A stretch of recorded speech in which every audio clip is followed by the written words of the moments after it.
What is going on, all my nameless ones out there? I mean, you probably have names, but to me, many of you are a mystery, like a past life, which I will never get to see. Hello everybody, it's Alchin, and we are back with Planescape Torment. How do I feel so far about Planescape Torment? Let's stop and analyze for a second. And my god, I prepared absolutely nothing. My ring light's not on, the beacon of friendship is not lit. What a sloppy streamer. So far, how do I feel about the game? Well, the combat is a slog. Hopefully when we get, like, a wizard or, like, a rogue, we'll have options other than to just click on people and hope for the best. But it seems right now, combat just basically breaks down to we click on some guys, and we hope that we win more of the, like, 40 dice rolls than they do. So I'm not ultra jazzed on the combat experience so far. But I'll admit, the writing is very charming. There's a very strong thematic element going all the way through. Everyone seems to be dealing with some kind of question of identity or morality or mortality and what it means to be alive. I don't know if I really buy that the people hanging out in the hive have all that much time for waxing poetic and philosophizing. But I suppose that it's mostly been like the powerful people or the people ingrained in a faction we've been having those conversations with. And it is good for a game to have a core central theme. Hopefully the writing stays charming and the combat gets better.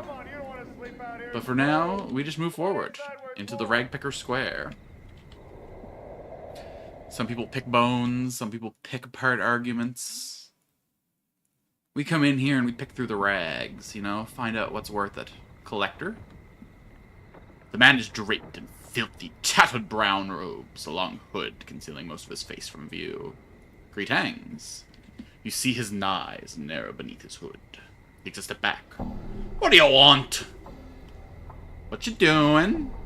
I'm looking for some damn bodies, what I'm trying to do, but you'd think the dead powers packed up the kip and left the plains, the way people are staying healthy and all. There's a sudden gleam in his eyes. We had a pox last month and it was a glorious time, it was. Bodies stinking to the high heavens and plenty of jink to behead too. Okay. What is this place, homie? You're in the hive, of course. Dirtiest bit in all the sigil. Where you from, cutter? You from the Prime or something? No. I mean, I don't know where I'm from. Done. I guess I'm from the table in the mortuary if we're gonna consider, like, my first memory to be the moment of my birth, but... No, we have a past, you know? People can look at our body and remember a history with us, so we can't call that our birth. We got baggage, baby. And sure, we could call the last life, like, our father or whatever. What up, yellow fingers? This wheezy-looking fellow is skulking about the garbage like a tattered shadow. Seeing you and Mort, he beckons to you. Say, the skull! Where'd you get the skull, eh? Me skull it is. Give it back to me. Mort turns to the hiver. Take off. Sorry, hold on, that's not the voice. Take off. He's a little bit of a... I mean, his voice acting, the person who voice acted was literally Yakko from Animaniacs, but I can't do that voice. I don't got that Rob Paulson edge, so... I'll do my Enzo voice. Attack as soon as he's off guard. If you could prove to me the skull's yours, and I'll give it to you. It's only fair. He stares at you for a moment like you're addled. It's Pickin mine! Talking proof, don't know nothing. Give my skulls back now. This is not your skull. You're calling me a liar, eh? Skull's mine! Mine! He mumbles for a moment, eyes rolling and dotting. You the thief, spitting lies, I'll gut you. Touch me and you'll be regretting it for the few short moments before you fucking die. The man glances at you, eyes narrow. Suddenly, he attacks! Oh yeah. The skull's coming to get some swings in too, baby. You don't want to go home with you. Oh, we are not doing well, actually. I guess I have no idea how much health he has. Fucking rats, mate. Sorry you had to watch that, mate. What's going on over here? This man is whistling a cheerful tune, playing with a well-kept fighting knife. As you approach him, he stops whistling, gives you a curious look. What you want? I had some questions. My name's Ratbone Cutter. I'm a thief for hire in the employ of Sharegrave, the boss of the collectors you see around the square. He pays me mostly to learn his lads to be real quiet like, have to fight in the runs and spot in the trouble. That's the only question I'll answer for you, Cutter. He sniffs and shrugs. Looking for a man named Farod. You know where he is? Ratbone shakes his head. Hey, I'm glad you're enjoying the postal experience. We'll definitely be playing more of it tomorrow, so you can get hyped for that. Ratbone shakes his head. Nay, I don't. Here, he's nearby, though. Some of his lads come running at times, making a hidey hole as who knows where. Some are up around these elevator platforms a bit. But it's none of my business. He shrugs and spits on the ground. Live and let live, says Ratbone. Said you were a thief for hire. Could you train me? Sure, for a spot of jink. Been trained before. Nah. That's fine. I'm gonna cuff you now, so dodge it. He suddenly swings his open hand at your head. You avoid Ratbone's blow. Not bad, Cutter. Now about that spot of jinx. 50 commons and I'll see you trained right up. Is this gonna turn me into a rogue? Here. You knows you got to stop doing whatever you're doing now, right? Can't be a warrior or whatnot and a thief. Are you alright with that, Cutter? Yeah, I'm good with that. Then let's get to it then. What I'm gonna learn you here is a thief's 6 best moves. Sneaking about, hiding, picking locks and pockets, finding and removing traps, and me favourite, stabbing blocky burks in the back. Go on. Sneaking about, hiding in the shadows and moving real quiet like. Right handy. Better alive get than a dead Cutter, eh? Not only you stay at arm's way, if you does want to stick something, you got the upper hand right off. But I'll tell you more of that later. Keep in your mind though, you can't go sneaking if someone's already looking at you. You're just building up for the joy of it. Number go up. You know, if you spend it, number goes down. So I guess you can't ever redeem. Because then your number would be smaller, and you can't let that happen. Go on. Picking buckets and locks is a good thing too. Supplement the old income and such. Just be ready to runs if you get caught picking a pocket, and always check for traps if you're picking a suspicious lock. If you want to look for traps, just check the area over nice and slow. Sometimes it'll take you a moment or two to see them. If you does find a trap, use the skills to disarm the blighted thing. It's not like picking a puzzle lock, really. The last thing I'll need you to learn is the backstab. Ratbone sighs happily. You manage to sneak up on the bugger, and he wants to start a row just to attack the sword from behind. You got a much nice chance of hitting them when you do. Yeah, it's harder. Alright, Cutter. First off, you got to relax. You're too tense. You let your instinct take over at times and trust your hunches. And so your training as a thief begins. Updated my journal. After a long period of training, Ratbone nods at you in satisfaction. I must say, Cutter, never run across a faster learner. Never say you've done this all before. Perhaps I have Ratbone and simply forgot. Thanks and farewell. Alright, so I am a thief now. My thank you. Do I give like a... Okay, I can level up separately as a thief than I did as a fighter. That's neat. Ooh. I get like a unique little pool. Oh, my health total went way down. You know, we're not going to worry about it. Let's put stealth up to 20. We'll put pickpockets to 20. We'll put open doors to 20. But you know what, though? An immortal doesn't need to detect traps. We can detect traps when they pop off and blow our legs off. I think out of all of these, open doors is probably the thing I'm most excited for. So let's put that up a bunch. Alright. I've stopped being a fighter and I've become a thief. Fancy that. So this would be Sharetaker's house or whatever? Sharegrave. What up, matey? Alright. I'm looking for a motherfucker. Tall and lanky, this pale, grim-looking man exudes authority despite his gangly and somewhat awkward frame. A good portion of his left ear is missing. What's little that's left is a ragged mess of scar tissue, as if the ear was bitten rather than cut off. His narrow, shifting eyes, almost mere slits, are clever and dangerous. Shit, people come in here with the true improvised weapons, the Nashas. Would you be Sharegrave? He spits out a reply. I don't know you, Buck. He glares at you. Who are you to be asking about some Sharegrave cutter? A man called Pox reported to Sharegrave. Slowly you might know the location of someone named Farod. The tension in the room suddenly rises. Now what a funny thing to be asking about. What do you want to know about Blood Farod for?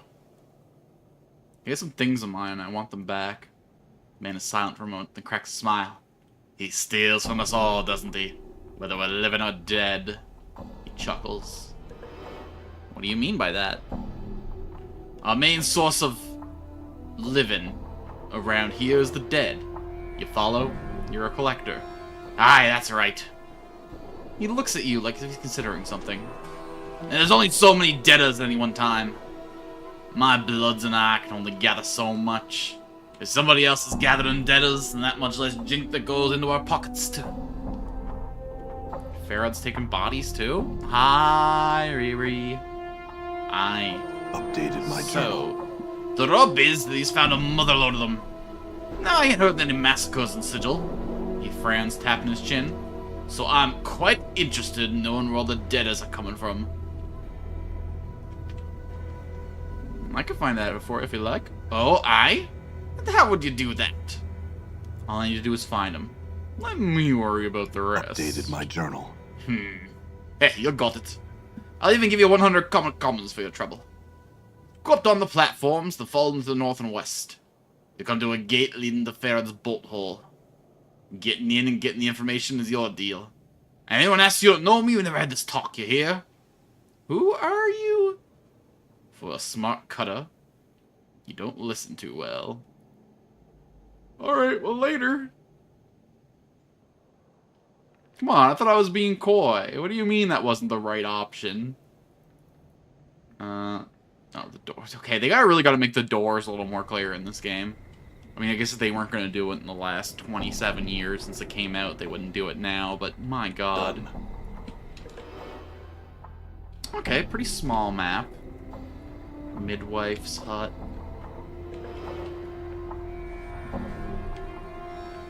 I guess I should explore, like, every area available to me. You never know when you're gonna need a good midwife, you know? I could knock up my next companion tomorrow, and then in 9 months we'll really need a midwife. Oh my god, the skull is more health than me now. Bleh.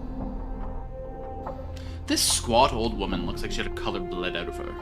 Everything from her hair, to her shawl, to her robe, are all shades of gray. The only splotches of color on her come from several strange herbs tied to her belt by the stalks. The herb makes a strange swish when she moves, like a broom.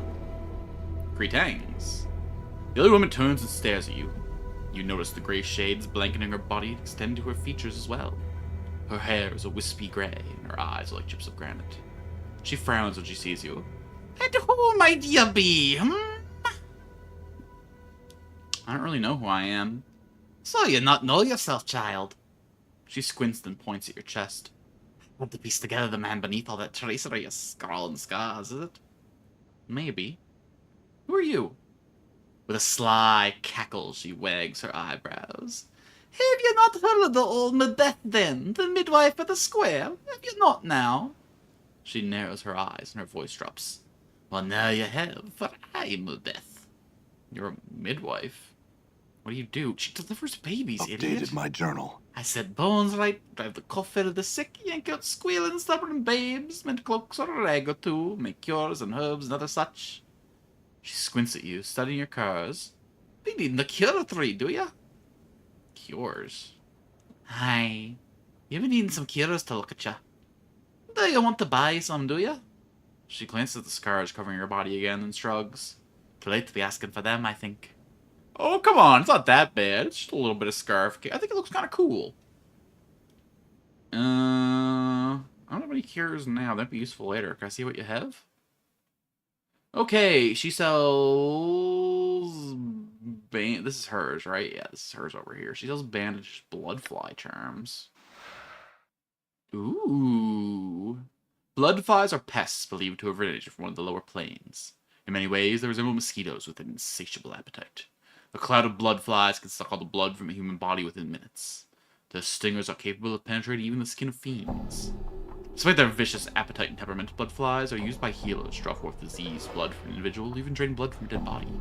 On occasion, bloodflies are used to siphon off rare types of blood, and then they're paralyzed with powders or spells and kept in storage for future use.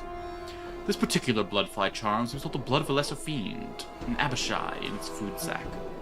When this paralyzed fly is consumed, the healer heals a small amount of damage immediately, and also gains the ability to regenerate for a certain period of time.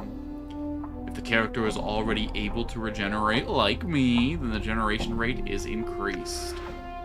Having a couple of those for Mort would be nice, but it's a little outside my price range. Ooh. Charm of Infinite Recall. Lore skill set to 100. While practicing, some mage students discovered a means to condense and store knowledge into a charm form.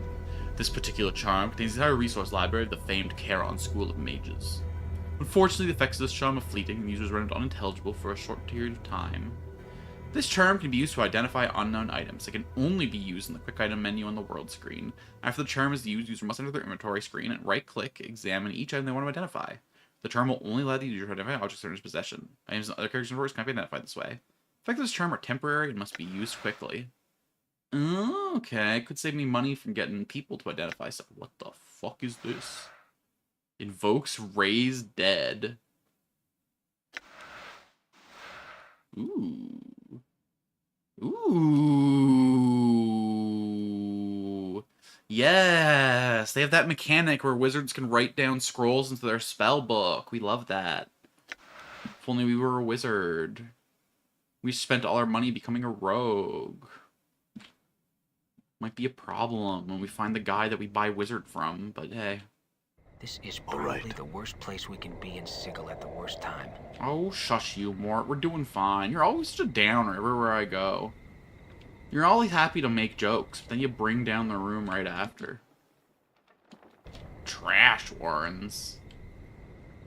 That sounds a little above my pay grade.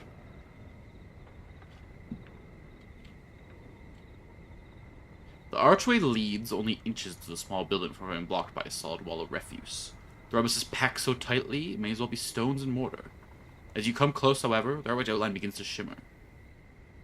You notice the handful of junk you've been carrying about begins to shimmer as well. Ooh, we found our first gateway. And it looks like we got the key. Thrust the junk into the archway. The wall of refuse flickers, wavers, seems to fold in on itself, revealing an open space beyond it. A passage or portal seems to have formed within the frame of the archway. I don't know if this is bringing us to our destination, but it's exciting. Is F5 not quick save in this game?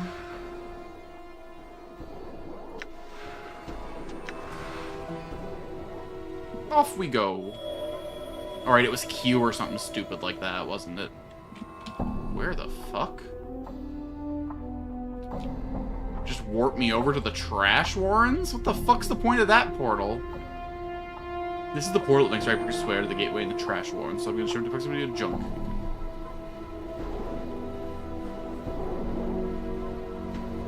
Interesting teleport. About 3 inches to the side. Okay, so if we want to go to Farod, we were told we had to get up on the platform, so I'm assuming that's that structure up there.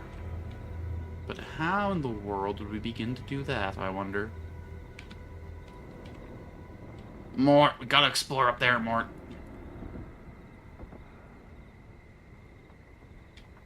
Oh, I see. This is like a little... Okay, we gotta teleport back up to get onto that. I see.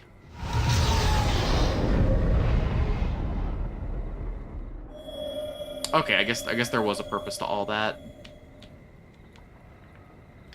There's like a height differential here that isn't visible to us. We can't quite go down there. Okay, so we'll have to take the portal when it's time to go dig into trash warrens. We're a couple dirty fellows. We could probably get into some good business down there. But I'd really rather find this Farad fella first. Maybe if we come up here? Whose house is this? Knock, knock, motherfucker.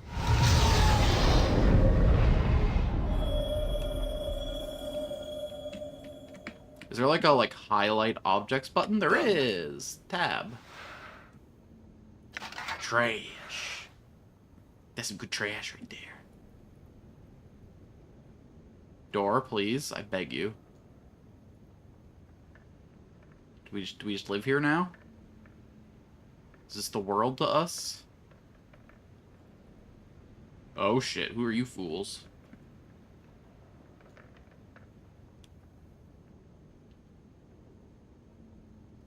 We gonna have a conversation, or are we just gonna square off? Unlike other collectors you've seen, the robes of this one seem to be of fine quality. Ah, another debtor has come to visit us. Please excuse the mess. My colleagues haven't had time to tidy up. There's no way out. Why, sure there is. The door's right over there. But you need one of these to activate the portal. He holds up what appears to be a small glass bead. Come, let us talk price. I'm listening. Simple.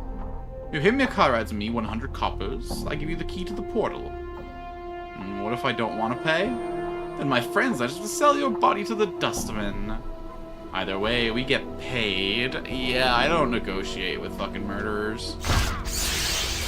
And if you guys kill me, it just sends me home anyway, so... I'm hurt. Although Mort Don't let it end isn't quite like so this. convenient. You know, Chief, you snore. Yeah, well... You yap, so which is worse, huh? Done.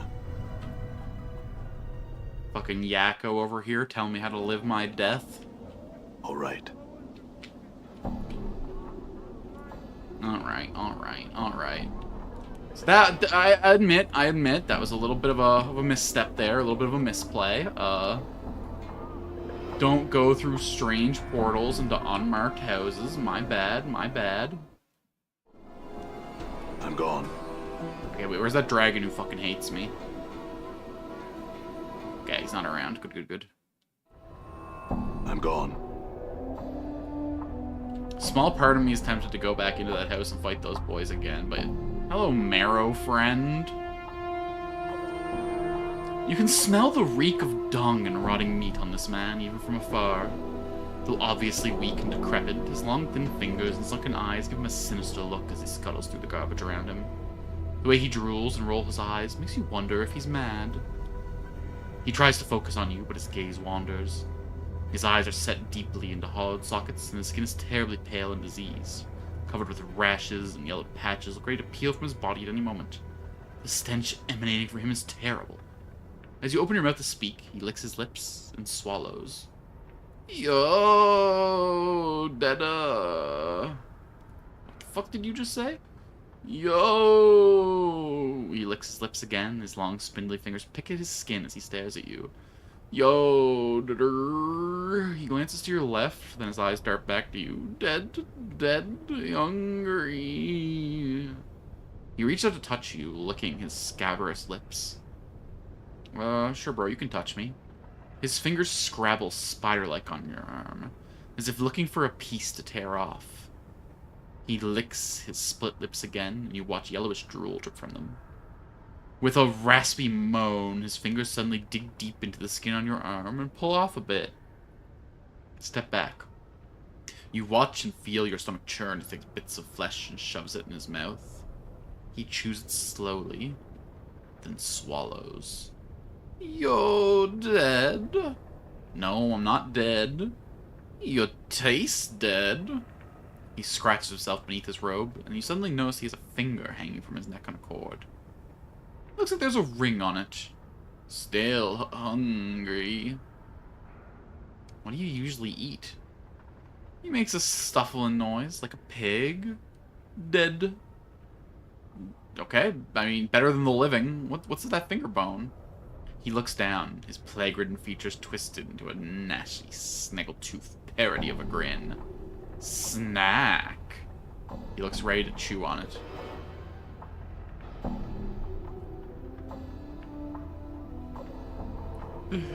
Don't eat that. Have a bite off of me instead. I'm more fresh. He smiles and reaches for your outstretched hand. Give me the finger bone first, marrow friend. He nods greedily and lets you take the finger bone. Let him bite you. His teeth sink into the meat of your forearm and pull away a single wrench of his neck. And pull a chunk away with a single wrench of his neck. The pain is excruciating. But Marrow Friend sits up on his haunches as if nothing had happened, chewing noisily at the mouthful of meat he pulled away. Thanks. See ya. I took damage from that. Oh, come on, that's a superficial wound at best. So what can we do with our fancy new finger? This decaying and nearly meatless finger bone from a humanoid roughly your size. There's some sort of odd ring on the finger. It's an intricate thing, sculpted with dozens of tiny, ornate phalanges and decorative protrusions. Oddly enough, it seems firmly rooted to the finger, and no amount of pulling or prying will budge the thing. Was it the ring's jagged edges have dug into the lifeless finger itself and refuse to release it? Okay, this is kind of giving the vibe of a cursed item, not gonna lie to you. Try as you might, you cannot remove the ring. It's almost like the ring shop edge dug into the lifeless finger refused to release. You have an odd feeling about it, however. Remove your own finger and replace it with the finger bone. Yeah. You place the ring finger on your left hand to your mouth. Close your eyes, take a deep breath, and bite down as hard as you can. There's a sickening crunch as you are overcome with the taste and smell of blood.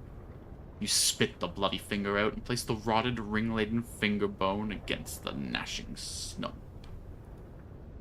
At first, nothing happens, and you are horrified at the thought of what you've done. Suddenly, though, you feel a strange tingling sensation as bones fuse and tendons reknit. In moments, the rotting finger bone is a living part of your body, though it still throbs painfully. The jagged ring suddenly loosens and slips off into the palm of your hand. Okay, sweet. Mempa's Biting Ring. A cursed item that gives +2 to armor class. Wait. Wait.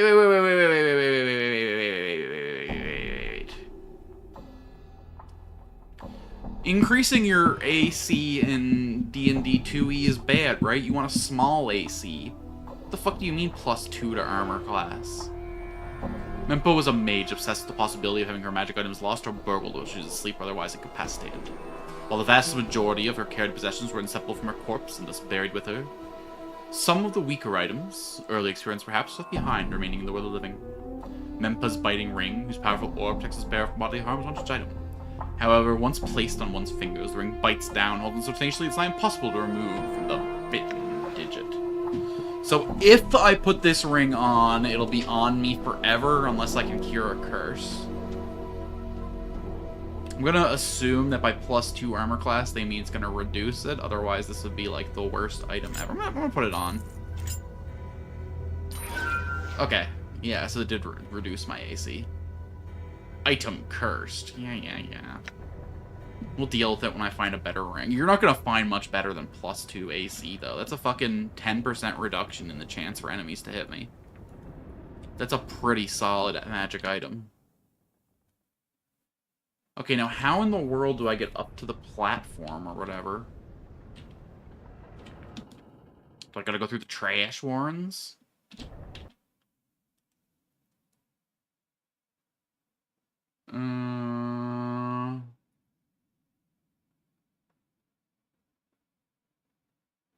Need to follow the platforms over the square north and west to a gate. West to a gate.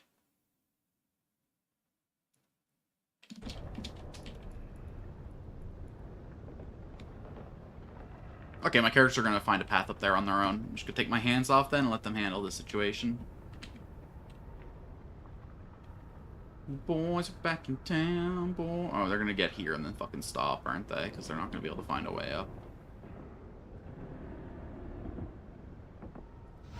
Alright. Fuck it. I guess we're going through the warrens then.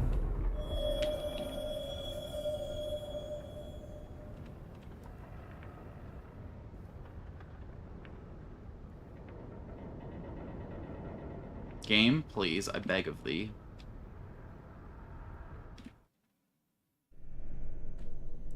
flesh warns. A ragged, middle-aged collector approaches you enter the area.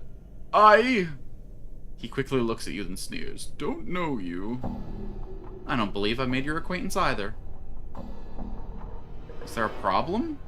The problem, as I be seeing a book, is that you continue to breathe in my presence. He spits.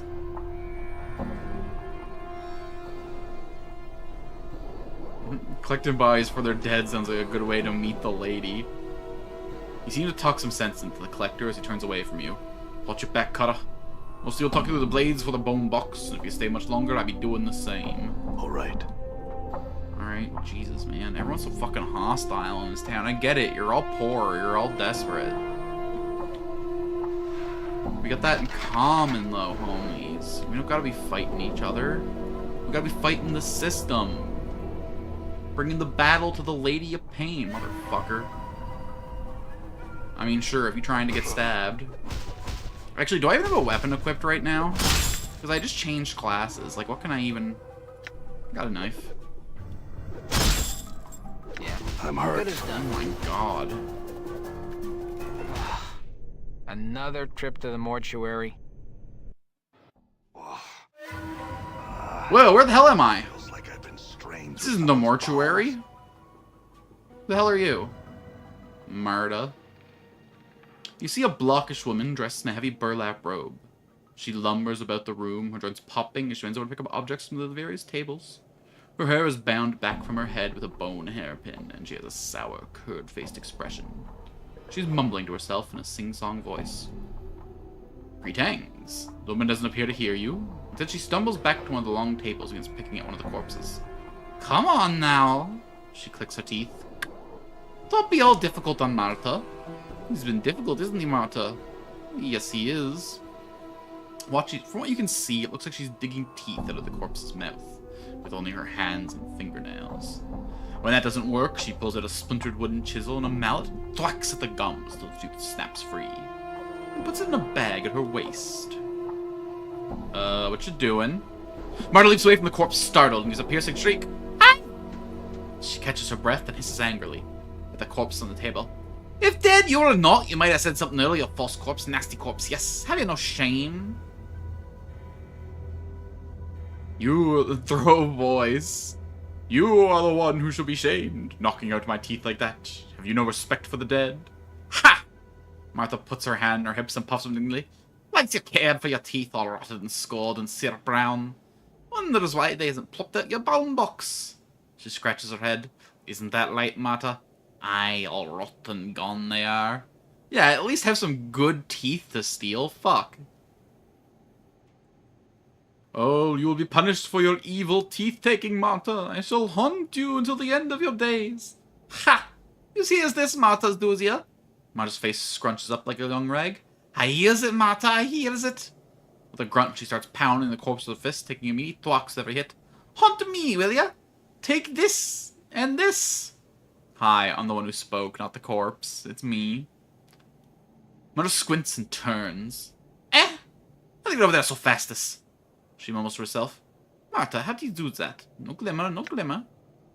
The gravebait's blind and near death. Martha's still mumbling to herself something about corpses and gratitude which you don't quite catch. Who the hell are you? Journal. Martha, did this no one ask who I was? Aye, he did. She starts humming. Nobody but benign. I am Martha, Martha the seamstress.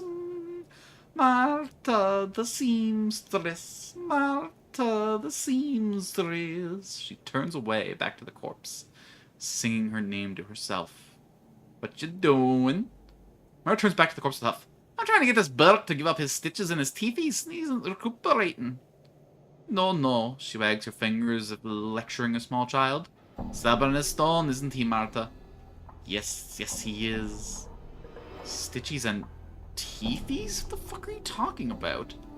Got to pull the stitchies out. The teethies, eh? Martha, perhaps you could give me a hand. I have been giving you a hand, old Betty. No one needs to take that tone with me. Pulling out the stitchies and teethies, yes. The thingies inside. Thingies inside? I think she means organs. I hope she means organs.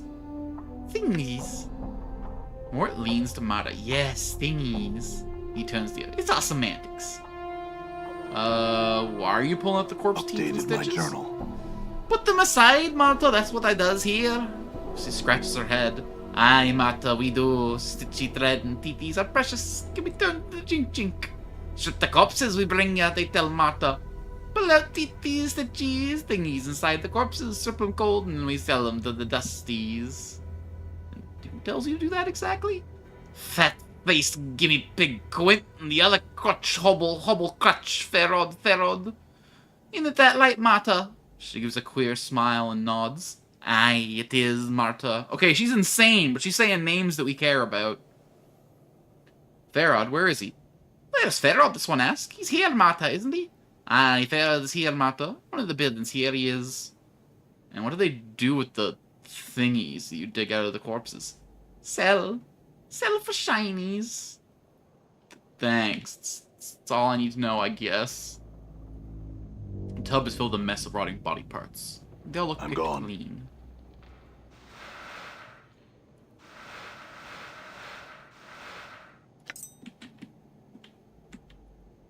There's a pile of foul-smelling body parts. Arms, legs, torsos, even the occasional head. They all look picked clean. Okay, so we died, but it brought us closer to our destination. So we'll call that a small win, I suppose. Off to the buried village. I'm gone. So, like, we're taking L's in every single fight we take. I don't know if we, like, rushed ahead too early, or, like, what the story is here, but we might be pretty fucking doomed. Like, I don't know how we're gonna get out of here and back to town.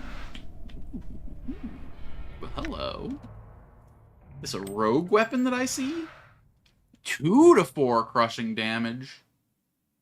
It's crude iron bars and support with a fist with a thick portion resting in the palm, the iron ring facing outwards over the knuckles. So it's wearing these fist irons, a single punch can shatter someone's jaw. Many weapons in Torment do similar amounts of damage, but the type of damage your weapon does varies. Some creatures are more vulnerable to certain types of damage than others. Your weapon doesn't do much damage to creatures. Let's see which one works the best. Alright, bet.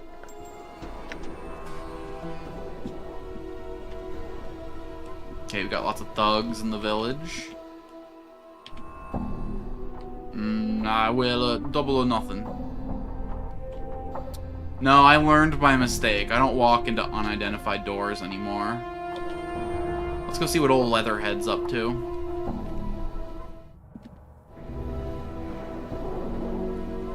These look like they've been chewed on. All right. You live here in this little hovel? And the small candle is giving off an anemic light. You Ojo?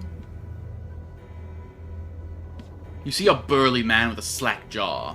The spark of intelligence is, in his eyes, little more than a brief flare. Who are you? He blinks at you. Point at him. Who are you? Ojo. Okay, Ojo, I had some questions for you. Ojo just stares. Tell me about the buried village. Not talk strangers. He looks away from you, rubbing his hand. Alright, whatever. I'd beat him up, but I wonder. This wall looks like it's ready to collapse at any moment. The stones are loose and is riddled with holes. Can I attack the wall? Can I take this whole damn house down? All right. Oh my god, why are there so many thugs in this village? Looks like someone parked this cart here long ago. Necklace of hollow teeth. This is a necklace made of many pointy teeth. Examine it more closely, you see that each of the teeth has been hollowed out, as if it could carry a small amount of liquid. Okay. Motherfucker. I just woke up off the operating table. Can I have 1 second to get a hold of myself? Did you see that? Did you see that? Yeah, Mort, you fucked him up. Good job, buddy.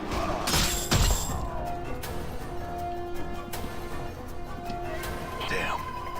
Damn it. Really? How many ones can we roll in a row? Despicable. Like, fucking 8 crit fails in a row.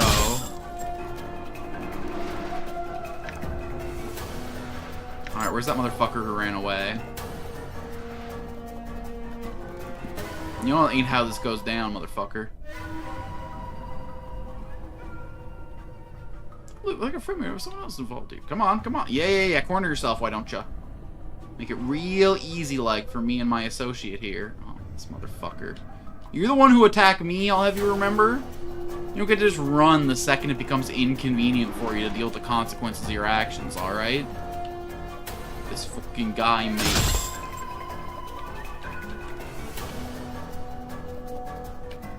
You guys better not get involved. Y'all know this guy was at fault, right? You see a massive human dressed in cast-off patchwork clothing and reeking of old ale. He is truly huge. It's obvious why he was chosen for this job, for his bronze on his brains. What do y'all want? Well, eyes beyond the gate. The guard looks at you for a moment and sneers. Your mother's bed chambers! We got to keep the gate down because the traffic was getting me too much, you know? He roars with laughter.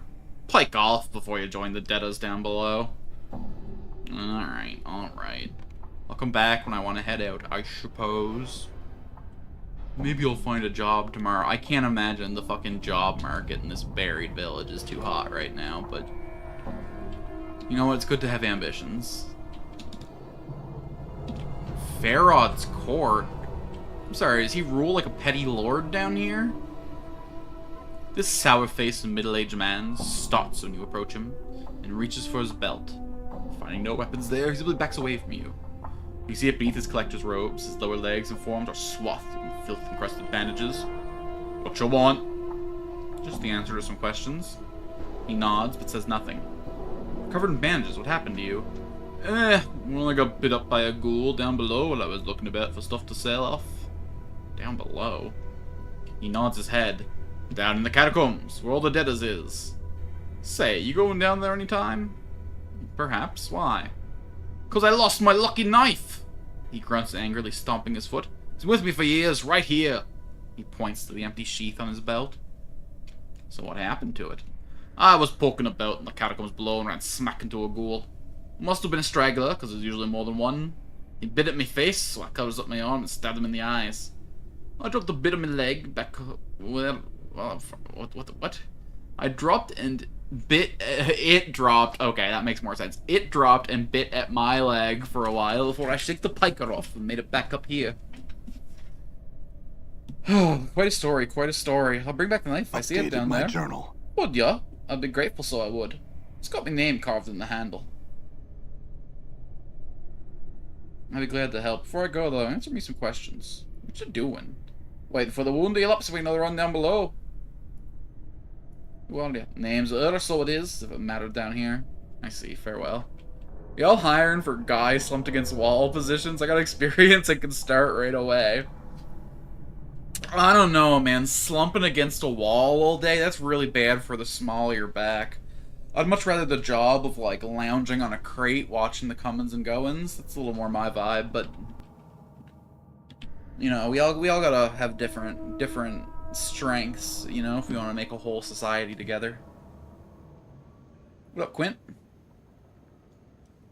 You see a short, fat-faced man who's covered in filth and grime. He smells bad and his teeth are rotten. He wheezes as he looks you up and down and says, I'm Quint. You know? Yeah. He looks at you suspiciously. You selling or trading, huh? Trading. Dealing, eh? With me? Or everybody, Burke? Witcha?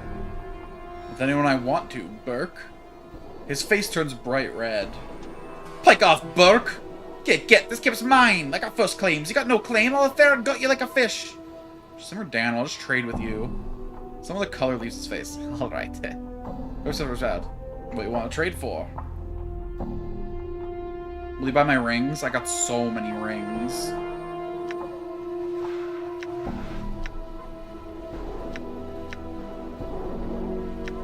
Yeah, take this shit off me. I've been holding this for so long.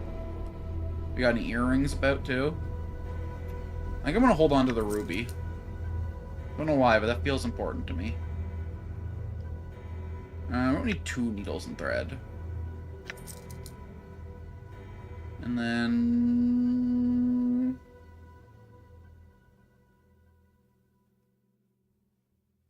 probably can sell the battle axe, that's fine. Alright. Knife. 1 to 3. No thank you. Stiletto. 1 to 3. Green steel. 2 to 5. Oh, now we're talking. How much? 17 bucky? 17 bucky. For a sick-ass dagger.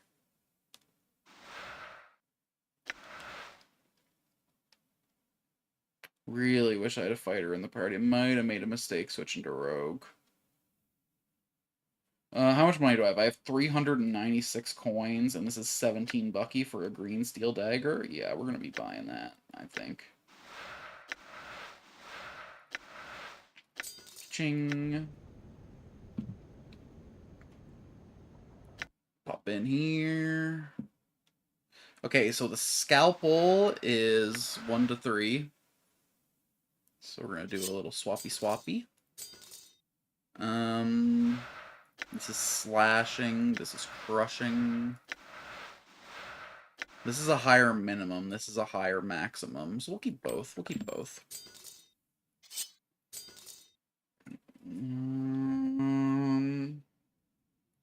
Put these up here. Give these to Mort. Oh, shit. More stuff to sell to these debtors.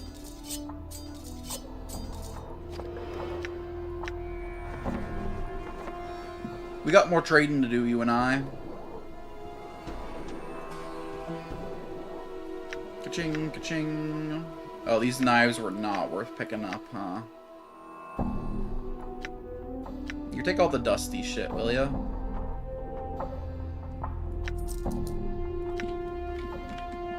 And here, for decoration purposes. Make your place feel... We don't need the cobblestone either. Let's not carrying so much stupid shit.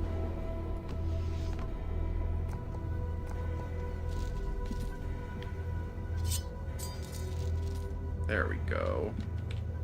I'm gone. Alright, productive little trip to the store. Done. Now to go see what's going on with this Farod motherfucker.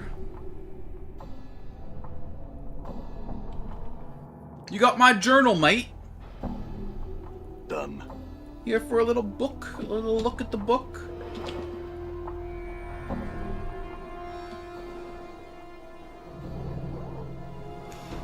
Before you was an elderly man leaning heavily upon a crutch. His left leg is twisted, as if he tried to walk in 2 directions at once and paid the price. His maggoty-colored skin is bunched heavily upon his skull, and is flecked with liver spots. He is mumbling and smacking his lips. His eyes make a circuit of the room. Gree. Updated my journal. Aha! The man's eyes light up as he hears your voice. "'Tis a nice steady crop of jink come to Farod's waiting arm again. Greetings, corpse." He smiles a wicked green. "Have you come to ask Farod for another jaunt into the mortuary walls?" Ooh, wait a second. I can pretend to still have my memories. That's pretty funny. "Yes, Farod, I've returned. Are the arrangements all in order?" "Sound as stone they are. My collector's done you asked, to the word." He leans heavily against the crutch, cause it to creak dangerously. Not so much luck to be hit with the bubble, however.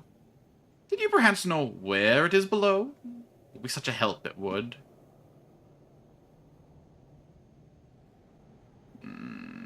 Indulge me, Farod. What did I ask your collectors to do again? Farod raps his crutch against the flagstones and he rockbacks his heels. "Just what you said." He licks his lips. "Be sure to keep you safe if they find you, and make sure you get shipped to the mortuary, all that rot." He looks at you, almost worried. "Why? Someone trying to stag on my word? Dump you somewhere you're not meant to be in?" "No, but answer me this. How was I to get out of the mortuary once I was left there?" Farod chuckles softly, then scratches himself. Ah, corpse, you said not about getting you out of the hole. You were so piggy got to get in. It seemed to me like you made arrangements for giving the Dusties the laugh once we slipped you in. Hope we were square on that score. What was that bauble you mentioned? The sphere, corpse! The sphere! Have you... Farrad's voice is desperate, pleading like a beggar. Then he stops to compose himself. No matter, I'll find it. No matter. What were you saying before about a jaunt to the mortuary? Ah, yes. Farrad nods. The mortuary is Dusty's and all. His voice dropped and his fingers twitched nervously on his crutch. Are we scared, corpse? Something the matter? Well, that was anticlimactic as fuck. What about my journal? Why can't I ask about my journal? Hey, oi! What about the other quests I have to talk to you? I've come for information and I'm told you know something about me. Questions only you can answer. He studies you, mumbling slightly, his eyes flick up and down. Isn't the mumma flares, corpse? Time for your games, time for Fred to play the wheel. Who are you? What do you ask those questions for? I've forgotten myself and was told to seek you out, that you would know something of me. Eh? Farrad licks his lips, making a rasping sound like dry parchment in the sand. Who told you such a thing? Well, no one told me exactly. There were these tattoos on my back. Told me to seek you out if I were to forget myself.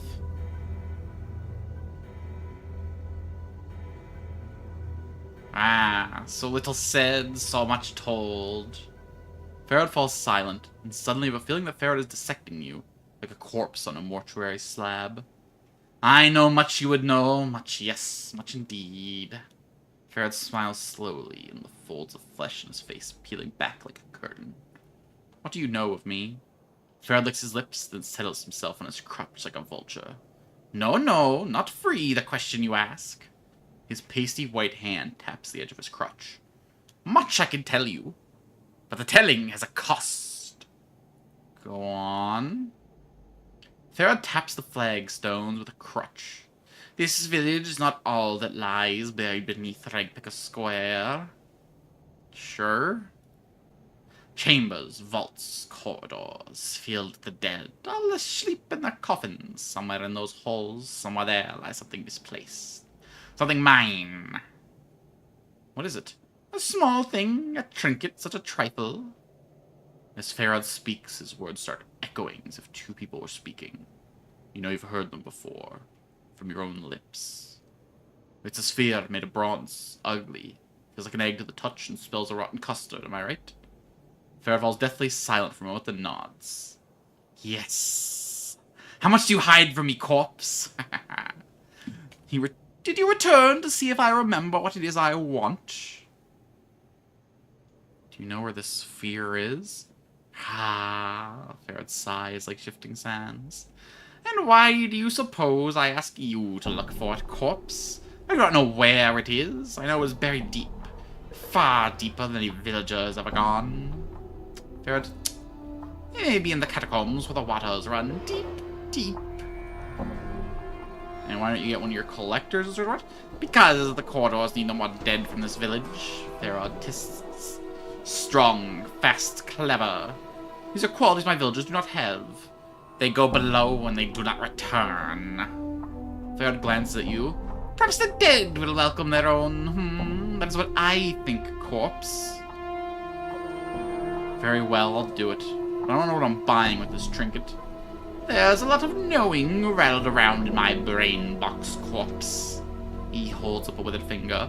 One of them is this bit of wisdom. Everyone wants something, whether they know it or not. There's much I know about you. Much that you would want to know.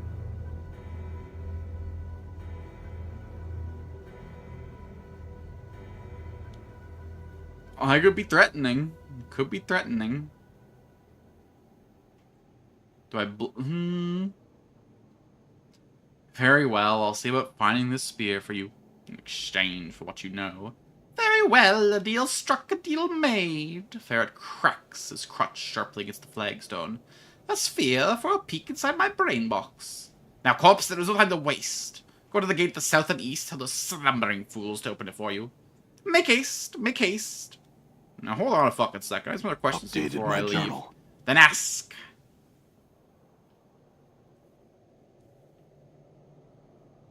When I awoke in the mortuary, I was missing a journal. Do you know where it is? Farad squints at you, the folds of his flesh down over his eyes. A journal you had when we spoke last has lost itself. Farad chuckles dryly. These eyes have not seen it, but keep them peeled, I will. I'd love to read such a magnificent work. I heard you found a wealth of bodies, Farad. Where are they coming from? Does a mage tell the secrets of his craft? So it is with the collector. First I'll tell you, it's promised for years only. You compare yourself to a mage, Farad? I think you're insulting the craft. Farad flushes, he taps his crotch against the ground, collecting as much skill as any petty mage thing can hold a copper to. Farad. Finding a bunch of dead bodies and selling them can hardly compare to the study of magic. What is not a skill that has found this place? Farad's voice raises in a bellow and his fingers tighten around his crotch. It took sense to find this place, it did. And it took sense to make the most of it. The buried village? Come on, what's the secret of that? Journal. Very well. This village is not all that lies beneath Ragpicker's square. Chambers, vaults, corridors. Places black as pitch with the weeping stones and the precious dead all sleep in the coffins, sleeping. Where these dead come from? Farad fixes you with a lopsided stare. Corpse, corpse, everything dies. Life is so short, but death lasts so very, very long. Many people, many deaths. Such a waste for the death to be useless in a dusty's arms, eh? What do you mean by that? Updated my journal. Not all the dead that goes to the mortuary gates is fed to the furnace corp. The dusties bury some of the dead in the city's bowels. Under the village, so near, so close to such a place. I would have been a fool not to see the opportunities. So, you rob the catacombs of the dead the dustmen placed there and sell them back to the dustmen and they bury them again? Farad nods and chuckles lightly. The sound is like a shifting sand. These catacombs are as deep as a dusty's pockets.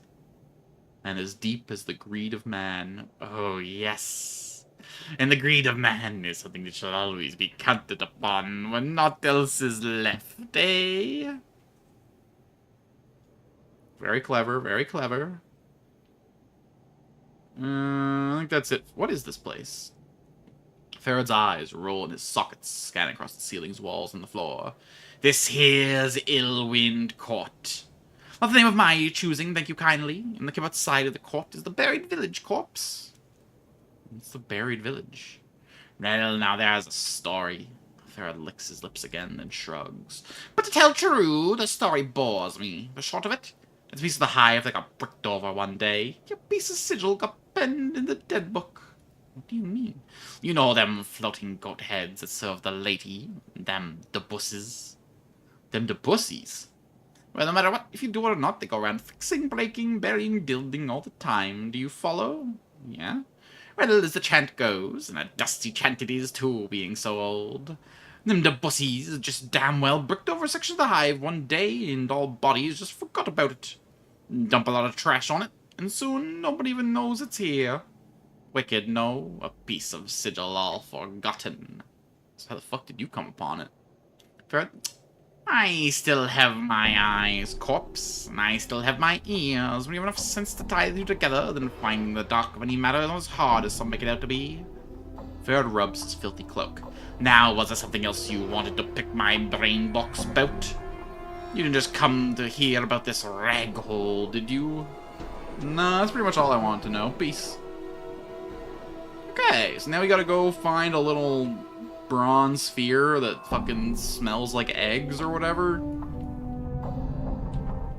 Are we talking like a fresh hard boiled? Or are we talking like a sulfury hot spring egg? What's the damage here? What's the rub?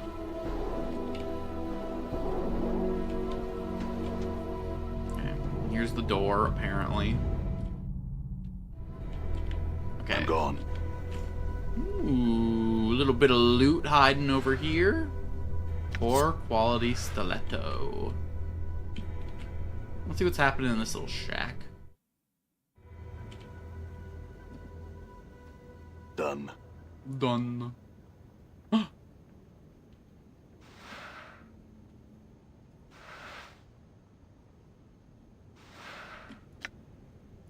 Thanks for the commons. Commoner. I'm gone. Looks like we've done all that we need to do in the buried village. Okay, so how does this fit into like our world map situation? I see. Alley of Lingering Sighs. We got 4 different hives. The lower ward, the clerk's ward. And we have all these other shadows. This must be like the entirety of Sigil, and maybe these are like other planes we can visit? Separated as they are from the map. Interesting stuff. Interesting stuff. Ooh, we got over here. Hello! Hello. You see a woman with a lined face and drab clothing. Her eyes are far away, and there seems to be a new vitality rising up under her skin, as if she's been given a new life. There's a pattern tattoo around her neck. She starts when you speak to her. Eh? What do you want? I just want to ask you some questions. I just got answers for you, map. I don't. Tell me about yourself. Me? I got 2 names now, and I'll show you only one. Well, what, you stealing the new one? You can call me Radine Pet, and I'll hold this other name tight to myself, I will. 2 names, eh? Must be nice to have them. Aye, Puppet it is. Puppet! Give me some other answers? Tell me about this place. The buried village. Nice enough place, I suppose, if you don't mind the stench of corpses being torn open, garbage heaped on the roof, and the constant scurrying rats around here. Much colder with only a name, no number to protect you, that's for sure. Tell me about the number. The squirmy thing. It's an identifying number. It's my number, given to me by the kind man who saw me cold with a prescription of numbers to back me up. Now I go and happy I've never been. And how's that work? Safety in numbers, and with safety comes warmth, with warmth comes comfort. Numbers can do it all for you, dearie, as long as you respect their power. Okay, so that's her tattoo, is our identifier. It's got a little bit of power in there. Alright. Oh, did not notice I was picking something up there. Another hidden door. Anything for me to rob in here? All right. Well, there always is. I'm glad the loading screens going into these little buildings real quick, like. I guess there's fucking megabytes in this game. Cranium rats, take them out! I thought you guys were supposed to be smarter in crowds or whatever the fuck. You seem too smart coming for a guy like me. My jaw is hanging on by a thread. They're getting stupider as we beat them down. Huh?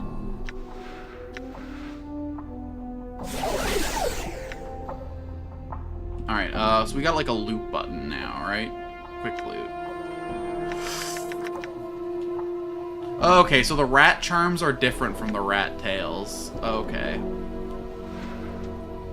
Mind you, it says that it's a... Okay, so these are the things we can sell to that one guy. I'm gone. In the office of the vermin. Where that rotten man is just decaying a day at a time. Hey, arsehole. Farad told me to go down here and stuff. Farad gave me leave to go down to the catacombs, so you need to open the gate. Then get going, Burke. Don't waste our time.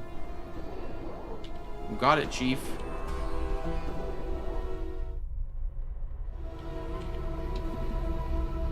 Now, you're not running away from little old me, are you?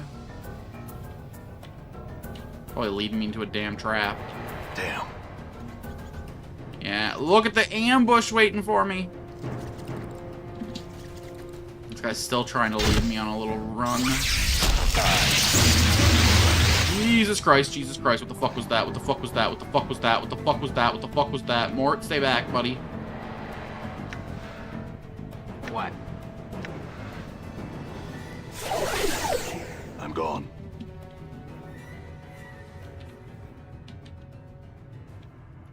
Let me go see what's going on down there. Some kind of fucking wizard? We got liches? Is that a lich situation? Surely not this early in the game. Maybe just a simple skeleton wizard.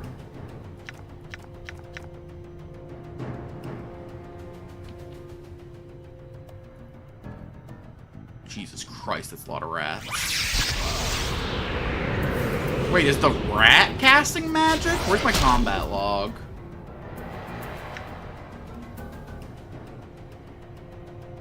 Cranium rat. Yup, casted ice knife. Jesus. I guess the swarm's big enough to cast a spell. Let it end like this. You know, I was just sitting here wondering whether you were gonna get up. And then you have to go spoil my fun. Okay, nice. Our respawn point's right at the start of the area. That's convenient. Let's go see about this ghoul situation up here. I don't really want to face those rats right now. A little ghoulish, I know, but... The game has rats that cast magic? Cranium rats is a great name. They're a type of hive mind, so like one cranium rat on its own is as smart as a regular rat.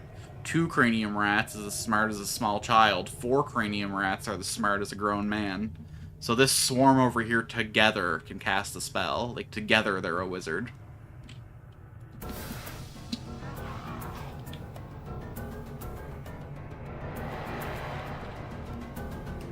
Am I gonna go hit this guy, or what? Please don't hit more. Good as done. Please hit Nameless instead. He regenerates. What if Mort comes around here and does, like, rogue shit?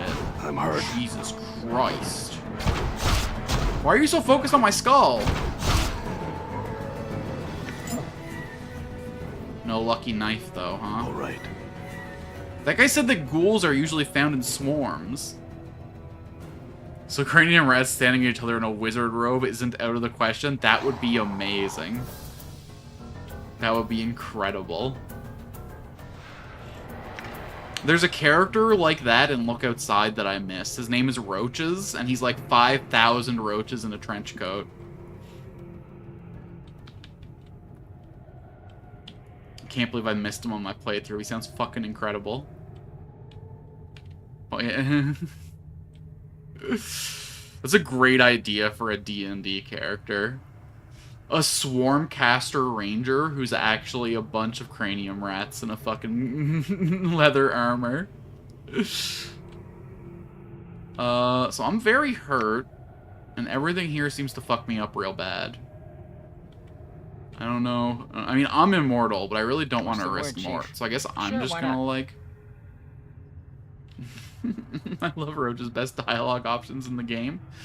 I'm gonna be doing a cursed mode playthrough soon. I'm doing research for it, and I'm gonna be running Audrey and Roaches for sure. But I don't know who I'm gonna put in as my last party member.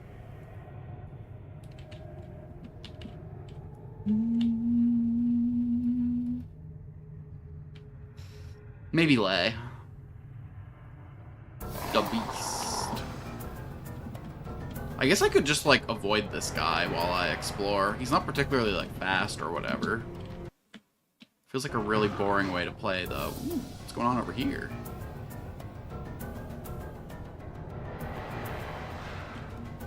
More boring, though, than tediously bashing my head into this guy.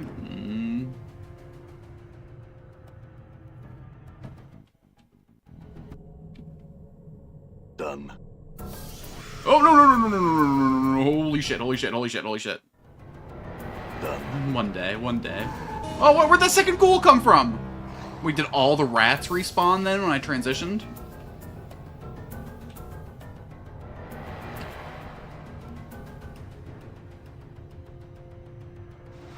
Sure as hell hope not. Oh, we are not looking good. Maybe I need to go back to Hive and see if I can find some other party members or something.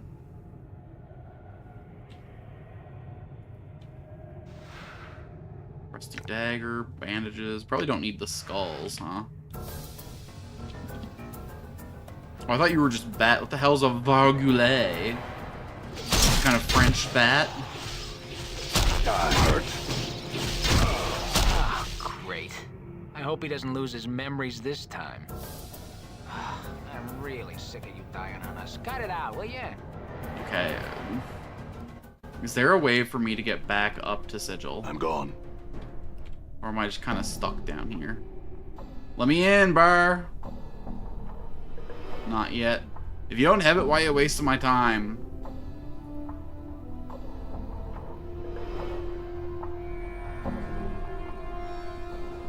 How do you like 10 coins? That was 25 sound. Okay, for fucking get it.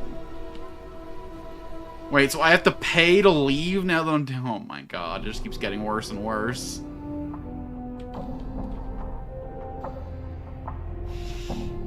I was told that combat wasn't like a big important part of this game. I didn't have to worry so much about combat stats, but I keep getting stuck in situations where some combat stats do me good. I'll use my green steel dagger instead of that piece of shit. All right.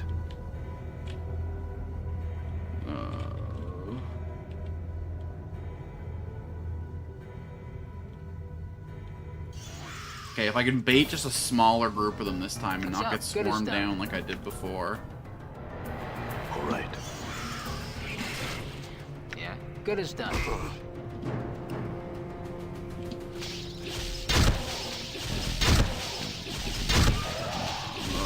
Nameless, that was a strange path to take, bud. Mort's like better statted than I am to be doing tank shit. Like way better statted to be doing tank shit. He's got an AC of 2 compared to my 8. But if he dies, I don't know how to get him back. So like I really don't want to risk him as my wall.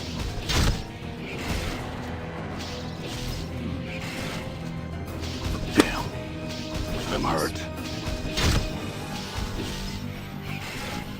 From my admittedly casual understanding, Curse mode's really not that much Encore, harder than the encore. regular mode. Just a bunch of knowledge checks. Ooh, thought we lost. It's like Wrong. character recruitments are a little harder, but the Alright. boss fights don't seem too much worse. Damn. Mostly gotta be worried about having enough toothpaste for Joel and enough Cleanerex for Pepinu. But we'll see what happens when I actually get into the damn thing. Okay, maybe as long as I'm just not as cowardly as I was. Maybe as long as I'm willing to let Mort take some fucking beatings. We'll be A-okay.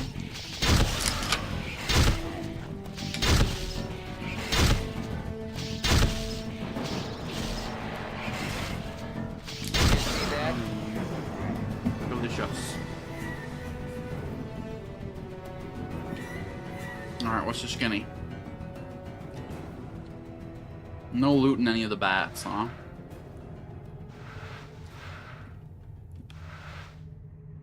A carven face sweats with the damp air. I'm trying to get his face with water. Oh, that's cool. They were like built to naturally condensate and cry. That's cool as hell. I wonder if any like real buildings have ever done something like this. Well, that'd be interesting, like passive cooling system. Only works in really high humidity areas, though, I'd imagine. So it probably wouldn't be that effective as cooling. Holy shit. We can handle 3, maybe. Okay, Mort, get out of here. I'll kill as many as I can and go down fighting. I'm hurt. Don't let it end like this. 0. 0 was as many as I could kill. I'm really sick of Done. you dying on us. Cut it out, will ya? Brother, All right. really wish I had other options right now. I think we're gonna be dying in this tomb another 50 times this stream.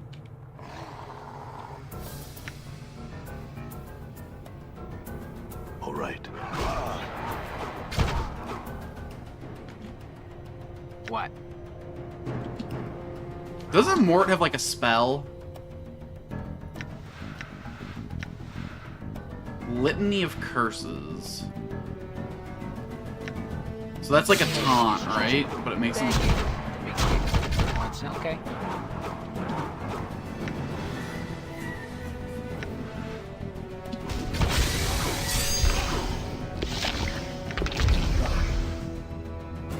What's the word, Chief? Sure, why not? I'm hurt. Fuck him up.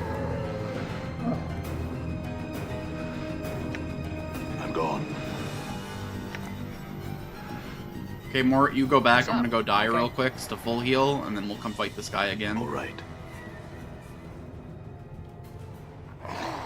Yeah, that's right. That's right. Face Don't me. let it end like this. I wish more buildings would cry. I think the way we raise buildings, never teaching them to be vulnerable. Right, dude? We need buildings that are more in touch with their emotions, that are willing to express right. themselves. I'm gone. They don't realize that it makes them stronger, actually, you know?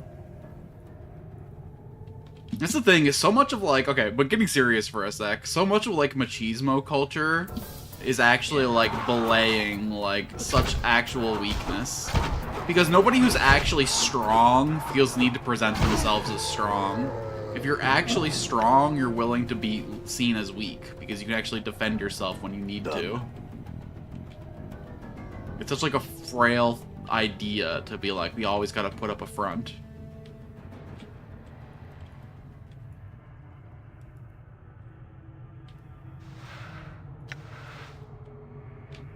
Okay, we got hella cranium rats down here. And they're probably gonna ice blast Mort to shit, which I do not want. I think our best bet's probably to head this way.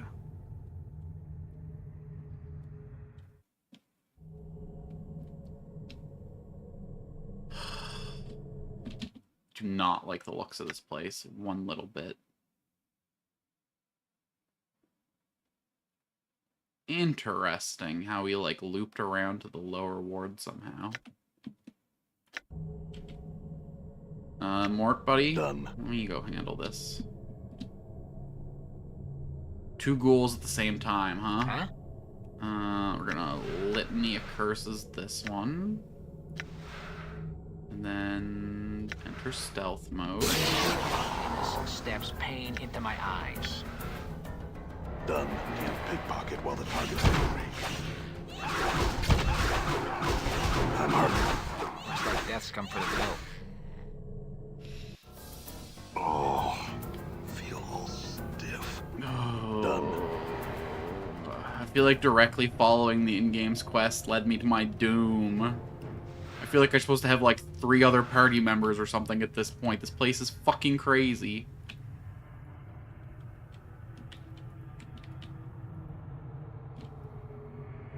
Okay, so fuck that place. This place also summons 8 million... Oh, gotta deal with the cranium rats, then. Just, like, what happens if Mort goes down, though? You know what? We can save stone if we have to. Ball lightning! Jesus Christ, man. How many do we have to kill before they lose access to their magic? I'm gone.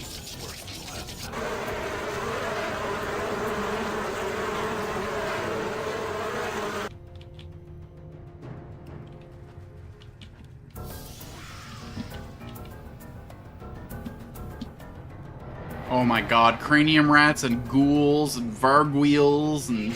My jaw is hanging What on the my... fuck next? Is a Tarrasque gonna come barreling down this hallway? You see that?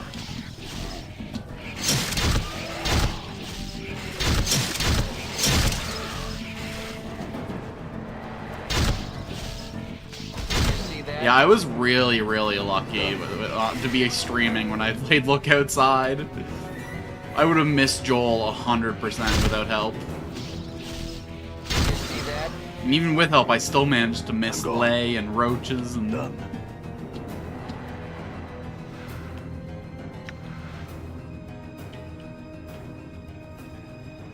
I think Lay and roaches are actually the only party members I didn't get in my first playthrough, though, other than Spider. I mean, you didn't get the guy lounging in the alleyway?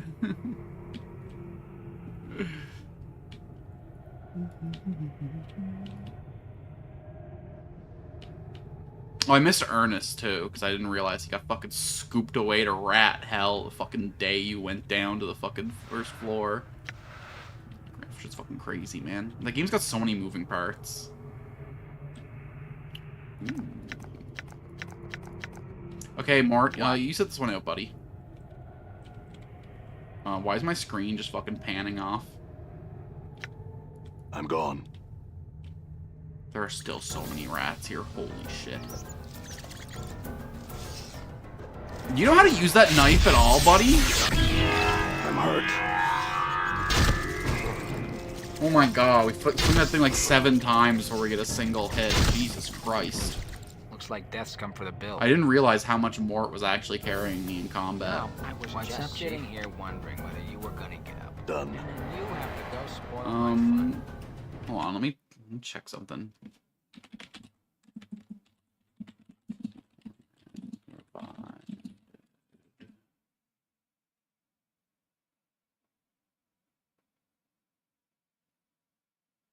Huh?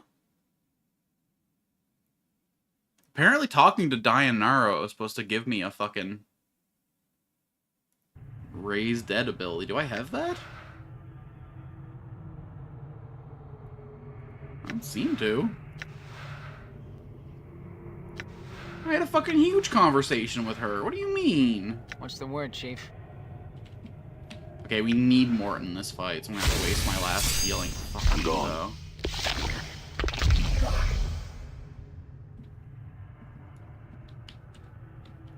I'll look into that more later. Oh shit, this is the wrong way to be going. Now, whatever, we can ambush this one cranium rat, maybe. Okay, now we're hitting. Oh, maybe they get, like, enhanced armor class when they're swarmed up, too. Zombie. Okay, that's lesser than a ghoul, then. Hell yeah. We should jack this guy. Ugh. Maybe getting a level up in the process. Right? More swinging than in a small country town. And there's a lot of swinging in a small country town. I can tell you that from experience. Done.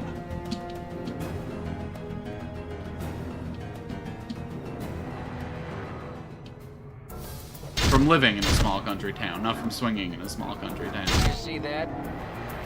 I left when I was 17, so I couldn't get involved in all that. Oh, we got like an actual cutscene. Hi. I don't suppose you're chill zombies. Stop! Thou have come too far, traveler, and trespassed into the dead nations, realm of the Silent King. Will thou submit peacefully? Submit to what? 'Tis the will of the Silent King that all who pass the gates into our nation become prisoners in his land. Will thou submit? Is that why my partner keeps asking to see the countryside? I mean, they might just want to see the lakes and the rivers and the tree, but I understand the doubt, friend. I understand the doubt. You never know what's going on in those country roads. To some people, they take you home. To others, they rip your family apart. I mean, like, I don't think I really have a lot to say about this, but then thou shalt die here in the Silent King's halls. Updated my journal. What's up? Sure, why not? Done. Well, Mort, it was nice knowing you. Don't let it end like this. I hope you haven't forgotten yourself. I don't want to explain our boring adventures all over. Gliv, the face in the stone. Also have a Gliv conversation. I don't mean to be irreverent, but I mean, if I'm not, I'll become irrelevant. My jaw is hanging by a thread. Would you give me a hand here? I feel stronger. I leveled up! When is Mort's turn to level up? Well, I guess I probably, since I restarted as a rogue. Hold on. First of all, there was a setting in here. When the rest repeatedly cast healing spells to fully heal. Others party will not rest only once and cast only currently memorized healing spells. Max HP on level up. Oh! I thought that just meant I healed fully level up, but no, this is that I always roll. Nah, that feels like cheating. I would, if there was a button to take the average on every roll and level up, now that would be tempting to me, but... Quick little level up. 1 hit point gained. I really like take the average rules. It's Jack's stealth and... Well, let's put a little bit into detect trap. Why the hell not?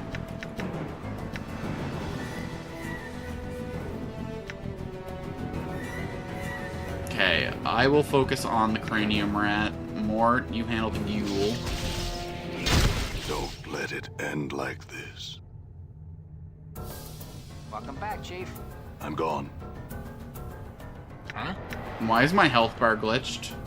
All right. Do I have too much health for it to display it as a bar, and now it's displaying it numerically? In which case, how do I get Mort to that point? What?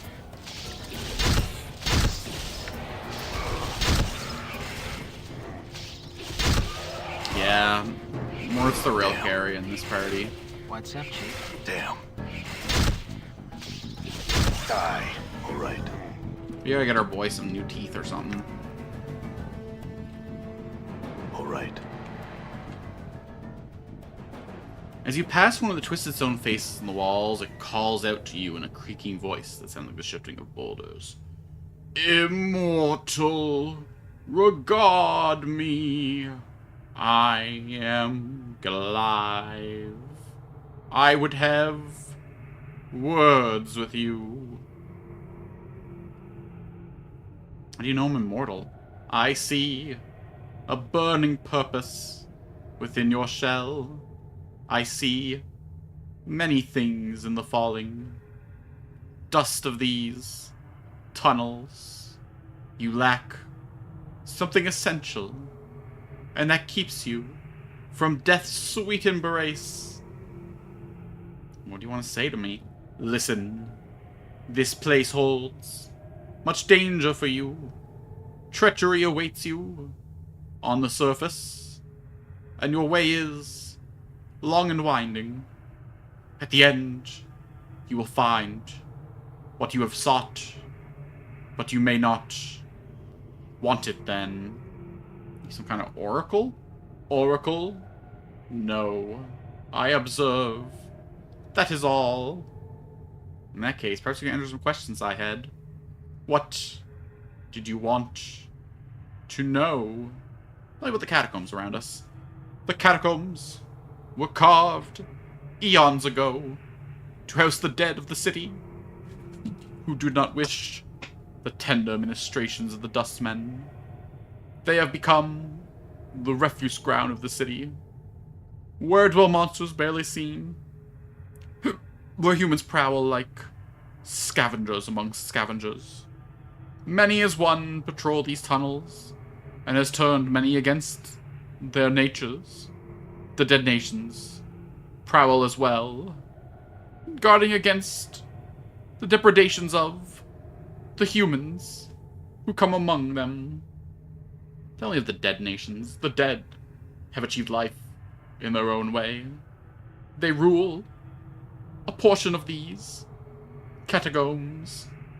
They struggle with many as one for the heart of these tunnels.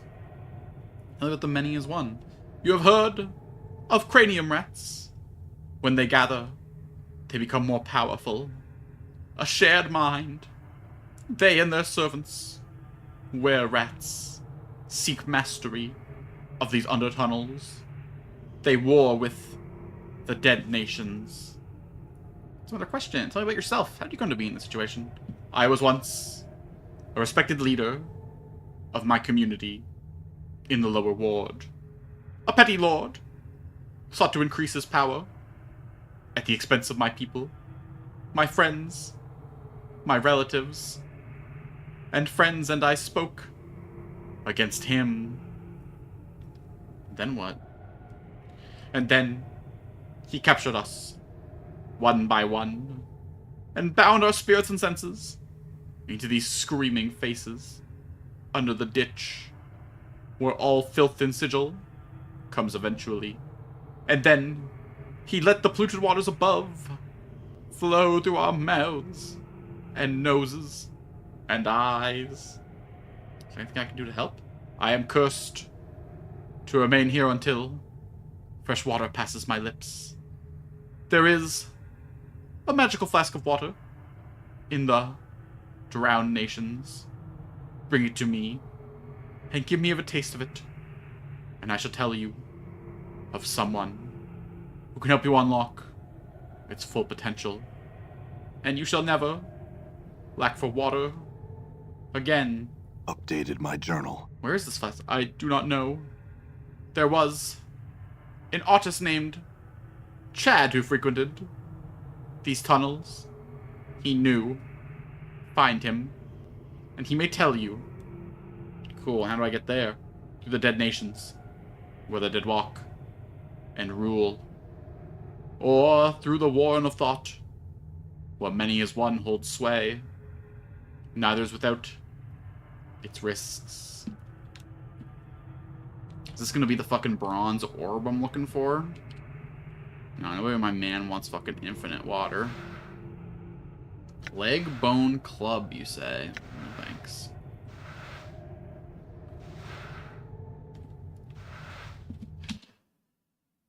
Mosaic crypt, huh? Can't be worse than any of the other ones.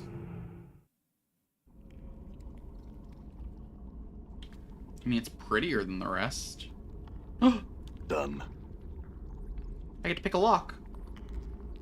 Yeah, idiots. Don't use my fucking rogue abilities, bro. Unlocked. Oh, shit.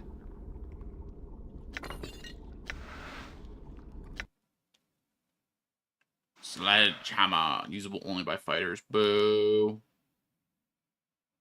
Identify. It's enchanted? Or cursed?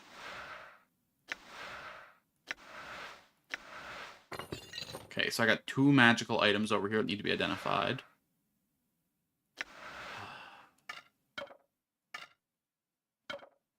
Kind of regretting becoming a rogue. I mean, I guess it got me that loot, but... I mean, my real dream's to be a wizard. To have spells, to have options. This capsule rusted to the ground and cannot be opened. So they controlled airflow into the crypt. The name and warnings from the stone have been chipped away into illegibility. You're gonna need more rats for that dream.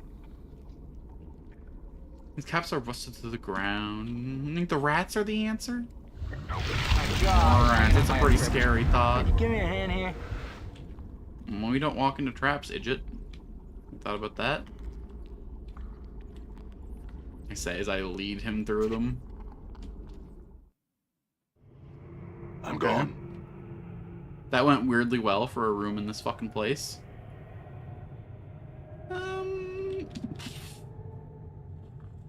Fuck it. Mort's really low, and there's fucking a billion of them. Let's see if we can go, like, rest and heal Mort, and... Okay, let's come over here. We'll rest the party. It is too dangerous to rest here. You cannot rest in this area.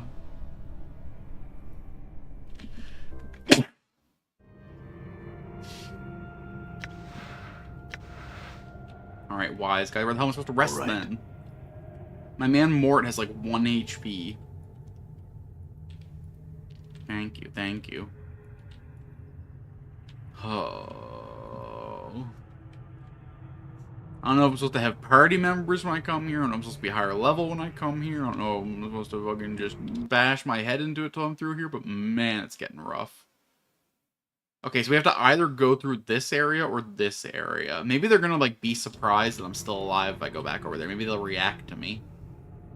Maybe they'll witness me. This is gonna take us past that storm of cranium rats. So we gotta go this way around. If we don't want to get our shit rocked.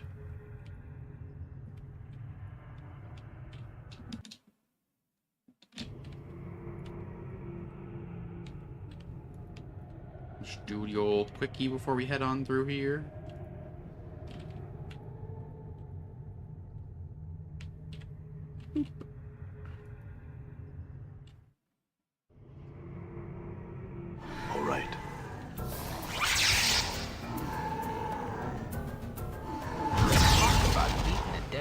course. What if I want to submit? I hope you have all your memories this time. All right. Okay, well, I don't think we're ever getting through that area, so I guess we're going through the were-rats now. Jesus Christ. They're definitely respawning over here. Can we, like, hit these guys, please? Nice. Okay.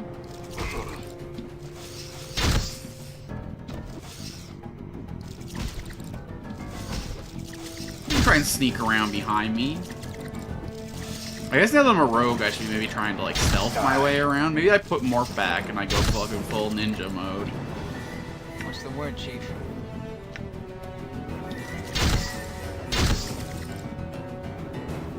Well, hold on, hold on. Blunt force seems to be working. Yeah, yeah. Fuck them up, squad. Damn. Looks like my skills have increased. Yo, level up for more. Let's go. 8 HP and 2 more after that. Sick, sick, sick, sick, sick, sick, sick, sick.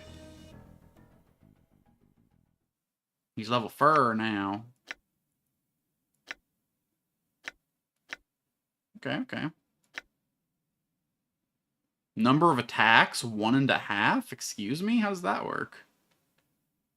Mort is chaotic good. I am true neutral. Interesting. So up here is going to be progress on the water situation. What's going on down here? I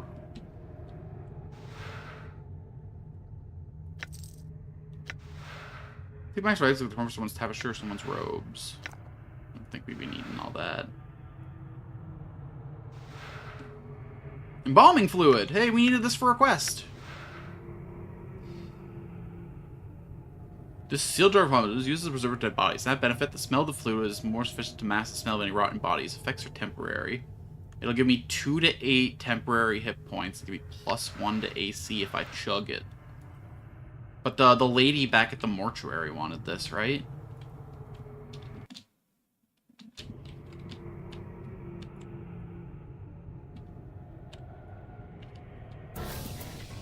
Where at? Where at? Where at? Where the rat? Right fucking here. Die. Die. It's not working on this. Target is immune to weapon. What's up? Sure, why not? So Mort cannot hurt the were-rat. Damn.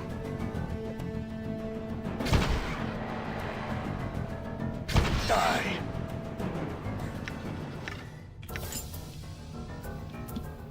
Alright, well, I mean, there's literally no point in risking Mort hurt. then. Encore, encore. Yeah, we'll deal with it eventually. You know, Mort, if you could revive from death, this would be a hell of a lot easier. Why are you so inferior, huh? You've been dead a lot longer than me. Although whatever my situation is doesn't seem to be true revival, because I seem to function as an undead as far as like all these effects go.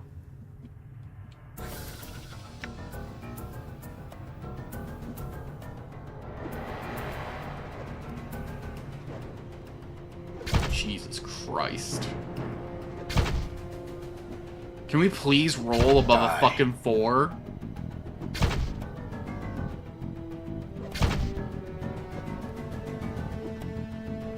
We have a +0 to our attack roll. That is dire.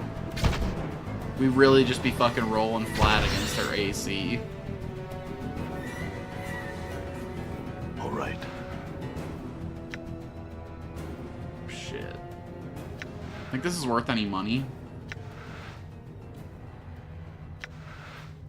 Alright, Mort. Come loot for me, will ya? Done. Done.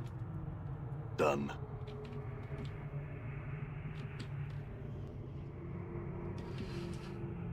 Okay. Onward we go. Hello, Mantuok. You see a half-man, half-rat hybrid.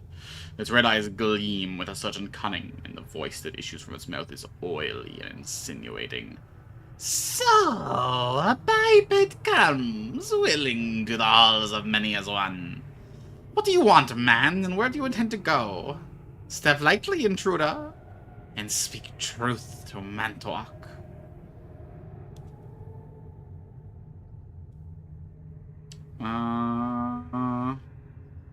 What are you? Utterly ignorant, yes? Clear to you that you have come here nearer. You shall not leave. He raises his hand, smoke pours from his fingers. We can talk this out.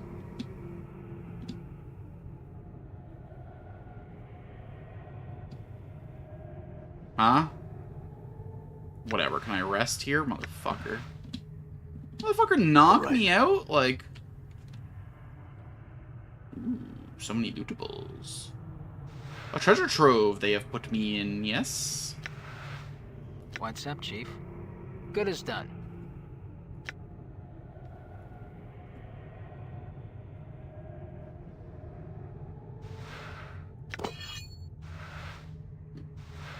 We're in a damn armory.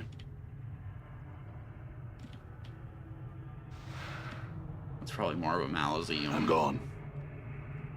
What's the word? Good as done.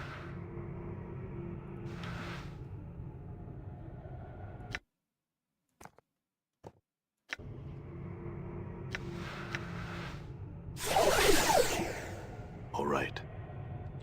This is the Dead Collector. The Progress Station has been here for some time. What's up? Okay. Ooh.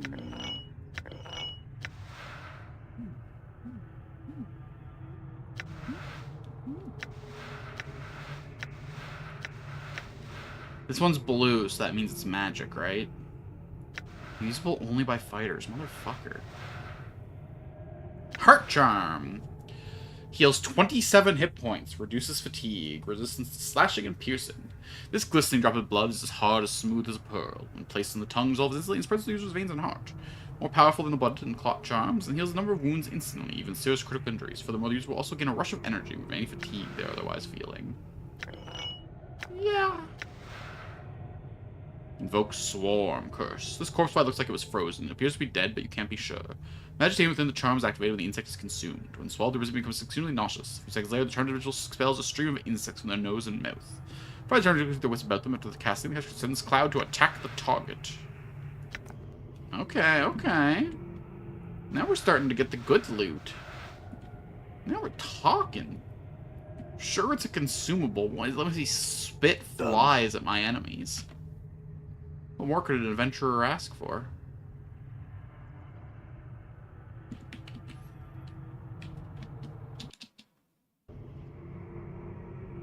The bored were-rat seems glad of any excuse to alleviate the tedium. What do you want, meat? I just want to have a chat. You just want to talk, eh? Like no conversation from old Raymond, that's for sure. He turns away from you. If you let me out of here now, I'll let you live. You would, eh? What makes it worth a while to disobey Mantoak and risk the rats of the rats, huh?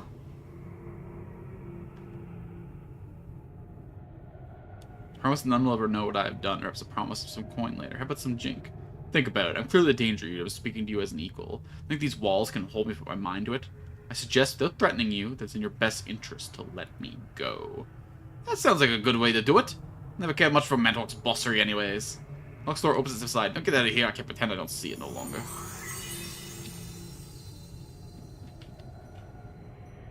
Yeah, fuck this guy up. Oh fuck, oh fuck, oh fuck, oh fuck, oh fuck, oh fuck. More, you gotta go deal with the real situation over here. Good job, buddy. Good job, good job. No, where at? You're sticking with me. What? Okay.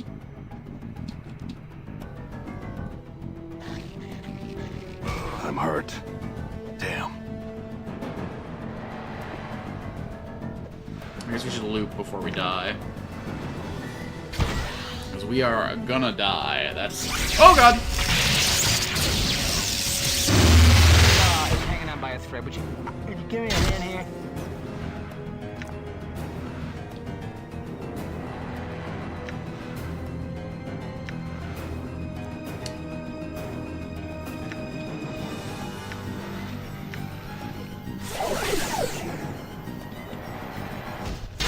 like death's come for the bill. Oh, feel. Where the fuck did we end up this time? Oh, this is the room where we met Mantwalk. All right. Alright, sick. I feel a little bit more confident now. I have no reason to, but... I hope he doesn't lose his memories one-tap this me? time. 34 damage from one spell. Worse than last. I mean, at least the caster died in the fucking act, but holy... Bite's not working on this thing. Damn it. What's up, Chief? Sure, why not? No reason for Mork to be involved in this situation. What a fucking nightmare. Maybe I should try stealthing just once. I'm hurt. I'm hurt. I don't really have the dexterity stat to succeed at it, How but... many times must this fool die? Mort, I'd like to hear some better suggestions from you. I'm gone. Feels like I've been strained through someone's bowels. Can't pickpocket while the target's angry. Can't then fucking hit him. What's the... Sure, why not? No reason for Mort to be wasting health around targets he can't. Done.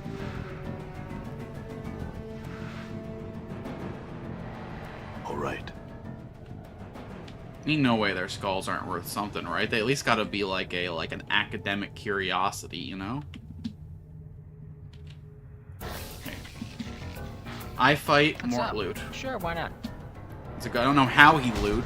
I guess he just like nudges the top with his little face and calls it a day.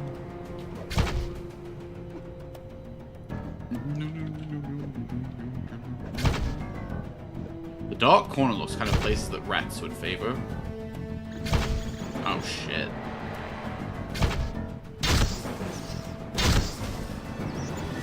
I like that they're not fighting back. It's very helpful. No spells cast. We appreciate it. All right. Yeah. Damn it. I'm hurt. Damn it.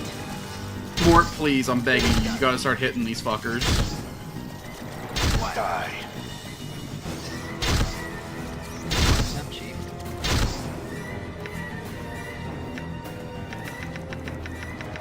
Oh my god, what a fortune of rat tails that I've obtained. What's the word, Chief?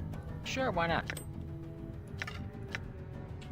Let's do a little bit of inventory management, because Mort has got a bunch of tails that I can put onto Nameless. There we go. 51. We're in the money, honey. Let's give all these weapons that we're going to identify later to our boy. Give the skull, too. Hold on to this, because it's a quest item. As is this. As I'm assuming is this. We'll put all our sellables over here.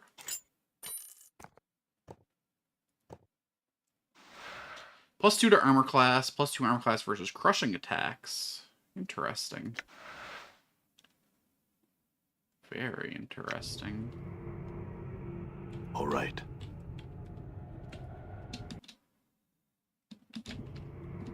And more cranium rats poured out of who knows where.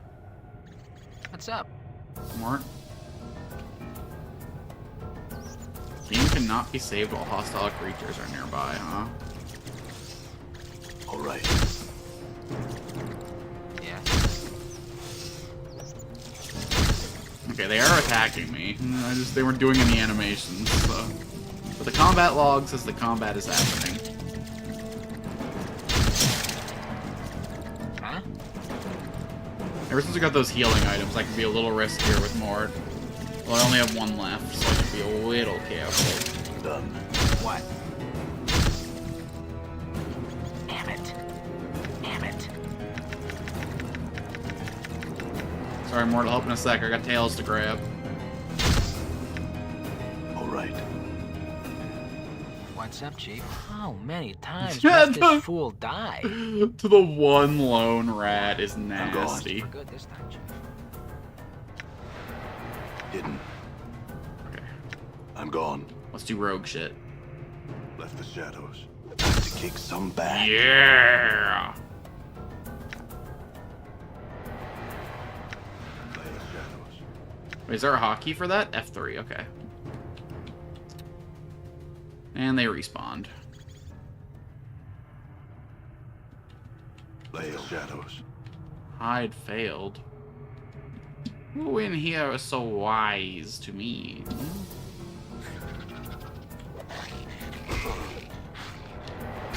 Too bad these guys are immune to Mort's damage type. We'd actually be able to get some shit done. Nicely working here, lads. I'm hurt. I'm hurt. Well, wish I could say it was nice knowing you. Death's come for the bill. Yeah, well, I'm ready to dine and dash. Done.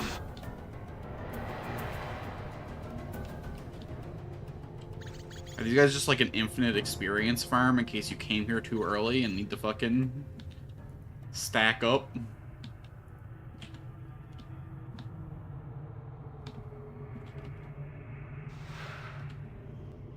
I do not need your rags.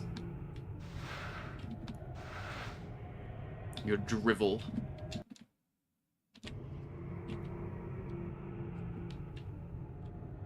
Okay, that goes back down to that, like, prison-ish area.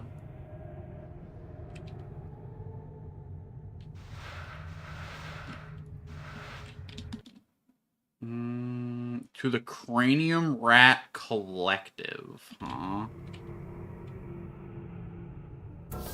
Fuck this guy up so we can save. Encore, encore. See, if the fucking lone rats can do shit like that, I'm concerned about the collective.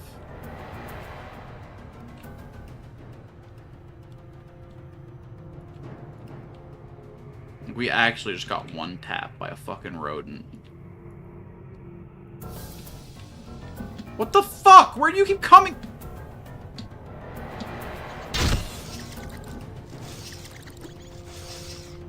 Oh, man.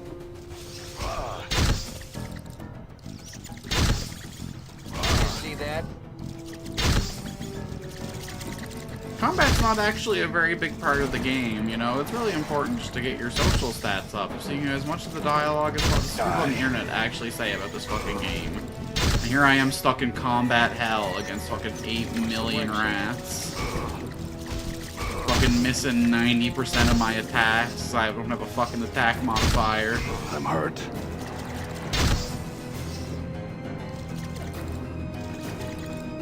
No, I tried socializing with the rats, you know? You just might be on to something. Die. I feel stronger. I feel stronger. Well, that's good news. 6 hit points gained. There we go. All into stealth, baby. And then... I should probably start to...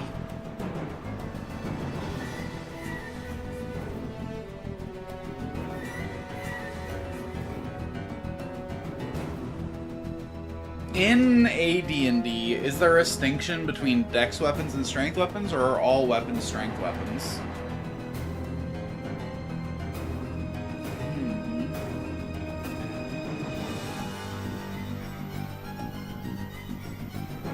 Oh, this makes my AC better.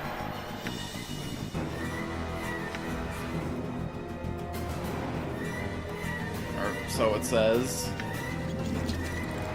Maybe like every second point. Good as done. Although stats seem to go up to 25 in this version, Die. so I don't know. I think the odd stats gotta matter if that's the case. My knowledge of new D&D might hurt me here. Don't let it end like this. You see, I feel like I'm socializing with the rats the only way they know how, personally, but...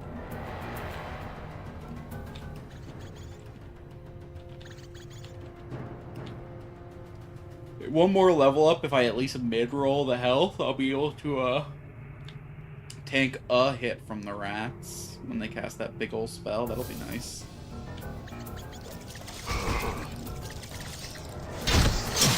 Mort, buddy, I really need you involved in this one, pal.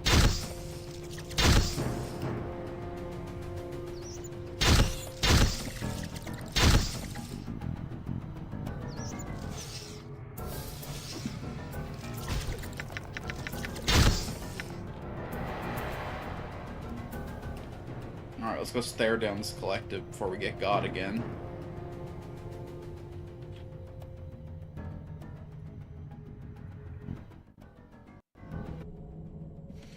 A voice that resounds like 1,000 speaking at once, like squirming and scales resounds in your head. Incredible anger and a sense of bare restraint throbs under the surface current of rage. Murderer! Speak your purpose here! Why do you call me murderer? The stench of lies clusters thickly around you. We know that we have seen your face and have slaughtered us. Know that we have felt the pain of our mind being extinguished. Know that the passing of each spark diminishes the glory of the blaze. You have murdered many of us. Do you deny this? I mean, they attacked me first. Lies. Know that you shall suffer as we have suffered. Is there any way I can make it up to you? What use are you? I'm hard to kill. This may prove of use. Yes. Prove yourself worthy of trust. Go to the halls of the walking dead. Kill the Silent King. Kill him. No. The walking dead are ruled by a king who dwells in a place we cannot see. We must destroy him to destroy them. He is a mystery to us. We have never seen him. He must die. Well, no, you do it. The dead.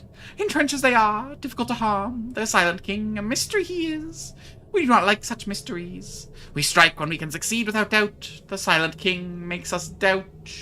Updated my journal. You are wise to accept our dictates. Journey to the halls of the dead. Strike down their silent ruler. Return here, and we shall discuss reward. Alright, cool. Bet. Since we're, you know, allies now and stuff, I can just, like, pass through your territory as I please, right? Stench of lies! We chill now? I'm gone.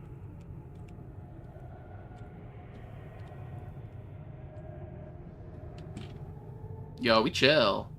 We big chill. What up, my were-rat brothers? The rat hisses you, but stays his hand was always try to attack. It says it slinks back, keeping an eye on you.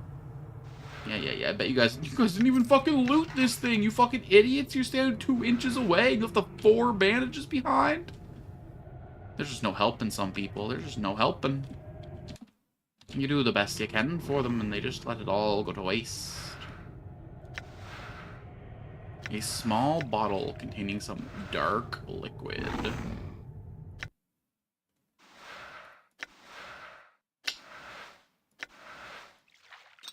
We're gonna be spending a lot of spell slots identifying stuff, ain't we?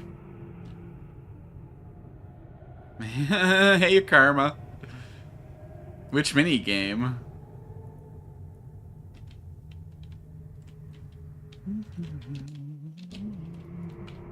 We creep, we crawl, we look through the runes. Oh, well, probably gonna be like a, I don't know. I don't know how long it's gonna be.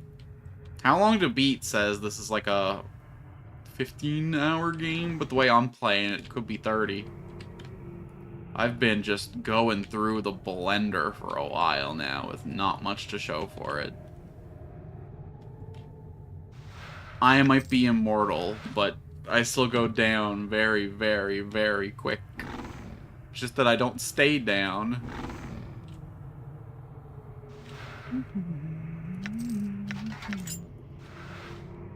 I haven't even done any money grinding yet in Lumentale. I've been so busy the last few nights off that I've had.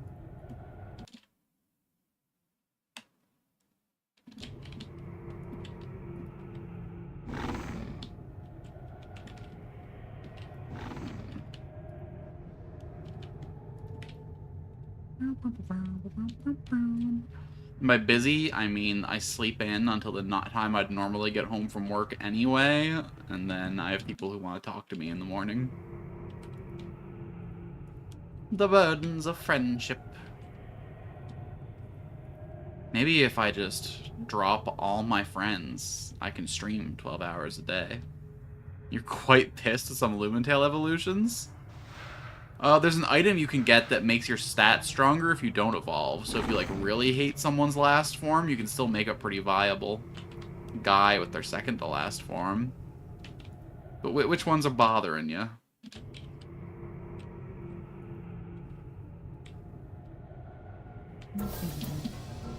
Excuse me? Why are we beefing? Why are we beefing? I became friends with you all. I mean, whatever, I'll take the free experience, I guess, but damn.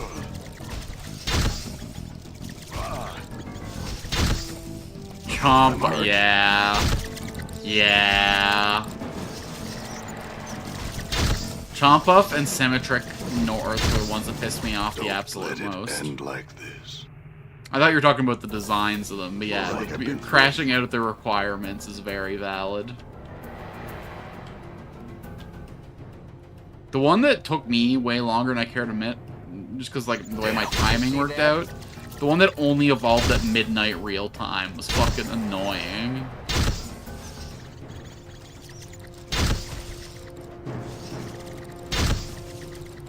Yeah, it's kind of a wiki game. Oh, the shit squid. Damn it. Right, all that work to evolve him, and he's not even any fucking good. Damn it. At least Scaraburst has the decency to be strong.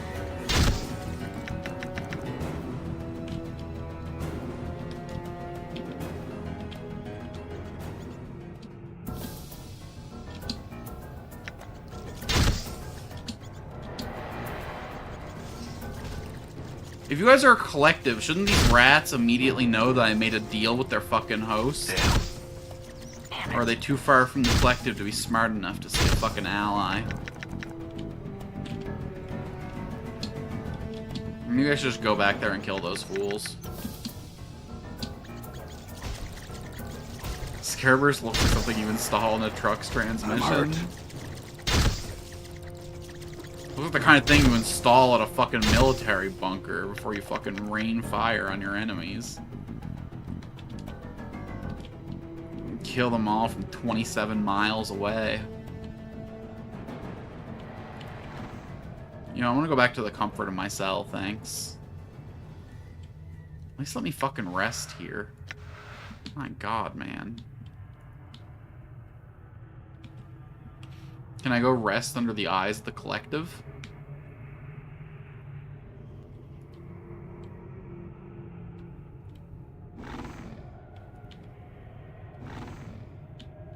I mean, I'm glad I don't have to fight you guys, but holy shit, there's so many of you. I really don't know what our plan is for getting through the Hall of the Undead, though. Every time I walk in there, I just get one-shot by a priest spell.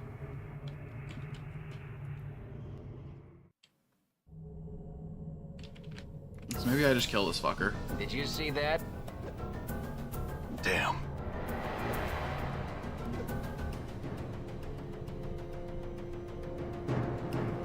Done. Okay, okay. I guess I made a promise or whatever.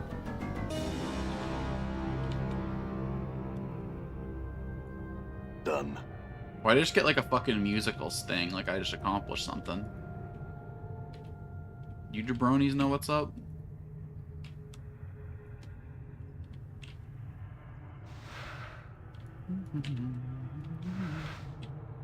Rats.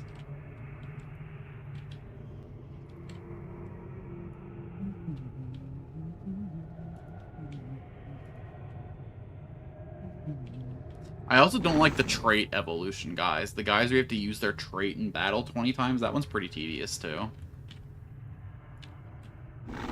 Just like 5 would have been fair, just to make sure you know the ability and how it works is a cool idea. 20 is just too much.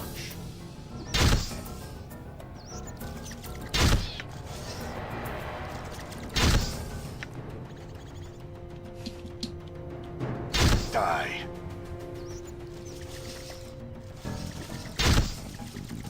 At least it's like unique though. At least he's the only one that has those conditions, and it's not fucking like 5 different guys. Just so boring when it's fucking. It's the puffin and it's the crab. And I think there's another one too.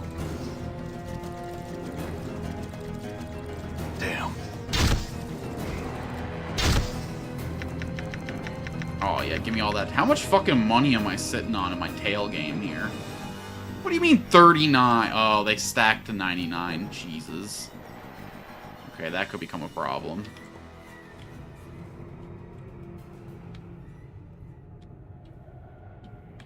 I mean, hey, if you guys want to just keep filling my pockets, and more importantly, Mort's experience Talk about per, beating a dead horse.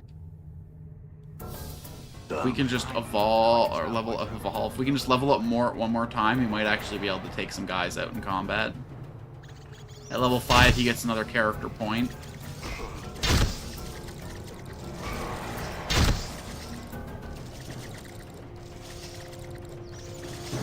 What? I beg of thee, hit fucking something. What's up, Chief? Yeah, I'm gonna have to put some points into strength on my next few levels, I think. Mort's getting a +2 to hit with 12 strength. Okay, so each point over 10 gives me +1 to hit.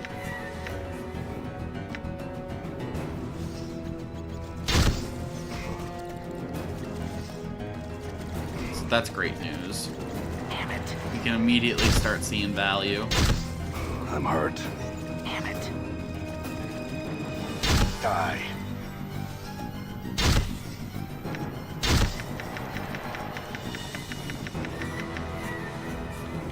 Done.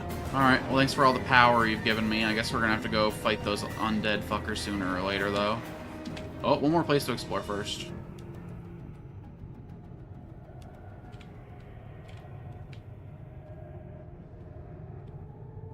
Where's the guy that fucking threw me in here in the first place? Where'd he get off to? Where'd he pop off to?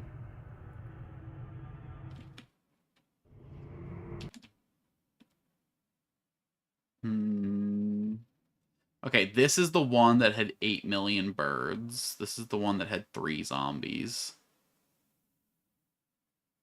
Oh, boy. I guess we made enough money in here that we don't feel too bad about paying to leave. Maybe I should head back to town and see if I can find... Because I never really fully explored the southeastern district. Might be some, like, quests there, or maybe, heavens forbid, a fucking party member.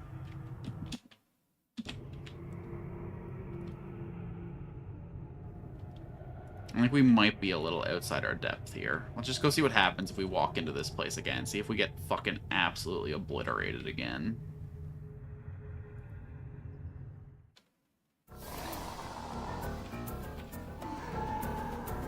I mean, I couldn't even fight 3 ghouls before. What am I thinking? I'm gonna take fucking 20 on? Done.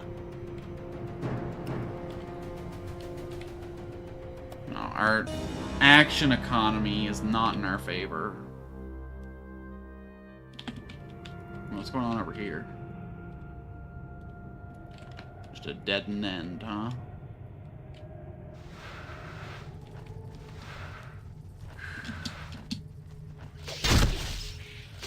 I'm hurt.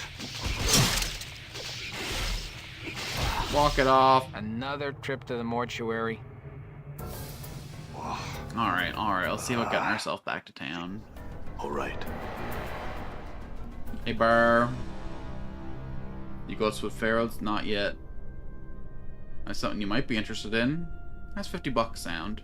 That's good enough. Pass it through and I'll open the gate.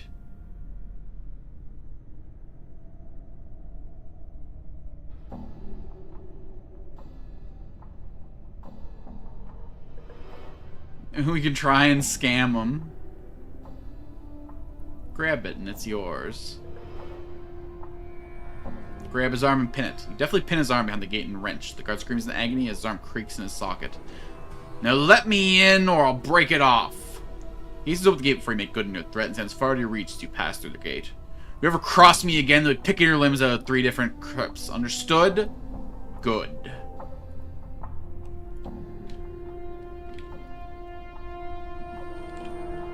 Motherfucker trying to fuck with me. How do I get out of this place, though? I'm not seeing, like, an exit in any direction. Maybe there's, like, a little more path up here that I haven't seen. Show walkable. Yeah.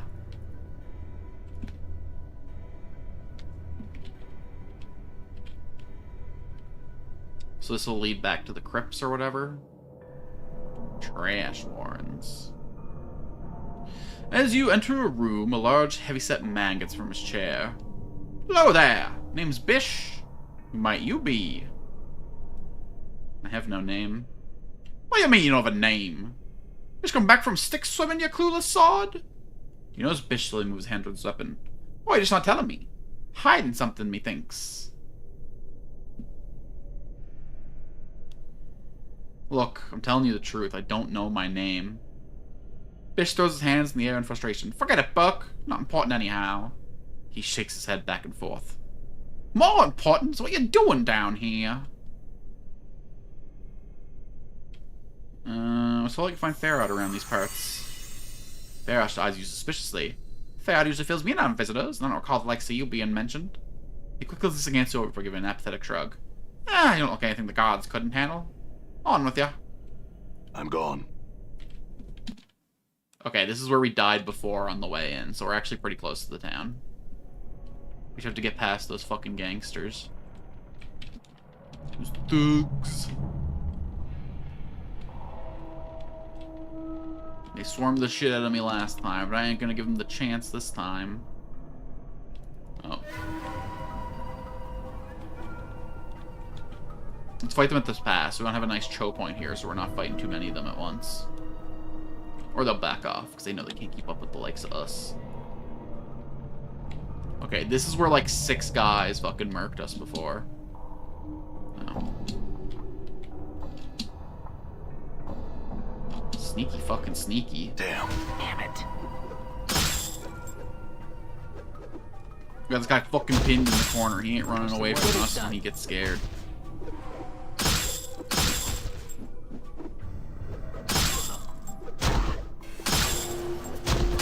I think we will let the others run when the time comes, though. Alright. You wanna join in, Nameless?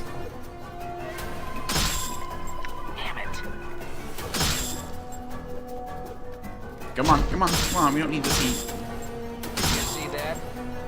Sick. I'm gone. Move. Get the hell out of here. Gentle people. And the molly.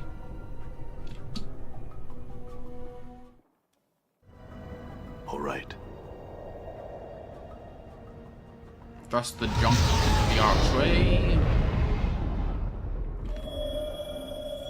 Okay. So we no, we didn't fully explore this district. There's still this little patch right here, apparently.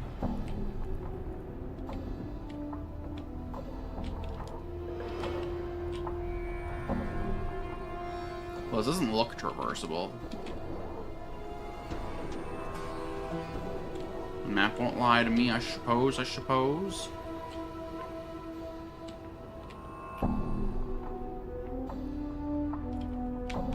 Okay, we don't need that heat in there.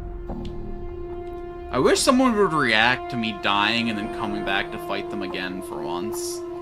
No one seems to acknowledge my immortality.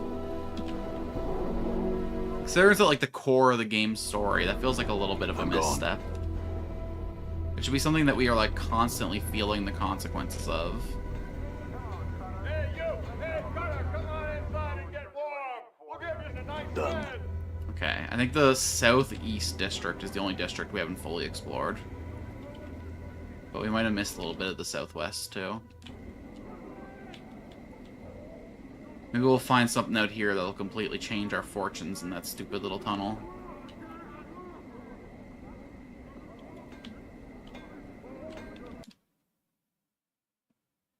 Ongyar's house? Sure, let's go see what's going on with Ongyar. Wife of Ongyar? You don't have a name of your own? Someone looks to be in her middle years, and her hair has streaks of grey running through it. Lines of worry crisscross her face. As she sees you, she seems torn to ask you to leave, and calling you the man at the table. This man looks haunted. His eyes are half-lidded, as if he had trouble sleeping. And his hair is long and unkempt. His beard is flecked with bits of dead skin and bits of old food. He doesn't seem to notice you as you approach. Hi there. The man glances up at the sound of your voice. His slack expression vanishes. Looks like someone has lit 2 fires in his eyes. What be your business barging into my house? His eyes narrow and his teeth clench. Get! I'll send you back to whatever grave you called from. Go ahead and try if you think you have the strength. Oh, I didn't think that would turn into a... I suppose that was blatantly fucking threatening, but... I don't know. I figured he was an old man. He wouldn't think he had the strength. Fuck, I hope he's not important. He was haunted. He clearly saw some shit. That's probably a fucking PTSD reaction. He fucking... Stay down, old man. I don't think we have to worry about him getting back up.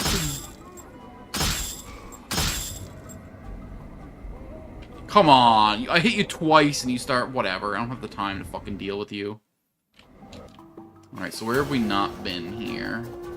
We pretty much just went to Kuatar's warehouse and got distracted with that box quest. Oh, speaking of, that Lemur is probably still in her house, huh?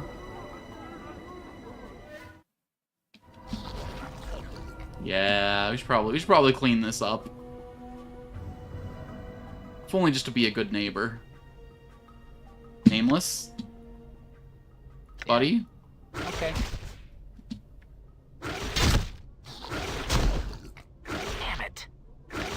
My jaw is hanging on by a thread, but you, father of trolls. Huh?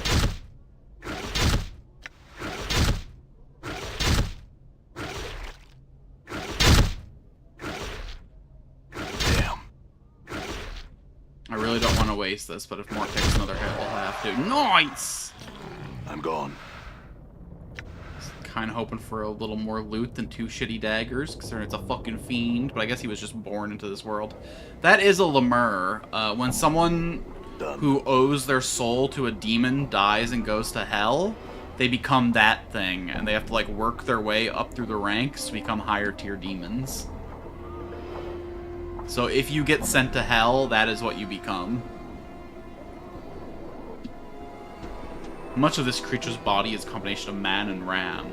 His head is a mix of sorts, with a broad, flat nose, goat ears, and a pair of curling horns. Intricate designs are shaved into his dirty pelt, and a massive 4-flame polearm hangs from his belt harness. He doesn't seem to notice you. Greetings. He turns to face you with startling speed, his eyes dark and suspicious of you. His voice is deep and rumbling, not quite human and heavily accented. What do you want? 2 legs. His hand is close to his polearm. Only to speak with you, I had some questions. He seems to calm down. His hand drops away from his weapon. Still keeps a certain distance from you, however. What do you wish to ask me? I'm missing a journal. Have you seen one or know where I might find one? No 2 legs, nothing like that. I'll tell you about the slums around here. He looks at you curiously. What is it you wish to know about some exactly? I'm looking for work. I doubt there's any honest work around here. The only thing in ample supply in the hive is trouble. What's someplace to enjoy myself? Yeah, the good stuff! I don't think there's anything to enjoy here, 2 legs. Perhaps just look elsewhere, in another world. Some other questions. Why are you so wary of me? He seems sad for a moment. This place, a wretched, unclean place, is full of unfriendly, sometimes desperate people. Not the best place for a visiting body or 2 legs. He shrugs. I have business here, though, and so here I am. Visiting? You don't live here? No, 2 legs. No warrior could live like this. Where are you from? From the plains of Yozgard, 2 legs. They are my home. He smiles in fond recollection, as if warmed by the memory. What sort of business were you here for? There's a time, 2 legs. We'll meet in a happier place. I shall tell you about it. Till another time, then. Farewell.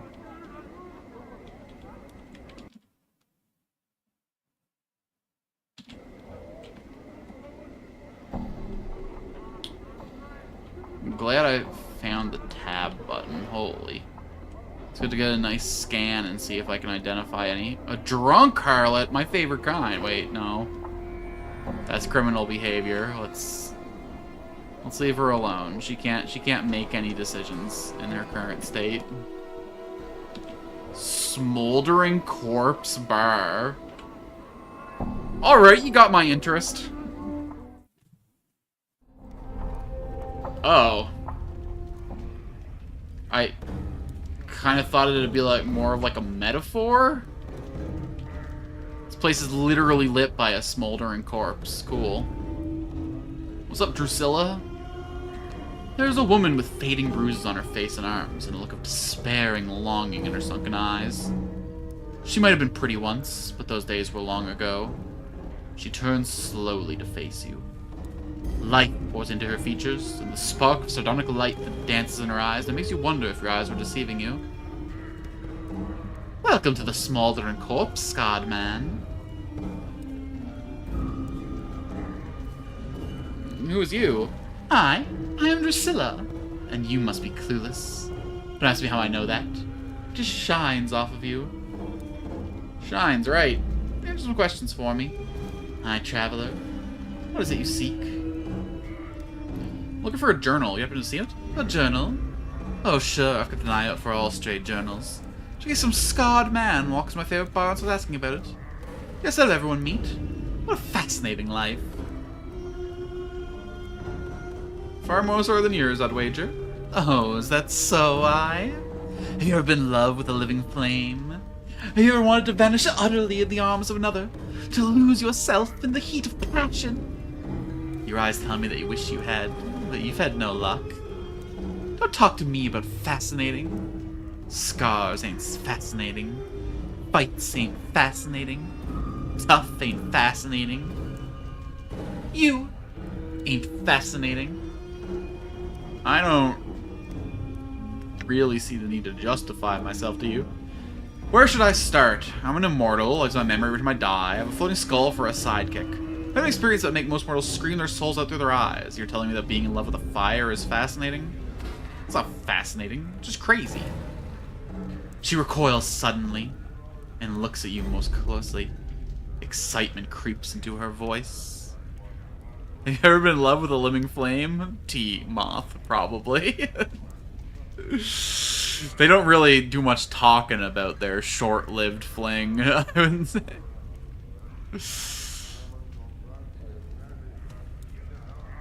What do you mean? He said you'd come. He said you'll be the one who set him free. He spoke to me in a dream and told me you'd come with an ocean of water to balance him, so he could burn across the plains. Oh, maybe the water jar we get for the door guy. He said I could, like, upgrade it to get its full power. Maybe I can bring an ocean of water to put this guy out. What's your connection to him? I was Ignis's lover. We both loved the flame, though he loved it more than I did. But now I watch his beauty as he rides in the heat of the fire, and I, Drusilla, love them equally. You're barmy, aren't you? Alright, answer some questions for me. When will you free Ignis? What can you tell me about this tavern? It is a prison for my love, and the place where they have kept him cruelly bound over the centuries. The place I have come over the decades to commune with him in his fiery torment.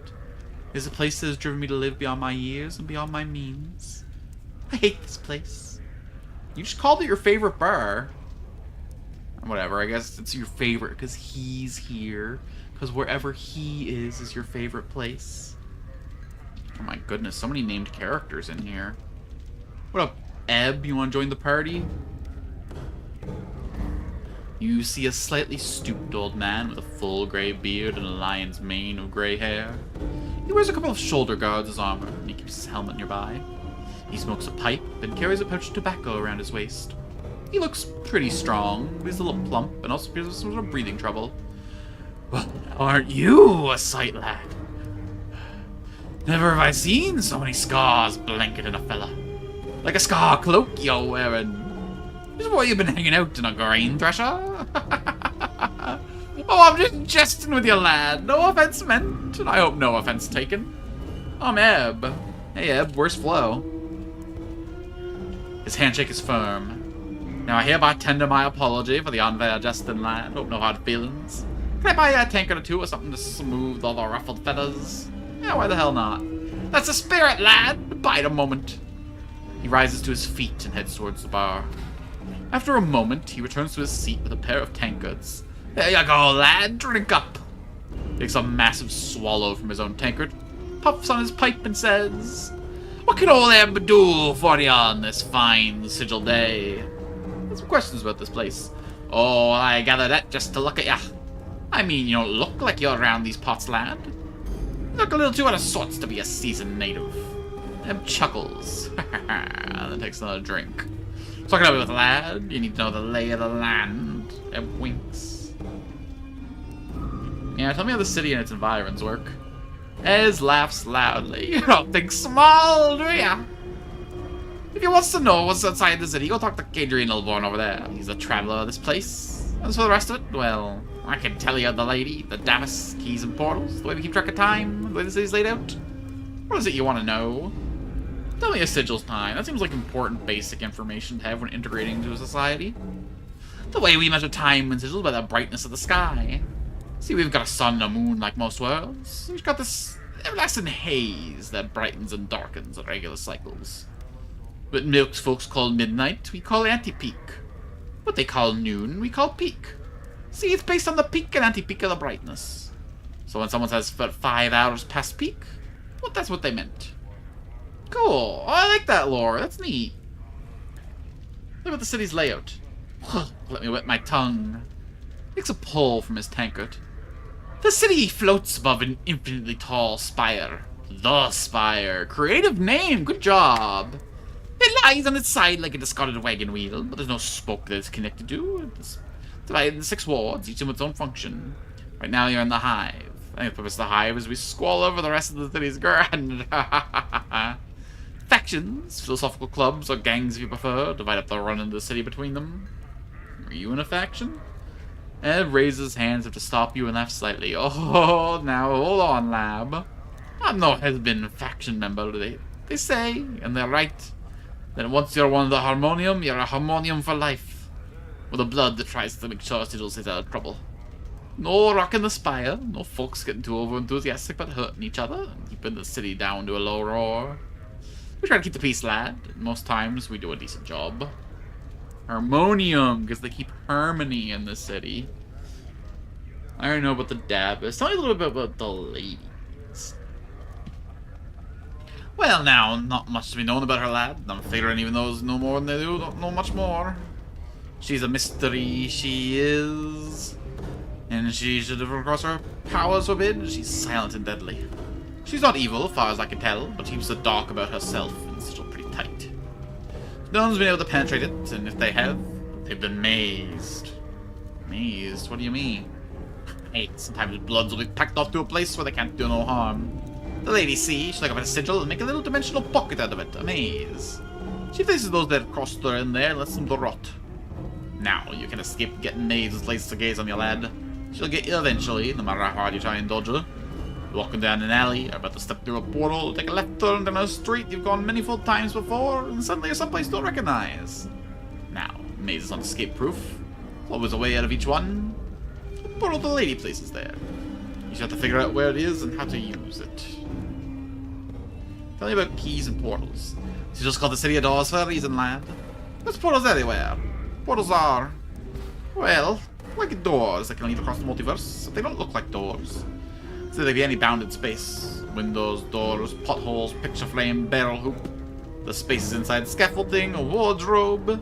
Each could be a portal waiting for just the right key to open it and take you someplace into the multiverse. Now, keys. Each portal has a key. You need to open it. Now, portals can be any bounded space. Keys have a bit more variety.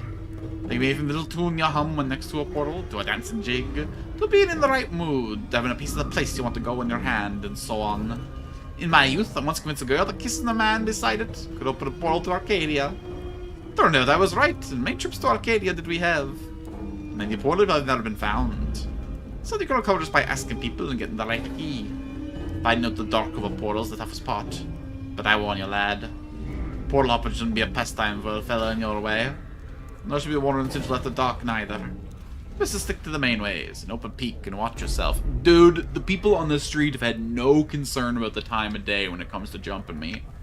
I appreciate the concern, but I've already buried so many of your people. Well, I want to learn a little bit about him himself. Who is ya? Creakness. Third measure of the harmonium, now retired. Bit of tout with one's voice since I don't step lightly as I might these past 2 or 3 decades. Now, lad, who might you be, and what trouble might you be in? Makes you think I'm in trouble. Lad, no as many scars do you have in some sort of trouble, either from himself or from others. Ebb looks at you in mock reproach. What do you take old Ebb for? Blind? Ha! Look, I'm a little wet around the edges, looks like some sight and sense. And what's dogging your heels to be causing some trouble? Perhaps I can help you, eh? A few troubles. I woke up in the mortuary and seem to have forgotten who I am. Eh? Ebb blinks and frowns. What was that you said, lad? You woke up in the mortuary? Ebb studies you closely. Oh, now they make you for dead under all them scars, mayhap. Can't say I would have been any smarter. He puffs his pipe. Them dusties. He catches himself. I mean, them dustmen. Dusties being a rude term to refer to them pale-faced fellas, don't mean too much disrespect. They've all the perceptions and friendliness of a gravestone sometimes, eh? Can't say I couldn't see them screwing that up. No, lad. That's what I heard. Had some other questions. No, actually, I'm pretty good. I'm gone. Thanks, brother. I guess he's a little too old to recruit to the cause. Oh, why didn't you introduce me to your companion? You see a soft-looking man with gentle, far-staring eyes. He dresses in supple leather clothing, various implements of use and destruction about his body, such as ropes, spikes, tinderboxes, empty vials of air. He looks half gone, literally. There's insubstantial to his existence. His essence has been partially leached away. He focuses those eyes on you, and suddenly you find them gripping and determined. Greetings to you, O Seeker. Greetings. He carefully sits on the mug he's holding and gives you all his attention. I have seen the far reaches of the multiverse and returned to tell the tale. I have walked upon the bodies of dead gods and spun moonbeams in the astral ahead of 1,000 shrieking Githyanki nights. I have passed the edges of existence and watched my existence shiver away before me. What is it I can do for you? There's questions for you. Perhaps I have answers for you. Speak, and I shall tell you. Who is you? I am Kandrian ill-born traveler, dreamer, tale spinner, and so forth. You are a traveler? Tell me of the plains. I am tired, Seeker, so tired. I am fresh back from negation. I will answer what I can for you, but I cannot promise that you will find satisfaction in the answers I give. Of what would you know? Would you hear of the outer planes, the primal planes, or the inner planes? Let's start with the differences, maybe. The difference is true essence, Seeker. The inner planes are matter, substance, true physicality. They're the most in the multiverse, and the belief of the spring. The inner planes fill the ethereal plane, the plane of potential, some way, which form the elements of the world or mortals. Once past the ethereal planes, when we reach material, while it's a matter of mortals and monsters, mayhem and machines. There's still a place where belief is born, and there's a place spirits under the outer planes are born. When mortals die, they pass through the astral plane. No place that is thought and mental energy is itself. It's in all things, it is none. It's paradox among also things, and it fills spirits into the great ring. Do you comprehend so far? Sure, go on. Now the outer planes, where should I start? Do you know the cardinal rules of the planes on which all others are based? Do you know about the composition of the outer planes? Do you know the great ring, the divisions of the hearts? Do you know the individual planes? Each of these lines is next, and the best start at the beginning.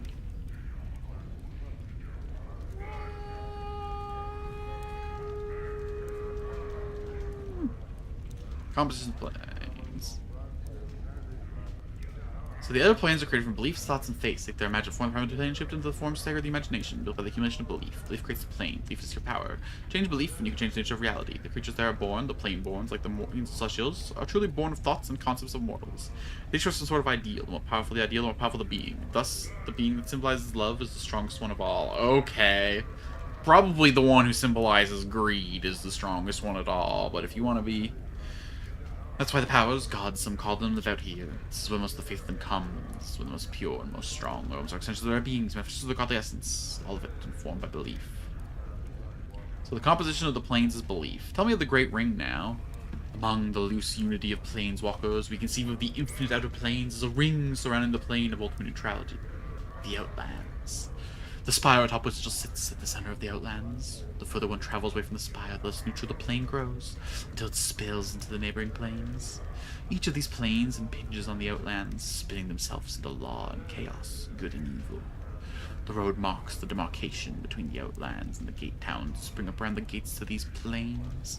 Beyond the gate towns lie the hinterlands, uncharted territory that is lost to history, that loses thought. Danger lies in the hinterlands. The other planes differ by morality, not substance. For you, we'll divide the planes into 3 sets. The upper planes of good, the lower planes of evil, and the boundary planes of neutrality. These are then divided further by law and chaos, with the Outlands in the middle. Which interest you? The upper planes. Of the upper planes, there are the neutral planes, the lawful planes, and the chaotic planes. What would you know? The neutral planes. The neutral upper planes contain the Beastlands. A place of neutrality and goodness, with a slight tinge of chaos, where the animals rule in eternal noon and night. They hold Bitopia, twin paradise of industry and labor, where all work together towards the good of all, and Elysium, the sweetest plane of goodness and calm I've ever come across.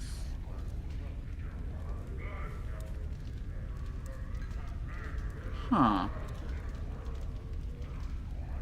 Alas, right now I'm not well enough to enjoy all their restorative effects. What would you hear of now? Tell me about the lawful planes. I'm not the best person to speak of the planes of law, for the innate structure and ultimate patterns they impose frighten me. I steer clear of them, because I value my individuality more than I value the knowledge they'll bring me. They include regimented Arcadia, nearest to the good planes, the unbending order of the Mechanus, and Mount Celestia, home of the Archons, an island in the Silver Sea. What about the chaotic planes? These are where I feel most at home, though I steer clear of Yosgard for the most part. The endless battles test of metal among the floating earthbergs in the plain don't do much for my disposition. Arborea, though. He sighs.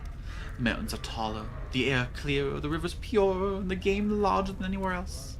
It is a true paradise, a place where passions run high and the wine never ceases to flow. When I have recovered enough of my wits and myself, when I have done with the outer planes, you shall ask of me of the inner. I will describe my journey to you. I will return to Arborea's bowers and glades and lose myself for a time. No more of the planes. Tell me about the boundary planes. There are 2 boundary planes to my mind, and they are diametrically opposed. One of them, Mechanus, is the very essence of law. A place where belief fits together, interlocking, turning a massive machine where is the entire plane. Some folks would have it the gears of Mechanus, or the engine that drives the plane. The other plane is Limbo, a swirling morass of chaos that follows no rule. None. And just when a body thinks he's classified its behavior, it goes and changes on him. Or it doesn't. You just can't tell. I was in Limbo not too long ago. Tell me more about the lower planes. Like the upper planes, the lower planes are divided into lawful, chaotic, and neutral. Each of them varies in terms of horror and what those horrors do to a traveler's spirit, and all of them are best avoided. What would you like to hear of? The chaotic planes. The abyss is in some places that are going, or Bators are orderly. The abyss is full of chaos and change, and none of it's pleasant. When it becomes something that approximates normality, that's when you should be most wary of it. It's home of the Tanari, which most planes call demons, and they got that name for a reason. They're unpredictable and murderous, and the few that you can trust are few and far between. The few that I have met who I trust, I still don't trust entirely. They are creatures of chaos and evil incarnate. If they're putting on a friendly face, who's to say it's not part of a larger agenda?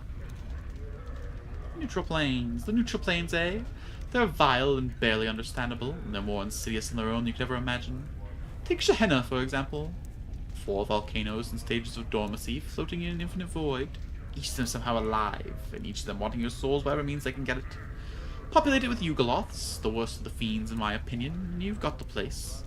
The plane of ultimate evil, at least, that's what they call it, is the Grey Waste. A no place that drains color from your body and spirit, stealing away even your apathy. It's the site of the worst battleground in the war down there. Don't get me started.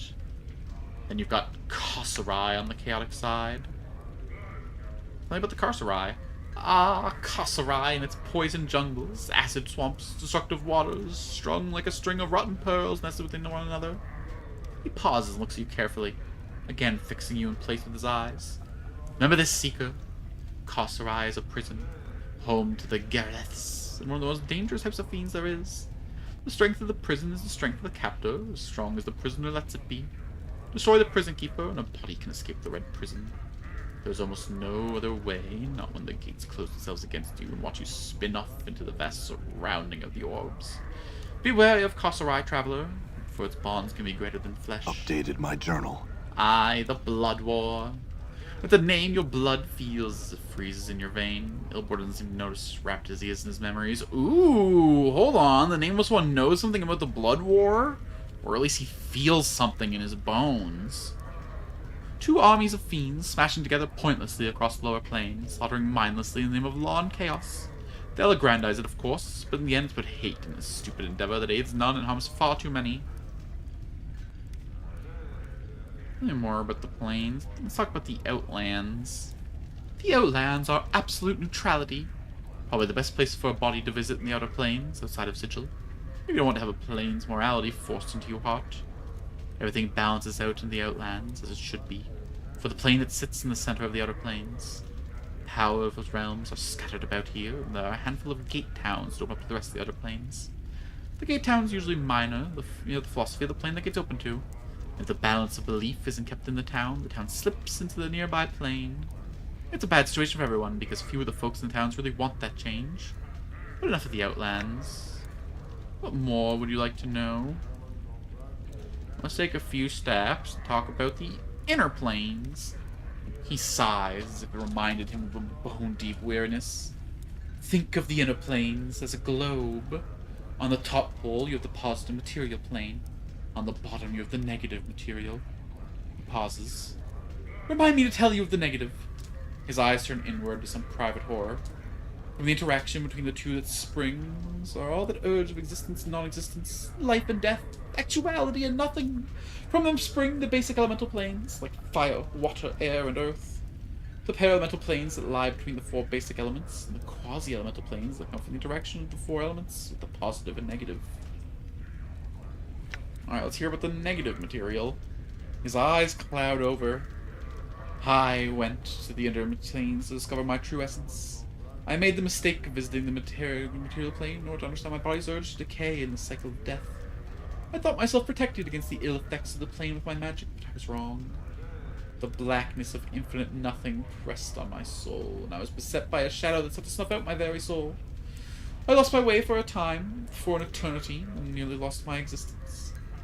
I could feel my essence falling away from me, and even now I am half gone. Never will I return. If I was writing this personally, I probably wouldn't have doubled up on soul there. I would have said, like, my very essence or existence, maybe, but I guess he pivoted to existence in the next. Updated my How journal. did you survive? How did I survive? He smiles tightly. With a piece of nothing that held back nothing.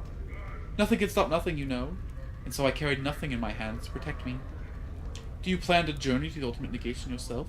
You have the smell of desperation about you, and so I must make you this gift. Hold it in your hands where the shadows press in, and should protect you, and your friends somewhat, should they remain close to you. He passes you a small black token, looks as no dimensionality to it. Thanks. Tell me more of the planes. What did you mean when you mentioned negation before? His eyes cloud over. Oh, you already told me that. Maybe the other planes then. Tell me about the prime material. You want to know of the prime? Visit it. The boundless worlds of that plane have an infinite variety, as do the planes, but I cannot encapsulate them as I have here. Suffice to say, they are the birth of the outer planes, and the children of the inner, and they hold limitless potential within the boundaries. Okay, you had another dialogue option before when I was going through...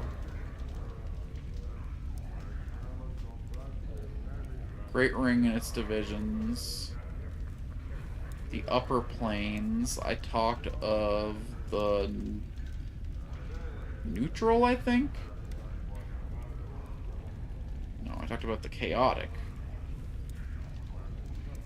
He had a dialogue option before where I could ask him about his journey.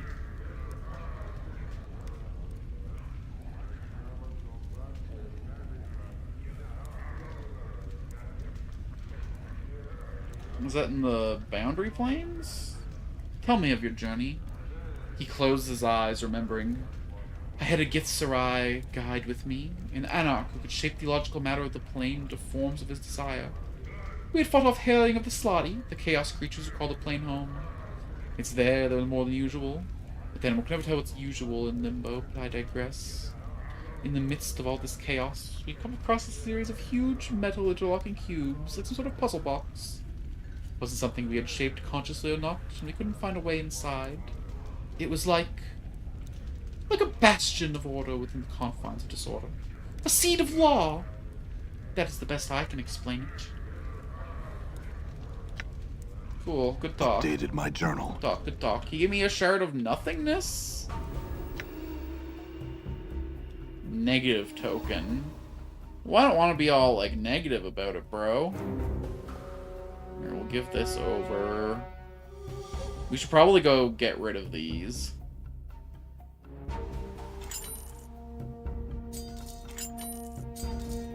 And then we could also, do this quest. Where's the embalming? Oh, I have it. Cool. Hold on, we have a lot of people left to talk to. I'm starting to think that, like, this guy is gonna be a party member I get when I put him out, which means I'm probably not gonna find any other party members in here. Well, there's... everyone in here is a named character, so who the fuck knows? You see a trim, muscular man dressed in clothing that's comparatively drab and mundane compared to most of the others we've seen in the city. He carries himself with an air of superstitious arrogance. He also looks dramatically out of place here. What do you want? He asks. Who are you? I am lost so why over now. Surely you have heard of me. Nah. Can it truly be? Can it truly be none this time have heard of me and my exploits? Alas, I shall prove myself all over again. Here I thought my fame had spread across the world. What world are you from? I come from the city of Alabon on the River Tame. Surely you've heard of its glories and wonders. No matter. This place has been blighted and ignorant when it comes to the splendors of true cities. I'm told that my land is what they call a prime, but it is a city. Though a prime of what, I don't know. How did you get here? I was chasing an old foe, the villainous Sir Tananel. He pauses, waiting for acknowledgement, and then continues. He conjures demonic magic and opens himself a doorway and told himself through it. Before I could flee me entirely, I threw myself after him, and found myself here. Is this, like, from a D&D setting? Is he from, like, fucking, like, Eberron or Faerun or something? Let's see, he mentioned a river. Wait, isn't the River Tame a river in our world? Tertaniel. Is this, like, a guy from, like, Arthurian legend or something that they just dropped in here? I get it, you're one of the clueless. He bristles, reddening his hand, convulsed around the hilt of his sword. Clueless, is it? I take offense at your words, Sarah, and bid you farewell and hopes you should never cross paths again. Turns away from you, still flushed with pride and raged. Who are the patrons this happened? The person I know here is Eb there. I'm new to this place. I do not make it my business to meddle in the affairs of other. If you have any further questions from me, I'm going to continue to enjoy my solitude. You can go back to whatever you was up to. Barkus. You see a leather-skinned man with just a hint of ashen color to his face. His teeth seem sharper than normal, and his eyes are filled with the boredom that comes of having seen too much. His voice is nasal and clipped. You again, eh? Hold on, nasal. You again, eh? What do you want this time? I don't actually really know what nasal means to people. I'm assuming it, like, kind of speaking up to the nose, but...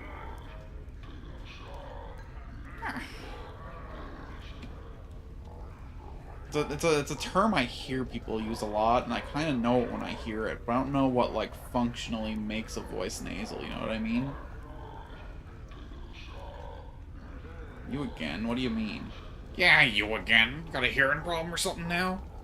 He was in here about 15 years ago, all bubbled up, smashed up the place with a pile of coin that wasn't enough to pay for the damages. So you plucked out your own bleeding eyeball and tells me you're back to reclaim it when you get 200 coins together. 15 years of interest, you got about 500 coins? And the jink pal, I got your eyes. 500, that's ridiculous. He pauses for a moment. That it is. Tell you what. Give me 300 and the eye is yours. I mean, I did see in my UI that I could change out eyes, so fuck it. It's a deal. It's a deal. Produces a darkened, wax-stoppered, wide-mouthed bottle from his pocket. You sound of liquid sloshing around inside of it, along with a heavier, squishier noise. Opening it, the stench of some sort of preservative agent nearly makes you gag. Floating in the viscid muck is an eyeball. I figure what you want to do with that. Now you're exposing all to the air, you might as well pick a leg from a jar for the good it'll do you. Think of your mind, Cutter. Pickled egg or not. Tear out your eyeball and place this one in the socket. With a moment's hesitation, you reach into your socket and pop your eye into the palm of your hand. The bartender helpfully severs the optic nerve and directs your hand to the jar of goo that sits in the bar. You deposit your eye in the preservative, wrap your fingers around the old one, and slide it into your empty socket. The pain of this entire operation is incredible. After a moment, though, you can feel the optic nerve reattach itself to the new eye. And suddenly you're hit with a flash of memory. Memories flash, a vast expanse of chaotic, ever-changing wasteland stretches before you. A group of humanoid vultures plummeting towards you, cruel weapons ready to strike, and your own shining blade clutched tight in your fist. Memory flash, the toughs surround you, and the colors of the enemy you can't quite place. Long daggers glisten in their hands, and the light glints cruelly from their exposed teeth. You glance at your scarred hands and know they'll soon be covered in blood. Memory flash. An enormous frog-like creature comes bounding over, through, under, chaos stuff, headed for you with a mouthful of teeth. You hurl your javelin through the shifting matter and pin the creature to a sudden stone plinth. You've recalled some of your lost fighting skills. Yeah, but I got paying customers. Who are you? Me? I'm Barkus, owner and keeper of this place. What is this place? Did you see the sign up front? Did you see the bark burning over the furnace when you came in? It's a smoldering corpse cutter. Best damn pub in the sigil. Well, at least it's the best damn pub in this part of the hive, which makes one of the best in the sigil. Hell, they got fancy places and plants and such in the Laser Ward, and they got fiendish taverns sold among the rest of the hive, and they got the character of the smoldering corpse. Who is that corpse, anyway? Him? Ignis. Used to be a flame wizard, burned down a piece of the hive, and got himself scragged to a bunch of other mages. You want to know more about him? Go to Drusilla down by the door. Okay, I'd like to know about something else, though. What can you tell me of the patrons here? I don't make a point, then if you're lies, people will give me their hard-earned jink unless they ask me to. So, over there's Kandrian, Planewalker. Let's go and talk to you about planeswalking questions you might have. He's been pretty much elsewhere, everywhere. Down there is Zev Creekness, an old harmonium basher. Don't hold that against him, tout. He's a good hot hot, you know, sigil up and down. Them fiends over there are Ethelgrin, Tegarin. Word of advice, don't deal with them. Might be low rankers in the fiend hierarchy, but they're still fiends. Then you got Ilquox over there, not trustworthy. Some mercy killers looking for some poor sod. Dakon, the Githrazari, is a mystery to me. Don't know much about him. Don't talk much. Finally, just earning some free bub. Yeah, sure, what's up? There's a bubba over against the far wall, hanging over in the shadows, trying to work up the courage to slip out without covering a tab. Way to make sure she don't do that. You do it, you got free bub here for life.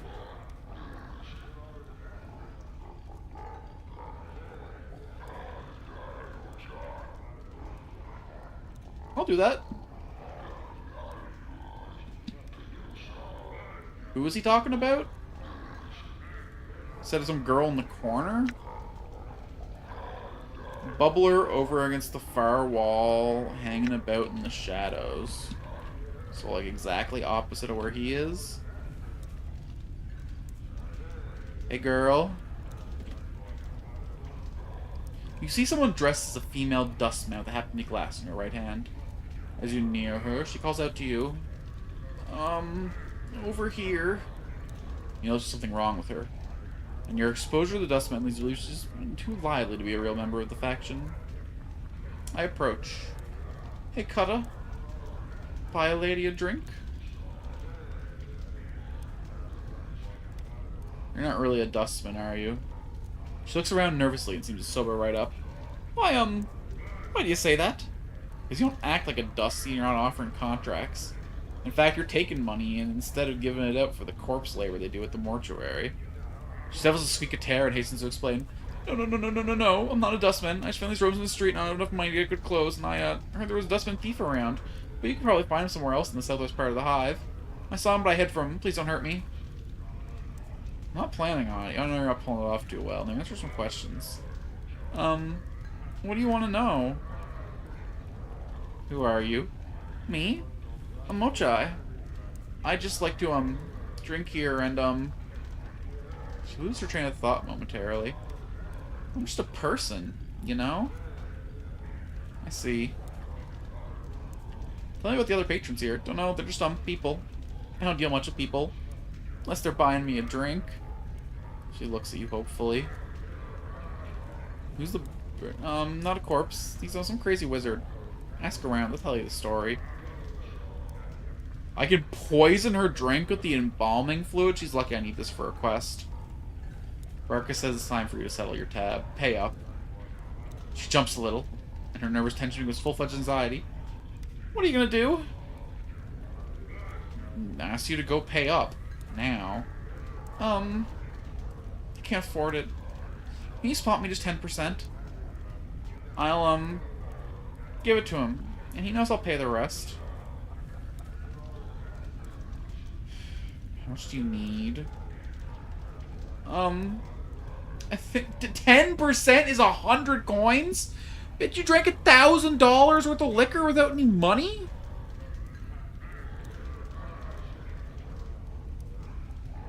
Oh, can you think of another solution that I would have pay? Huh. You could always, kill me.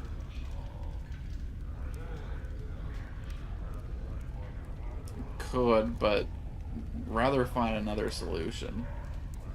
She looks at you for a moment longer, swaying where she stands. I'm alright. You want something else?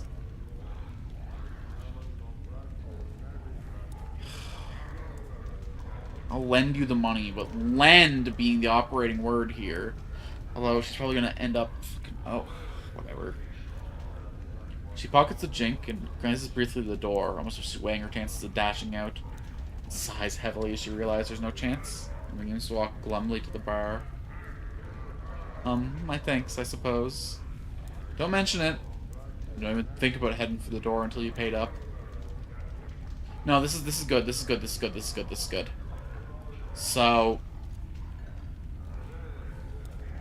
I gave her 100 coppers, and it's gonna give me free liquor for life. If she's got $1,000 debt, we can easily get $100 worth of value. Unless she is the heaviest drinker in the fucking 9 spheres. You're walking real slow for someone who owes debt. Okay, so I'm not supposed to truck Ilkwix. And I'm not supposed to deal with fiends. Here's, some money. I'll bring in more later. You better. I'm sending after him again.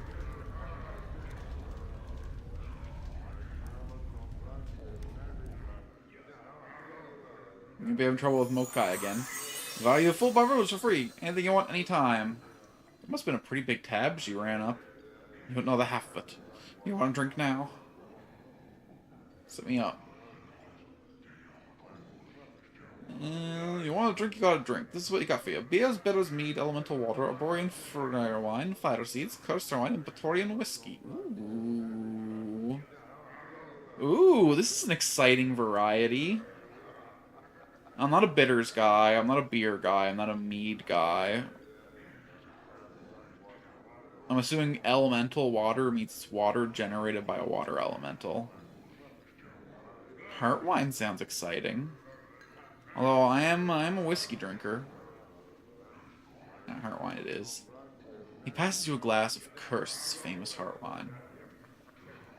The bouquet is breathtaking, and the wine itself is full-bodied and fruity. The aftertaste leaves nothing to be desired. Made from real razor vine, that is. Wish I knew the secret. You are keep nodding to us. You want another one? No, thank you. Free drinks for life is a crazy deal just for fucking roughhousing with one girl. This guy does not know business.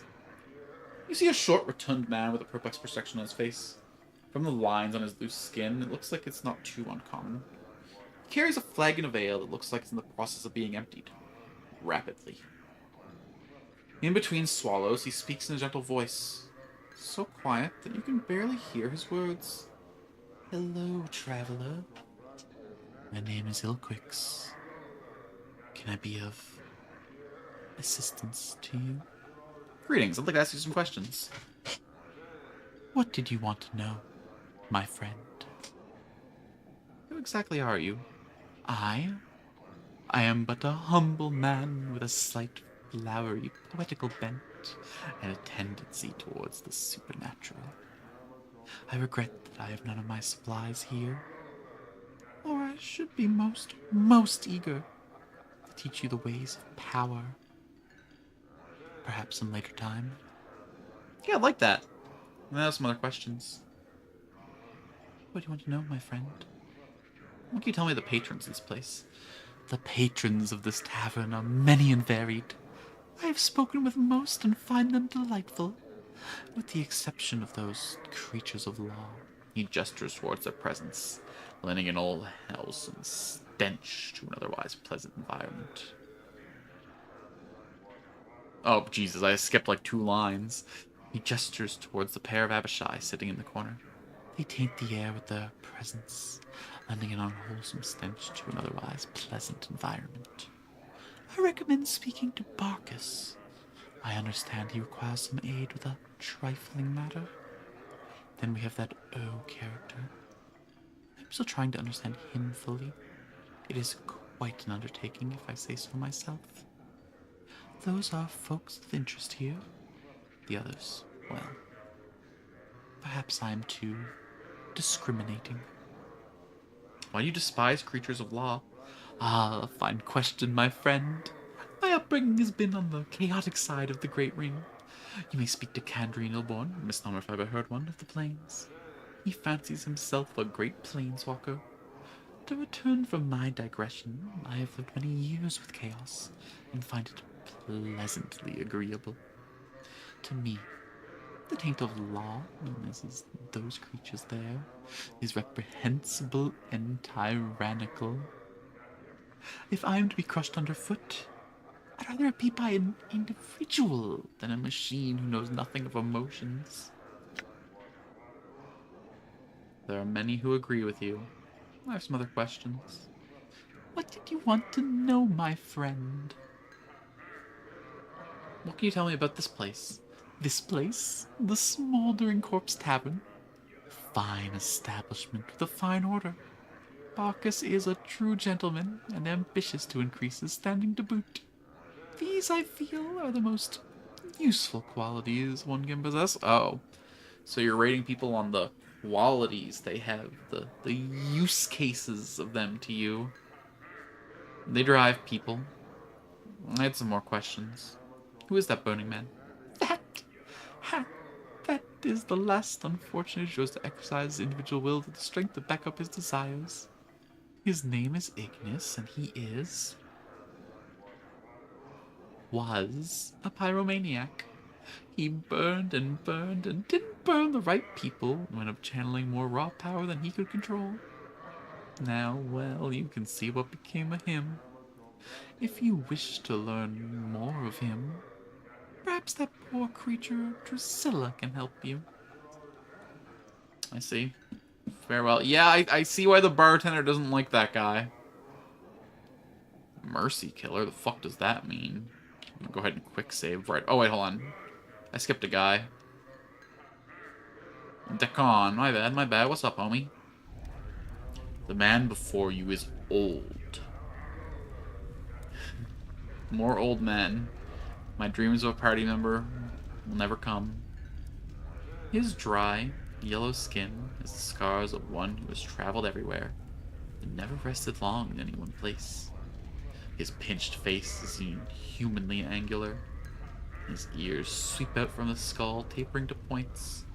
He wears a loose-fitting orange tunic, and a strange shimmering blade is strapped across his back. He's got a fucking, like, Star Trek... What's that weapon that the Star Trek guys have? The fucking... It's like you hold it, it's got, like, the curved blade.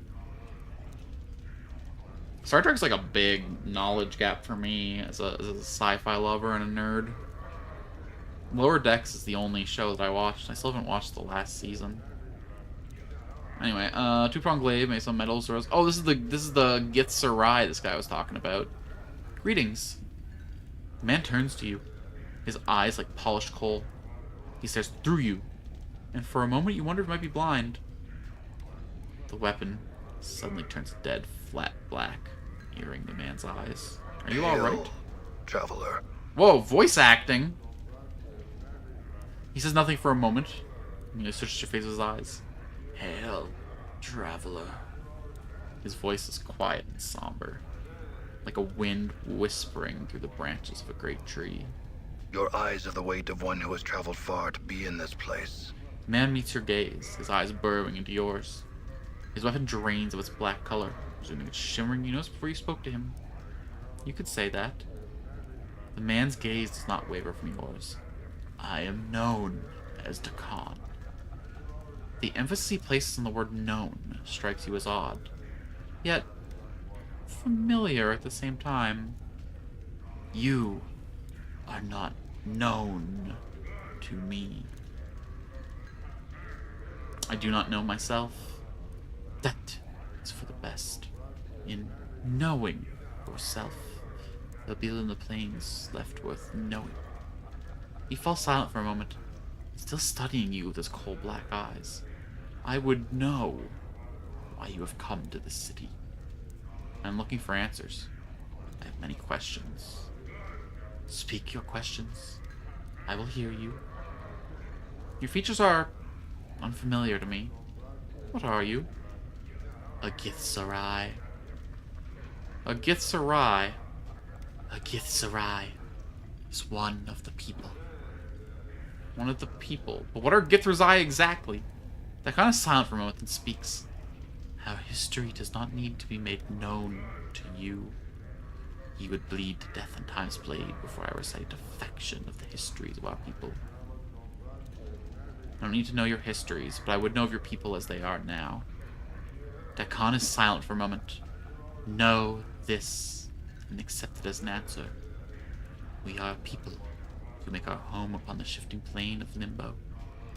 With a deft motion, Dakan slips the blade from his back and holds it before him. I wait to see what happens. There, we mold the matter of limbo with our minds. We forge cities with our thoughts. As you watch, a series of rippling waves of metal begin to roll forth from the center of the blade. The pitch and crest of the waves only match the inflection in Dakon's voice. It is chaos we dwell, with only our knowing presence to preserve us. With only we are the Githzerai. What is that blade you have? It moved, shifted in response to your voice. It is a Karak blade. It is an object those others know the rank of its wielders. It's made of a strange metal. It's almost hypnotic the way it shifts back and forth. I kind of fall silent for a moment as if searching for the correct words. In your tongue, the closest translation is chaos matter. The people may shape it with their thoughts. Karak is not shaped by heat, but by knowing oneself. It is a mirror that reflects the will of the wielder, but its surface and its edge. When one knows themselves, the blade is strong, harder and stronger than steel. When one does not know themselves, the blade is as water, formless and weak. What rank does the blade signify? The blade is a symbol carried by the Zerth. A Zerth is one who knows the words of Zerthamon. In knowing the words of Zerthamon, they know themselves. Zerthamon founded our race. He knew The gifts arrived before they knew themselves. He defined the people. He gave them one mind.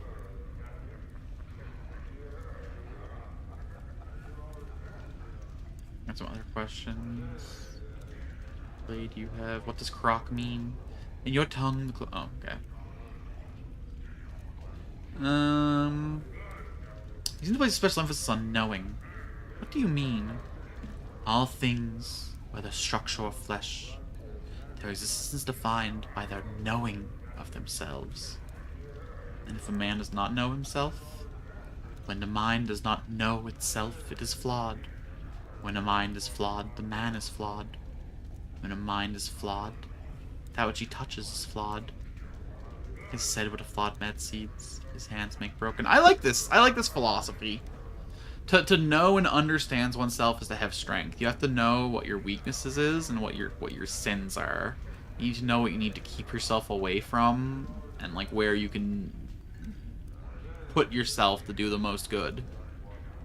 This is like a really cool metaphor for that concept. This is a really cool idea. A communication of the idea that to know oneself is to know, good or for bad, exactly what you are and exactly what's good for you. Do you know yourself? Peckinpah's silent. His Colback eyes take on the same distance that you noticed when you first spoke. I ask again, do you know yourself? When Ekon speaks again, his voice has changed. His words an echo, like a great stone dropped into a chasm. It's like he is forcing the words from his chest. It is not my will that you know this! Sorry. As you turn to leave, the man speaks sharply. The first time you've heard his tone change, the conversation again. Hold! But I just made his tone change. Whatever. Maybe I wasn't supposed to get that dialogue option. Maybe I was a fucking asshole. The man's voice levels out. The city is not known to you. I would travel your path with you. Yeah, an extra blade would be welcome. Your path is mine. Strangely enough, his voice seems distant, and his echo as if he was speaking from across a great distance. Or maybe as if right into my mind. Are Gitsurai psychic? Ooh, looks like my skills have increased. No. Endure. In enduring, grow strong. He's got spells. Reign of Anger. Zerthamon's teachings allow the channeler of anger and streams of unerring missiles to quickly strike those that oppose you. This spell summons a magical missile that strikes its target unerringly for 3 to 6 points of damage with no saving throw. This casts 1 extra missile every 2 levels for a total of 5 missiles at level 9. That's spell casting levels, right? Okay, hold on. So this is... I don't know how casting works in AD&D. I'm gonna be honest. Do I have spell slots? Or do I have like a limited number of each spells per day? Fighter / mage. He's a hybrid? 2 to 9 splashing, +1 to armor class, chain blade. Only usable at a con. On the Githurai home plane of Limbo, solid matter is something of a rarity. Limbo itself is a soupy mess of elements, and only through force of will can the Githurai shape these elements into stable matter. A substance called Karak is material that can be shaped with the mind. Dakon's blade is composed of this substance. Through mental discipline alone, Dakon maintains the integrity of the blade. He can shape it slightly depending on his skill, adjusting its length, sharpness to the edge. Presumably, as he gains levels, he can be able to manipulate the blade in new ways. It is not known whether all Earth carries such weapons. This weapon depends on the integrity of the wielder and must be trusted only those who have learned discipline themselves. Maybe the Zerth are a collection of people who have all learned that, though. This blade appears to have a special religious significance for Dakon. Dakon has wound a series of parchments around the hilt of the blade. These appear to be mantras dedicated to Zerthamon. A small round stone is the unbroken circle of Zerthamon. The unbroken circle is a Zerth religious text containing teachings of Zerthamon, the founder of the Githzai people. The circle is made up of a series of interlocking circles that fold out from one another, depending which branch the reader wishes to follow in the paths of teachings. It said some Zerths spend years poring over the combination of the plates, looking for new significance in the teachings. Dakon seems to use the text as a means of focusing his spellcasting ability. hovers over the tablet occasionally, memorizing the words. Whispering Flask invokes aid, special +2 to strength, only usable by Zithrai. This container holds a peculiar powder called Whispering Motes. Loose translation of the Gith expression, a form of healing powder commonly used by the Zithrai on the plane of Limbo. When the stopper is pulled and the spice touched the skin of a wounded person, the spice traveled through the injured's body, generating raw matter to fill the holes in its physical form, no matter how small or large. In order for the spice to work, the user must concentrate on its healing effect. With the proper discipline, Rag's Thrak can heal the greatest of wounds. In addition to its curative properties, it's also an element in several of the rites of passage. This spice also fills holes in a person's psyche, removing doubts and giving them focus and purpose. Hell yeah, the drug they take to open their minds, dog. Okay, so this is interesting. The flavor text is describing a healing item, but it's actually a buff item.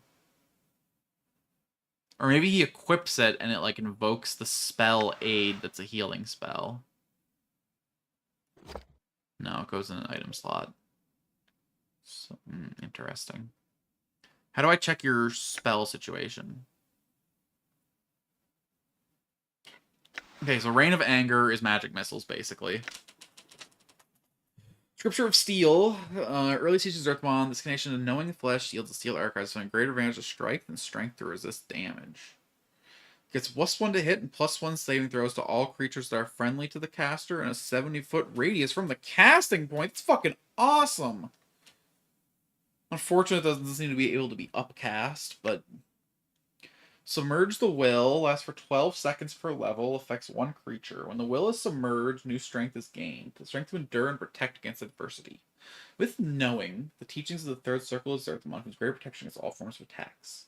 When cast, a magical orb protective energy arises and protects the recipient from all attacks in all directions. So it's an AC of 2 against all attacks, +1 to all saving throws. For 12. Okay. So, got it. It's not spell slots. All scale with the level of the caster specifically. So this is gonna... What level are you? And I also have access to level 1 and level 2 spells. Interesting.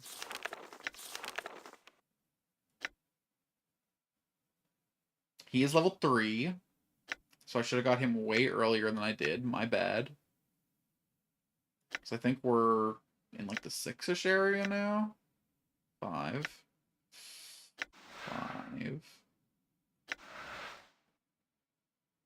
Yeah, that's unfortunate. Con and Dex and Strength. Interesting. I'm still not done looking at his spells. So this is just... Wait, so can this get his and Mort's AC to 0? How does fucking AC work in this system? I'm gonna have to look this up between this and the next stream, I guess. I'm gonna have to figure out how AD&D works. At the very least, I need to understand spellcasting. I need to understand how armor works, how the hit bonuses work, and how the stat scaling works.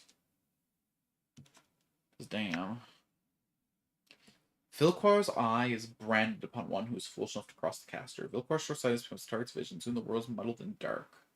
Target creatures fails to save and throw at -1 penalty. The creature will be struck by blindness and suffer a -4 penalty to its attack roll and +4 penalty to the target's AC. Wait. That is this just like reiterating what that is, or does it give both? Because if it's a penalty to his attack roll and a buff to my AC, shouldn't that mean that's a fucking 8-point stat swing? That would make this a 40% reduction to my chance to their chance to hit in a fucking D20 system. That's crazy. It's all level 1 spells? Okay, let's look at the power of 1. And from Gith, the warrior queen, came the knowing of oneself. From the knowing came immense power. This spell increases target strength score by a certain number of points, or tenths of points above 18, which will still be qualified by race/class restriction. The spell cannot bestow a strength of 21 or greater. The bonus is as follows. A priest gets 1d6 plus 1 points. A rogue gets 1d6 plus 1 points.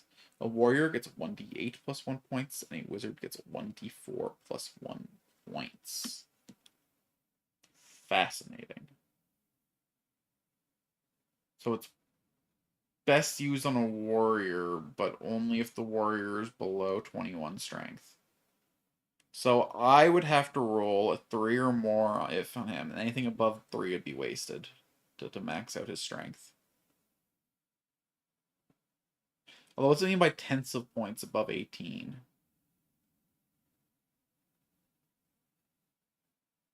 Wait. So what, if I roll the full 8 and the plus 1 and get the 9, I'll get 0.9 strength points? Does that even do anything? Makes no fucking sense.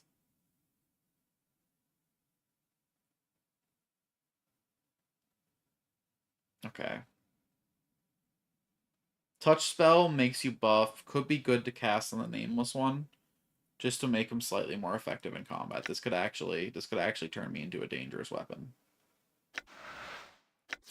And then out of these spells here, 30 seconds, huh?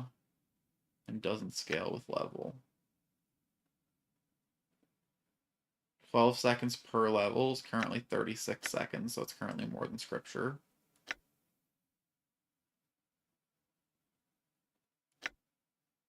This affects one creature, and this is full AoE, though. I gotta respect just, like, the efficiency of this. To give everyone in the party 5% better outcomes. You can't disrespect it.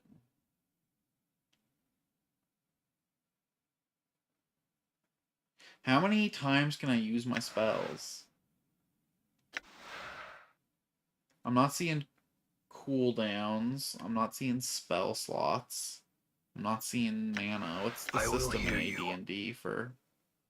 Do I get like X number of spells a day? Do I just...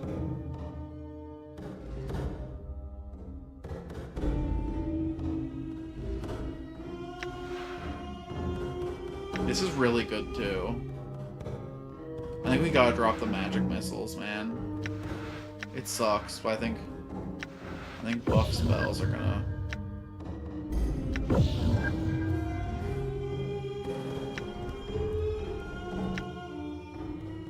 Do I have to like rest to like lock that in?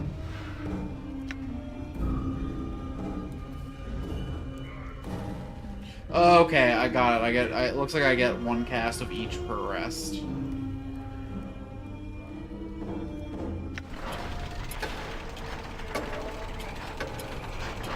I wonder if the days progressing do anything. Maybe that was a little bit careless. Oh!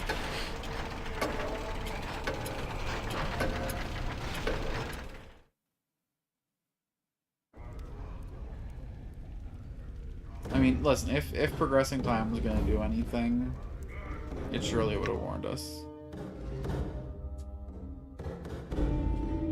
Interesting.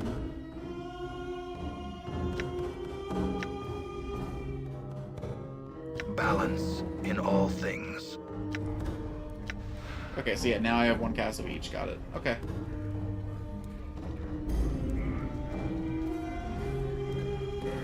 These are going to be really, really strong. And next rest cycle, we're going to try out the big AoE ally one. I'll probably be able to hold more spells as he levels, but we'll see. Welcome to the team. It is I. I'm gone. Okay, that should make our experiences in the sewers a hell of a lot better, right? I mean, we're still absolutely outnumbered, though, and he is but a mortal man. I'm gonna have to worry about keeping my folks alive.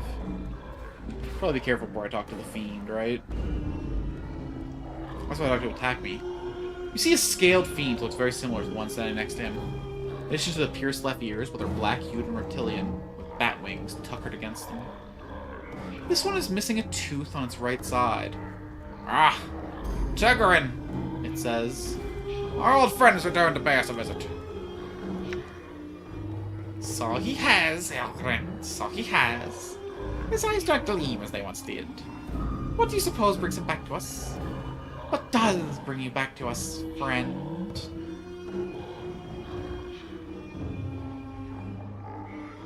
What is this place?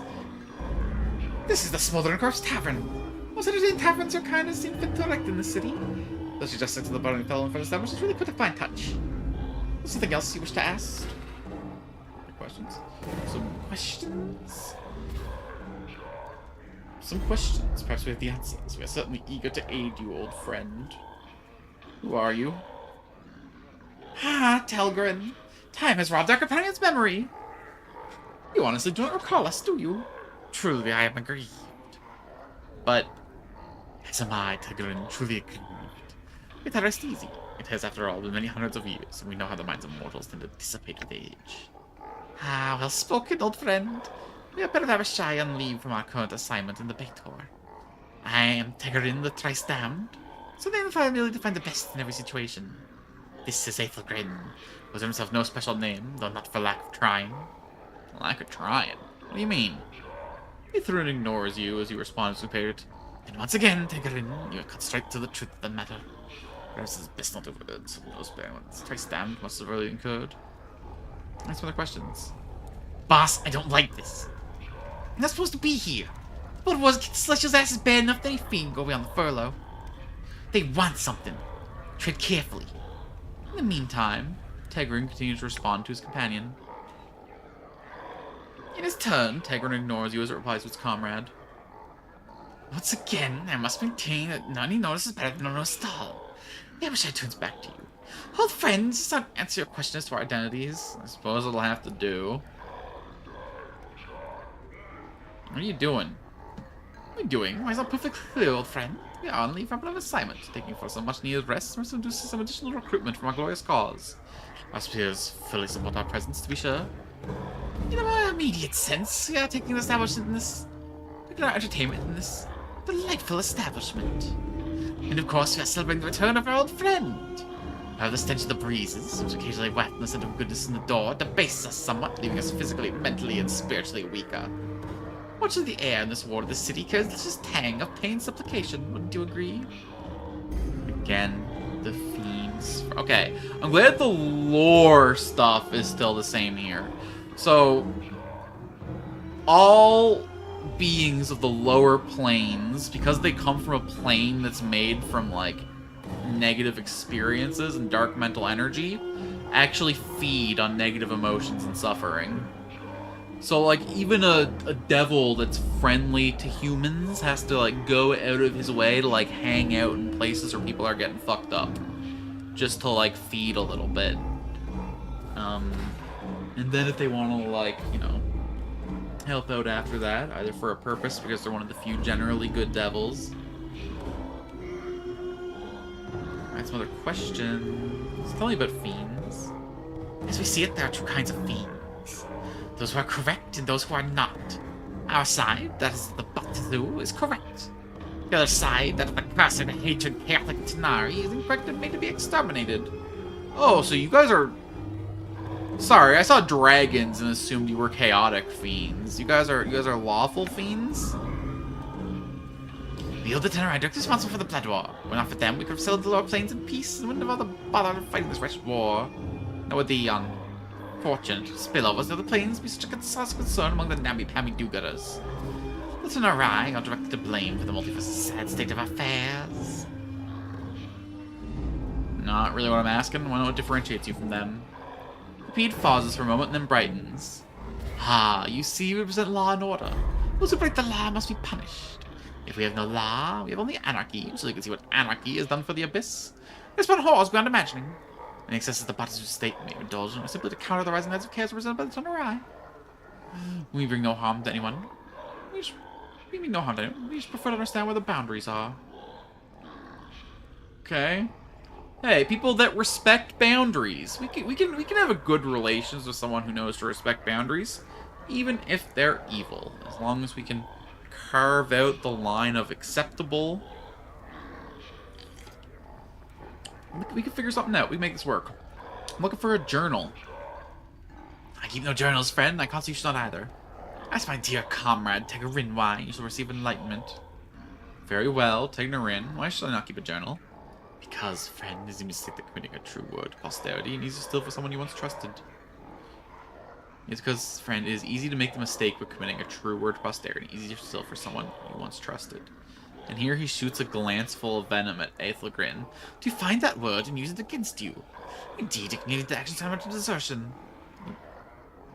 So you guys are not, in fact, on approved leave, huh? Probably should have played that a little cooler. I thought devils were supposed to be skilled at the double talk and the entendre and the keeping things vague. But I guess you guys are low-ranked devils. Other questions? Boss, I'm more sure than ever these bugs aren't the up and up. Since we're getting certain they're looking for some angle, they'll like to stab some bigger. We won't be talking to him, boss. Even the plan. We get burned. Literally. Alright, Mort, alright. I'm done. For once, I'll listen to your wise guidance. Is that it? Is that all the people left? I mean, I shouldn't act like that wasn't a huge fucking boon unto my existence. What is you want? your will? Dekon turns to you, his eyes like polished coal. His blade meets his eyes for a moment as you address him. Then he nods. What is your will? There are things I would know, Dekon. I will hear you. Can I talk to you about your teachings? Dekon waits. He can turn me back into a fighter? He can turn me into a wizard. Can you teach me anything of the art, Dekon? Know that I am not a teacher in this, but know that I may serve as a guide. I do not know how humans come to be versed in the art, but when you learn the art, return and ask again. Oh, so he can teach me spells if I'm already a mage, but he can't make me a mage, damn it. Okay. I want to ask about our travels. I can really just ask everyone about my journal, huh? Yeah, of course the location wouldn't be known to him. It's a fucking dumb question, Nameless. No, such thing as dumb questions. Maybe there was a 1 in a billion chance he just picked up a journal off the street, I guess. I have some other questions about our travels. What can you tell me about the city of Sigil? It is known by the name of Sigil. Among the people, it is known as a city that does not know itself. What do you mean by that? The city exists, but it does not know itself. In not knowing itself, its existence is flawed. And how is it flawed? The city exists in opposition to itself. It had set itself apart from the planes. It seeks to be everywhere at once. Its walls are doors, yet it keeps these doors locked.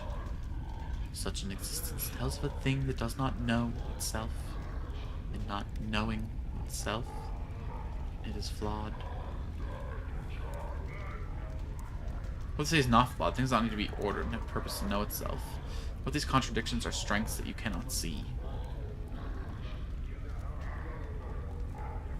To your question, a question. What if the city is flawed and you see its contradictions all around you? To your question, a question. You claim the existence of the city is flawed. You accepted this rather than exploring the possibility that something greater may exist. This suggests you are flawed, and that you do not search for knowledge, but only for convenient answers. Pickin falls silent. There is no knowing the answer to the questions we have asked. Yet the city exists. That is all. Yet, I would maintain that we know ourselves by the questions we ask and the ones we do not. We cease asking questions except only what we can perceive. Then we will cease to know ourselves. Dekkon's voice has changed slightly. become heavier. Such words have been spoken before. I have heard them and know them. Where have you heard them? The words are mine. Once I knew them and knew their meaning. I had forgotten them until you spoke. Since gaze travels through you and his blade stops shimmering, bleeding of all color until it is translucent. I have memories of this guy from a past life, beating in my heart. Takon? How is it I know your words? Okay, maybe great minds think alike, I guess. Maybe I'm going overboard. I spoke the words, but they do not belong to me. Others may know them, for the knowing of it lies within all things. Humans call it wisdom. Very well. There are things that I would know. Would it be prudent to switch back to being a warrior? I'm not exactly sneaking around now. If I find another rogue party member, I'll switch back to being a warrior until I can be a mage. I think I'd do better with just some heavier weapons. Never mind, Dekon. Let's move on. Alright, alright. It's cool that you can make me a warrior, though. It's cool that I can talk to my party members. I'll be able to swap, like, on the go for situations.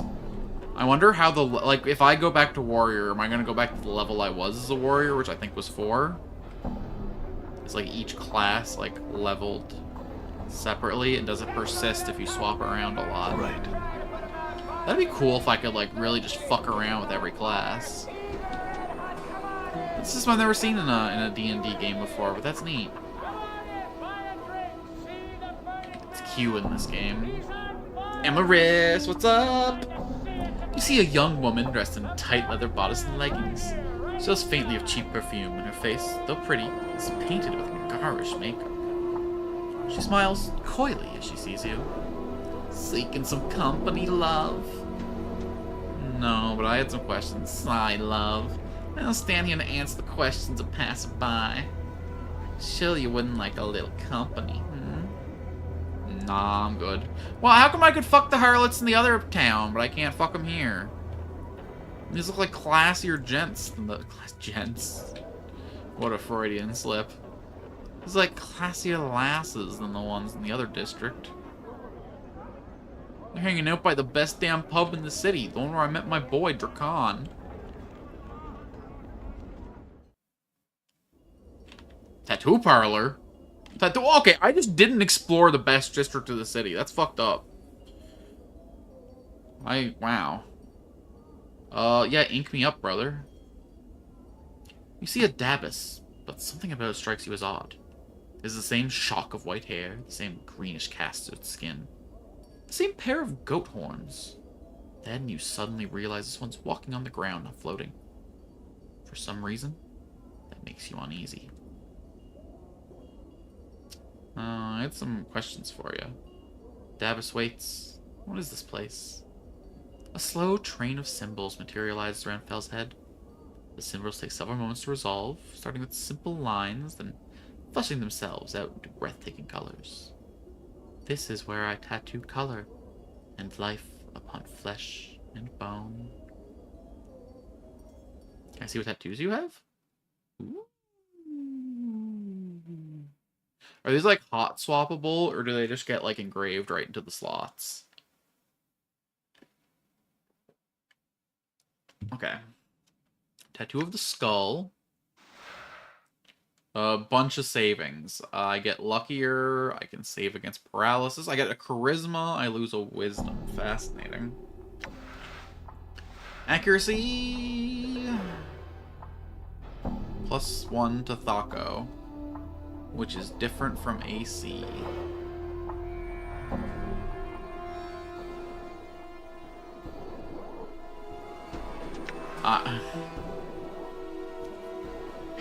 My phone's really far away, but I don't want Alt-Tab to look things up because it cuts out the music. But oh well. Tattoo of Bloodletting. +1 damage with all attacks. Just seems pretty fucking generically good. +1 to Strength is fascinating. I can buy 3 of them, too. +1 to Intelligence. +2 to Strength, only usable by fighters. No limits, only usable to mages. +2 to Intelligence. Wisdom. Dex. Usable by thieves. I wonder if I switch to a class and equip one of these, and then switch to another class, will it unequip them on me? +1 to Con. +2 to Con, fighters only. +1 to Charisma. +2 to Charisma. No class restrictions, notably. +3 to base hit points. Fascinating. +9. Of course, fighter only, though.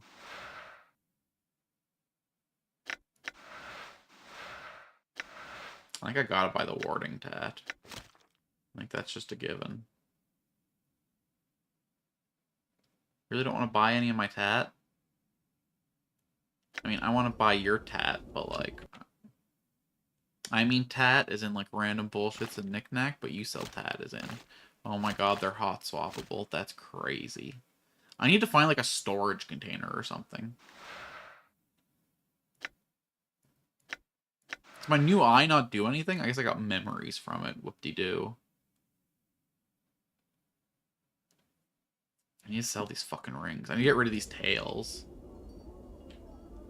I have to go back underground to get rid of the rings, but I can get rid of the tails, no problem.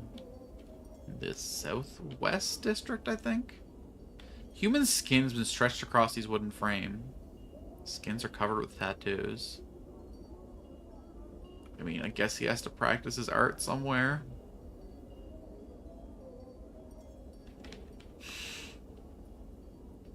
I was about to say something crazy. Maybe we should let organ donors give skin to tattoos to practice tattoo art on, so they're not immediately practiced on human bodies. Terrible idea in a lot of ways. I'm gone. Morally, hygienically, a lot of problems with that one.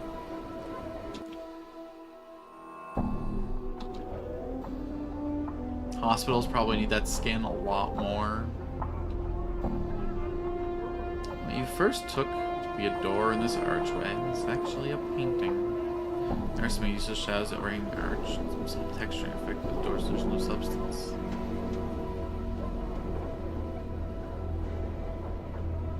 Examine the door. Other than the skill of the artist, nothing remarkable with the painting.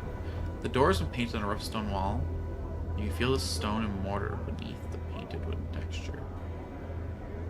This is probably a gateway. If I have the right key, this painted door becomes a real door. Interesting.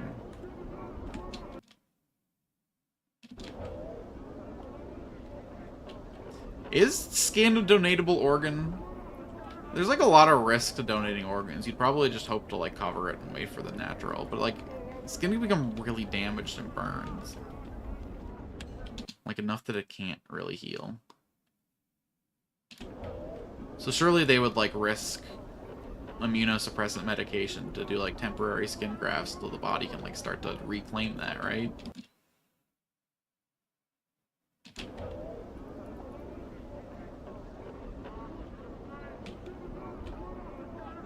They're supposed to get skin grafted from other places in their own body, which is a lot more safe and stable. Oh, perfect, perfect. Just the office I'm looking to visit. See, I ended up going out, and I just got tons of tail. People just be giving out tail everywhere I...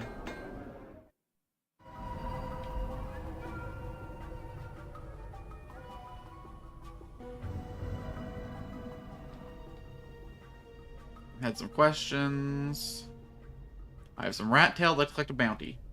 Excellent! Most excellent! I don't remember what voice I did for him. Claps his hands delightedly. Let me see.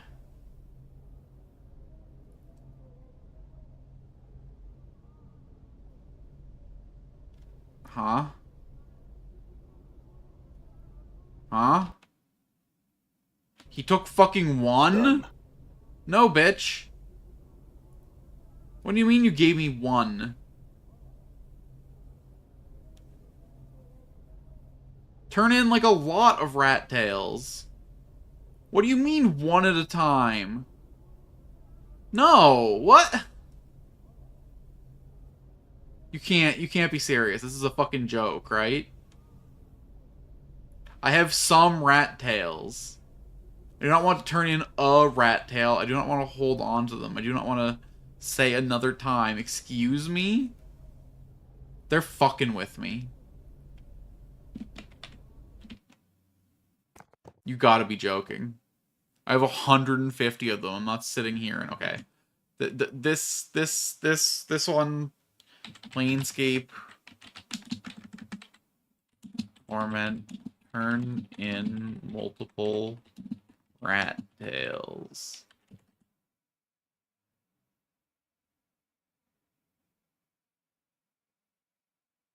You're fucking kidding me.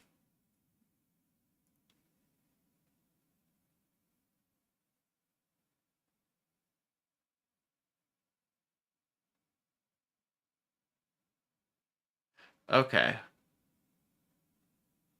Okay. I only have to give him 6. I only... Did not mean to get spoiled on that, but...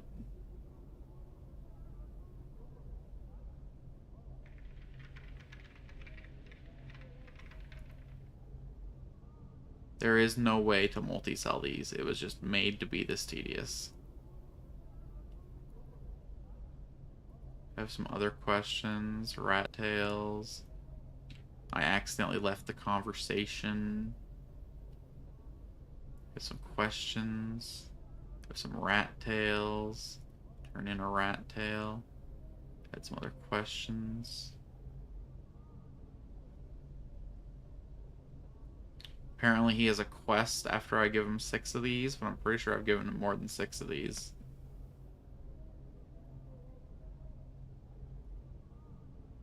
Does that have to be like 6 all in one go? Is this a fucking skill check?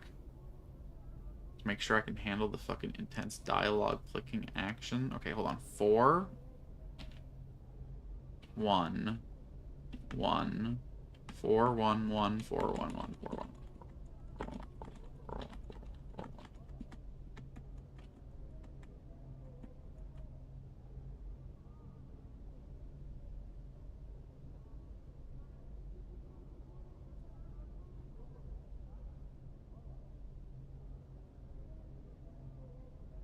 Oh, oops, I accidentally went into a different dialogue option. Like a while ago. I think I went a little too fast for my own.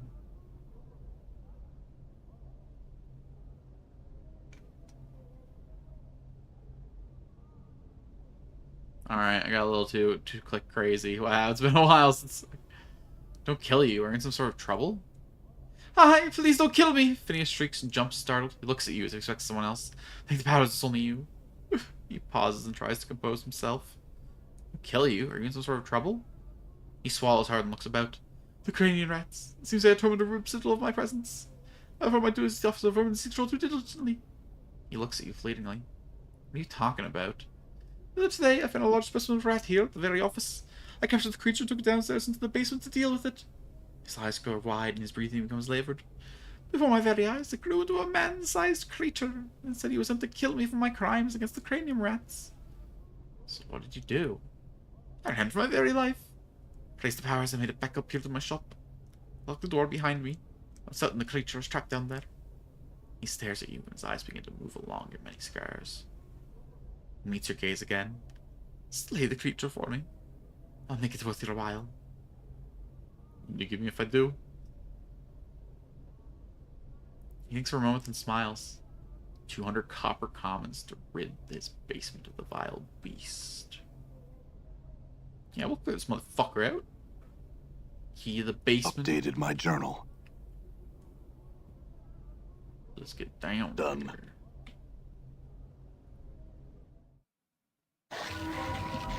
Oh, just a simple were-rat? I'm glad that they auto-path for that. That's good news. Mike's not working on this. My weapon is having no effect.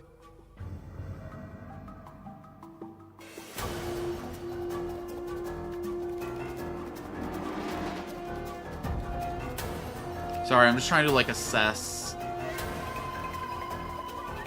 So Mort's actually got a higher to hit than Dakan. That's interesting. Why is that? What? Wait, is this...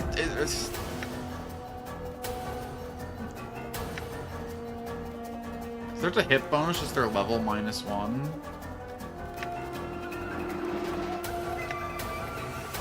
I guess I made too many assumptions when looking at. Endure. In enduring, grow strong.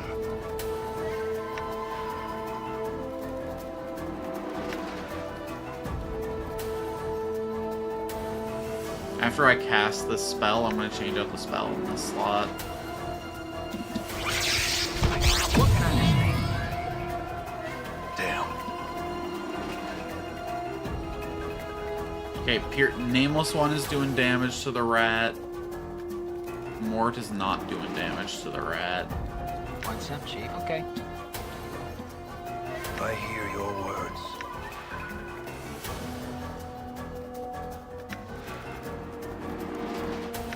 Strength up. So will this increase my to-hit ratio?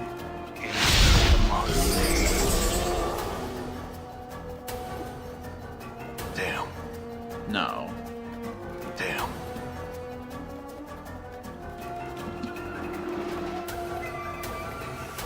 Pretty sure the strength stat specifically Damn. says it makes it easier to hit attacks, but...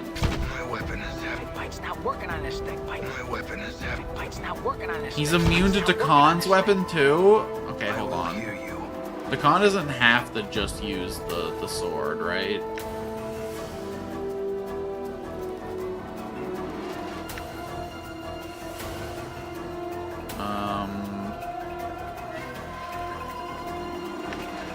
His current weapon is slashing. Mort is piercing. Wait, so why do I hit but Mort doesn't if we're both using piercing right now?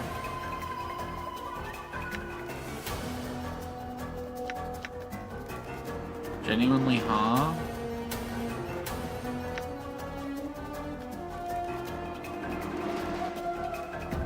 This is just a regular ass non-magical mace. Cool.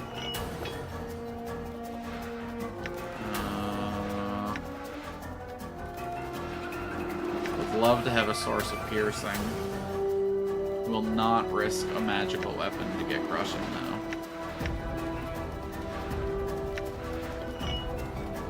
What do you mean he can't equip it? He's a fighter. Will he not unequip his weapon? Will he only use the one sword? Pike's not working on this thing. Pike's not just I get that it's like spiritual to you or whatever, but What's the word, Chief? don't want to waste that, that's for sure.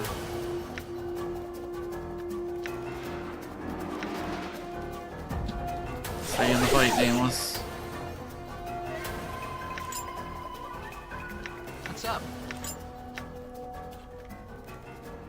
All right. Sick. Special abilities.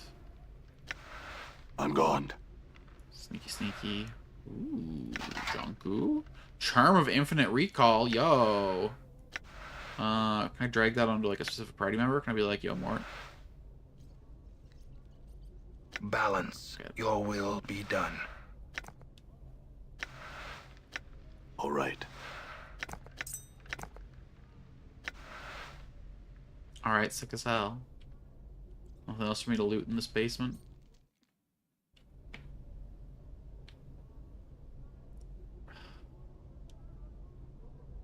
All right. I'm not gonna rob you, I'm not gonna rob you, I'm not gonna rob you. You see Phineas. He looks at you over the rim of his spectacles. The creature is dead and I've come for my reward. You promised me 200 copper coins. Updated my journal. I don't know how he didn't remember that. Maybe he was honestly checking me. Maybe he was just... Motherfucker, what's going on? Another random thug encounter? Look, it's good for the EXP, don't get me wrong, but like, don't you guys know that I have fucking bigger fish to fry right now? Now that we got my boy Dakan in on the action. You know, the dock is on the con. It is I. We're gonna make so much more fucking money. We're gonna fight so many more battles.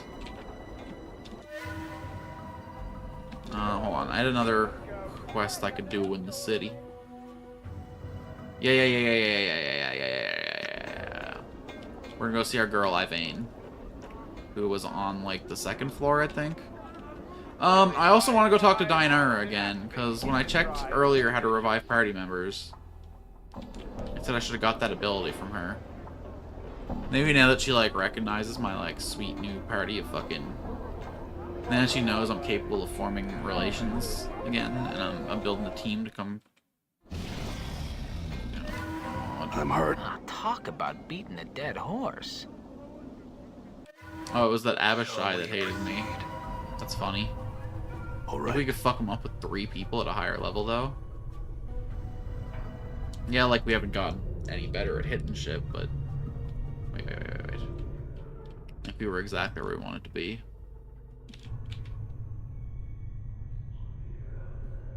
Might be 1 floor up, but it might be here. I'm gone.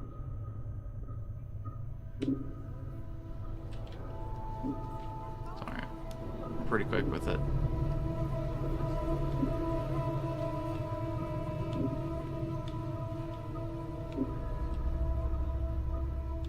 She was not.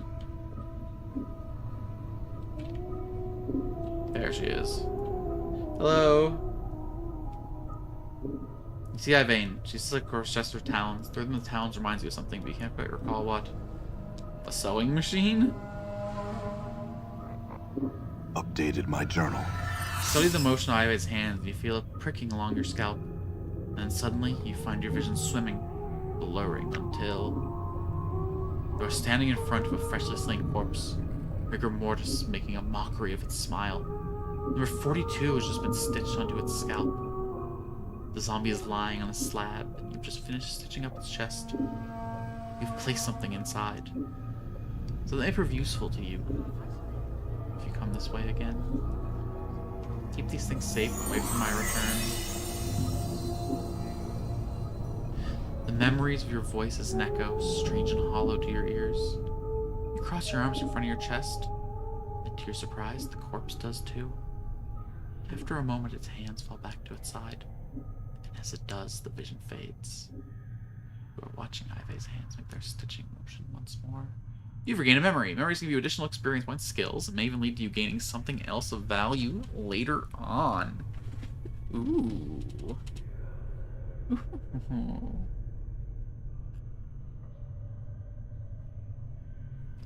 Fucking incredible.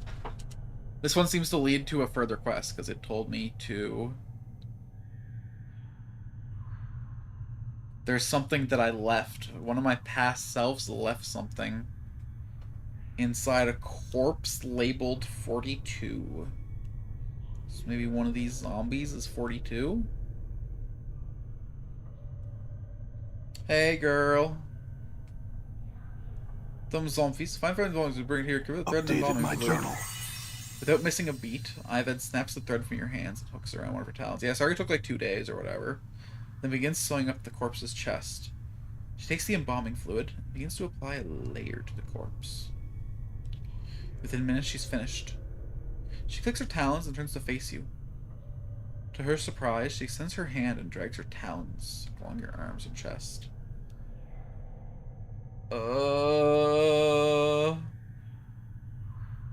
It's not that I'm not flattered, but... Looks like you have a new friend, Chief. You two need some time together, or... Stow it, Mort. As she traces your arms and chests, you suddenly notice she seems to be examining your scars. She withdraws her talons, clicks them twice, then bends forward to examine some of the tattoos in your chest. Who lied on you? Heroes do that? No respect for zombies. Zombies, not paintings. She sniffs and then pokes one of your scars. This one bad shape. Many scars, no preserves. Her talons suddenly hook into the thread you brought her, and lightning-like, she jabs another talon into the skin near one of your scars. It feels like barely more than a pinprick, but it looks like she's about to start stitching you up. Let's let her work. We're probably in a pretty rough Updated state. my journal. The sensation is curiously painless as Ivy begins to stitch up your scars. When she's done, she sniffs you, frowns, and stabs her fingers into the embalming fluid. Within minutes, she's tabbed your body with the fluids, and strangely enough, it makes you feel better. This may be the second time in my life I'm thankful I don't have a nose. My vein puts the last touches on your body, gives you another nods, and then makes a shooting motion with her talons. That! Go! Go! Alright. Max health increased by +1 permanently. We will take whatever we can get. That's free power. And there might be more free power if we find zombie number 42. How do we go about doing that? We gotta talk to every zombie and check for the 42? 506.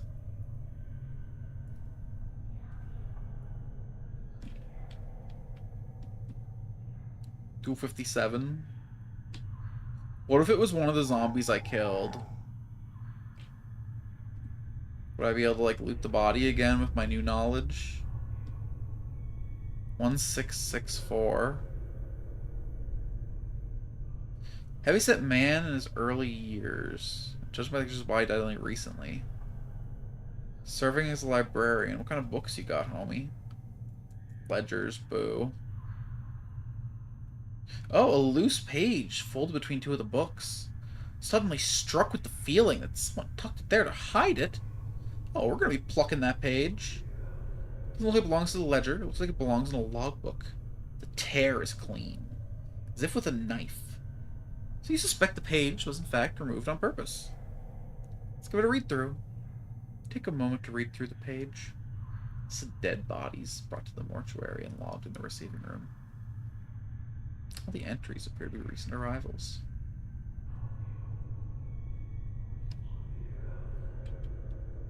I don't know if I have the inventory space for that. This ragged page looks like it was cut neatly out of a book. It was written in a tight crab script. 16537. Fifth night. Drunk. Chest wound. Cause of death?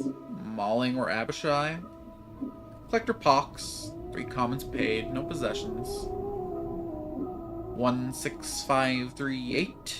Fifth night. Desiccated corpse. Cause of death indeterminable. Age of shell prevents identification. Collector Farod. 3 common paid. No possessions. Strip.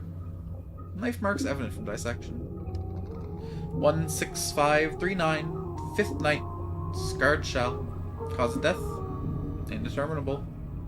Scars do not appear to be cause of death. Shock trauma. Wait, this one's me! This one's me! Collector Farod, 3 commons paid, possession, fist irons, 13 commons, middle table, receiving room. All I had was fist irons? Notably, he didn't take my 13 commons, so he didn't rob me.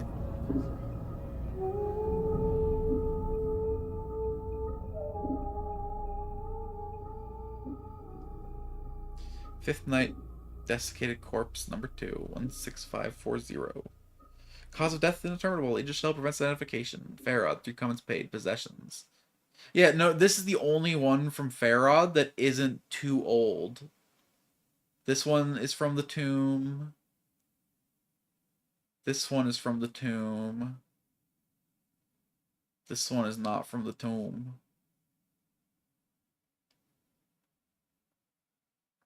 Possessions, knife marked evidence, copper urn found in abdomen, earrings when locked in the set's vibration room. Issue for third circle examining strange markings like those in contractor worker 79. 16541. Cause of death indeterminable. Age of shell prevents identification. Farod, no possessions, 3 coppers. As with the previous entry, these shells Farod brought also show signs of being prepared. I've asked the initiate Emmerich launch an investigation into the matter. Furthermore, entry 16542 is one of Farod's gang. I've seen the individual before. I said, oh shit. So this proves that they're on to Farod. They can tell that these corpses have been processed by them or someone like them before. Uh-oh. Tiefling male, cause of death, slash mark, discoloration, wounds resistant with grave rot, ghoul claws, Farad 3 paid. No possessions. Knife marks evident though. Which is weird, because this one's also not, Age of Shell. This is also this is one of the guys he lost. One of the residents of the underground town who got ghouled. I'm kind of glad that I found this after I was down there and got some more context. That's really cool, though. That they, like, went through all the detail of putting in these little things that, like, match up with all the... That's a really smart bit of foreshadowing I could have got, and it's a really cool detail to get after the fact. It really shows, like, a... This might be in the interest of, retreat select quest item.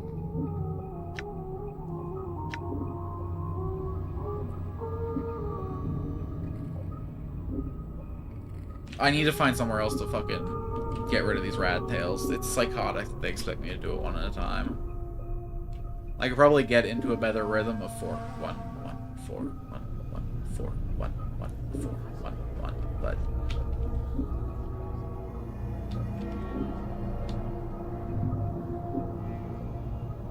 Okay, we're done here. Let's head back down, I think. Surely if we were, like, surviving the sewer with 2 party members, with 3 party members, we're gonna dominate the place, right? Let's go see if we can talk to Beloved once again. I have a feeling we won't be able to, but... I'm gone. At least want to pay my respects now they got another brother for the cause.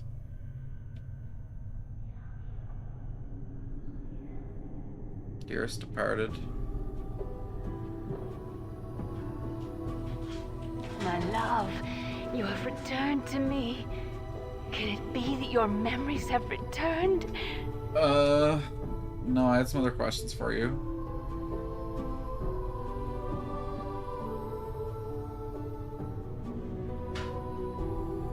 You tell me who I am, blessed and cursed. I think I went through all this before.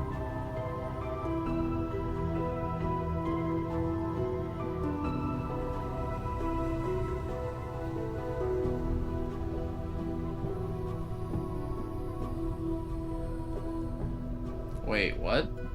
Okay, I think this is new dialogue that I didn't get before. I know that you once claimed to love me, that you would love me until death claimed us both. I believe that, never knowing the truth of who you were and what you were. What am I? You, I cannot. She suddenly freezes and speaks slowly, carefully, as her voice frightens her. The truth is, you are one who dies many deaths.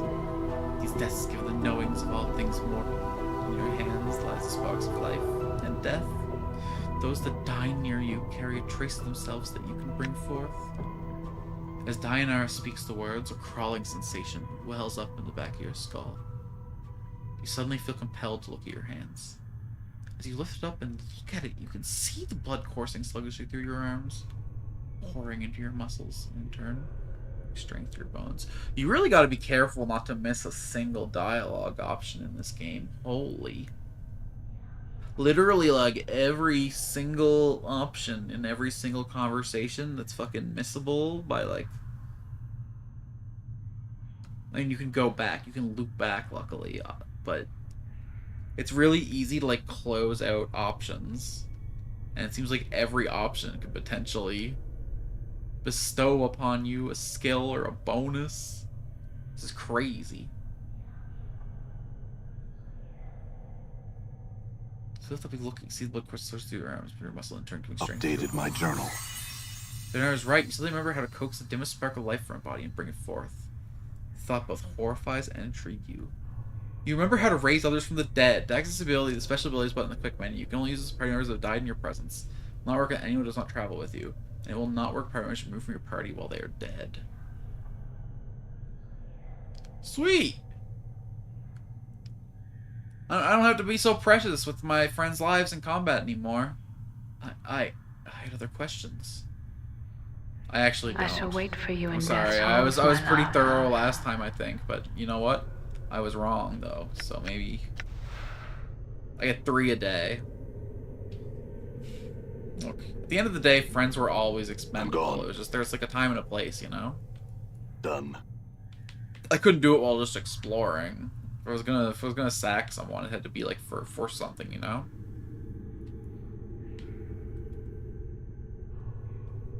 It'd be meaning. I'm gone. But now I don't have to worry about that. Now I get 3 revives a day. Or per rest. So if I can just find 8 hours, I can get another 3 revives. That's fucking awesome.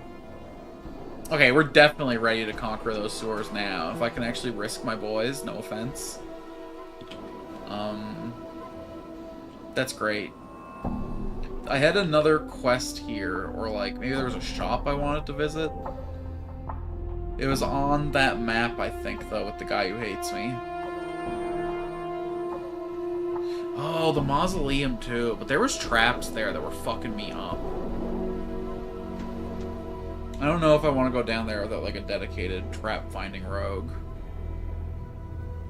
I know I was talking shit about being able to eat them, but, like... Not really. Traps are one of the few things that actually deter me. You know, I can throw my bodies at an enemy until it's dead. Traps don't really die. Defeat the intruder of the mausoleum for the guardian spirit. Find the source of Farod's bodies for Emmerich. I kind of did that. And I didn't promise Farod shit. I managed to weasel my way out of every promise he wanted me to make by like being accusatory towards him. And the fact that worked on him means he's probably a pretty good guy. Because he was willing to hear the criticism enough to forget to extract an oath. Hofferon's necklace.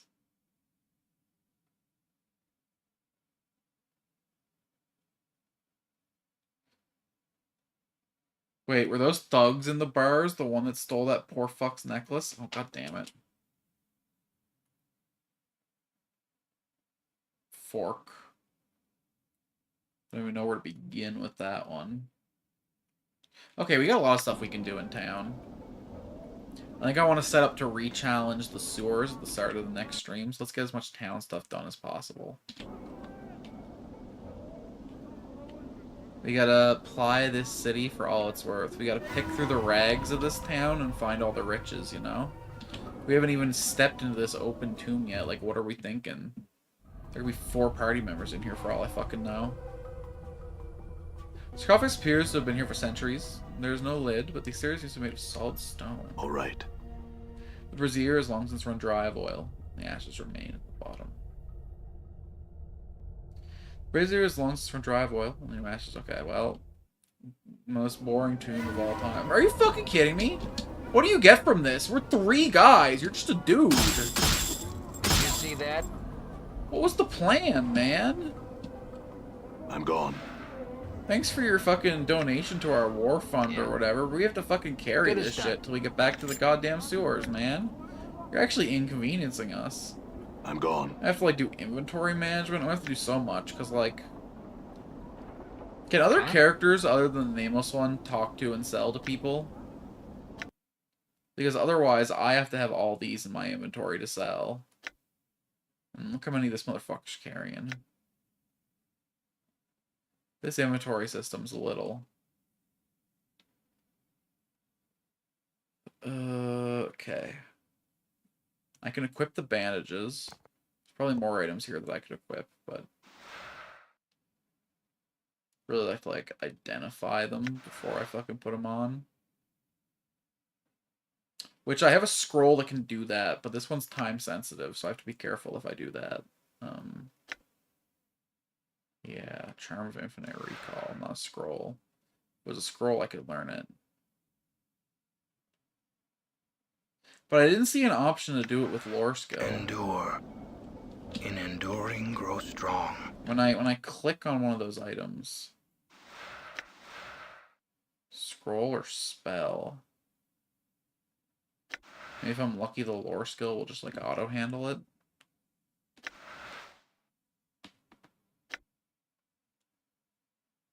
Okay, I gotta get all the stuff that's magic onto one character. Mort, you're gonna take care of this. Let's quick save before we do this.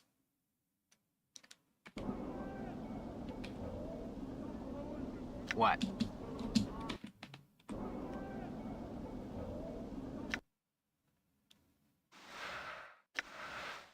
Let us be used from the...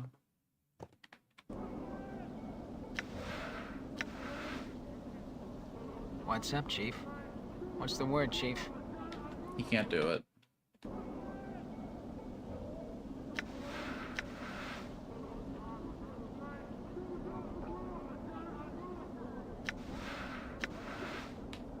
What's up? Good as done.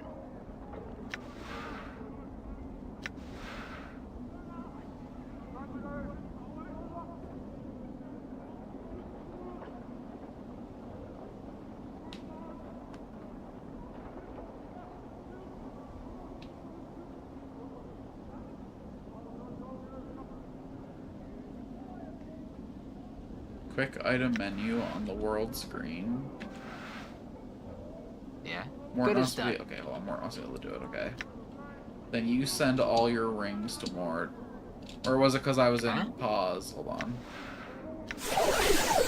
What?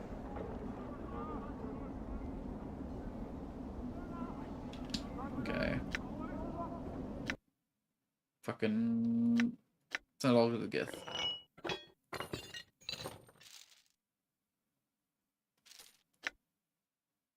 I did, in fact, use it.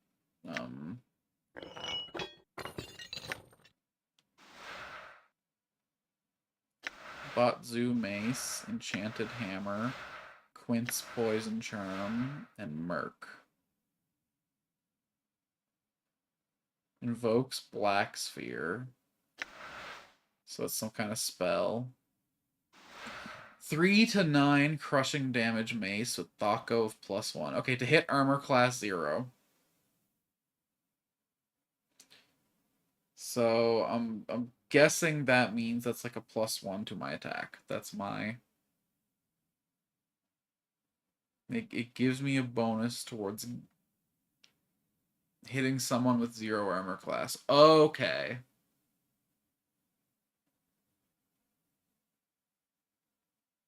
Interesting.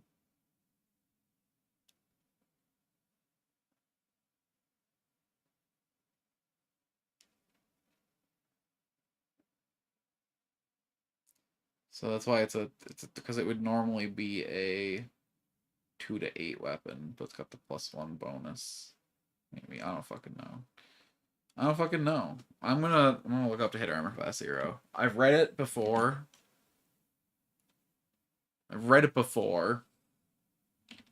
And it made no sense to me at any point. But maybe this time...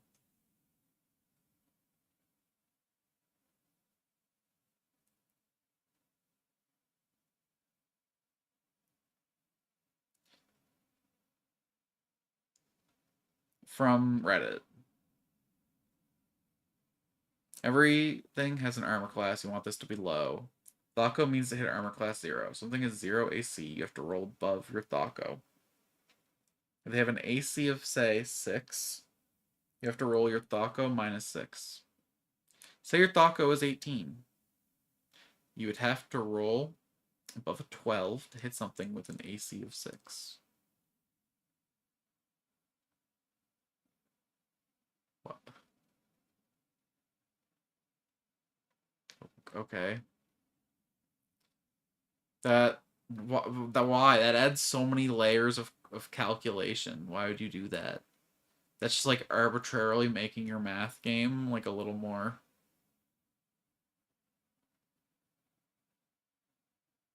So on a d20, you roll your Thaco minus their AC. Wait.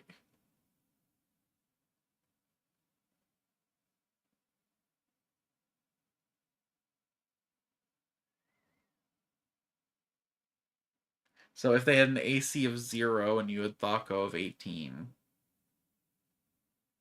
then they would have to roll an 18 to hit. And if your AC was 18, then they couldn't miss. So if I can get my Thaco above their AC... Interesting.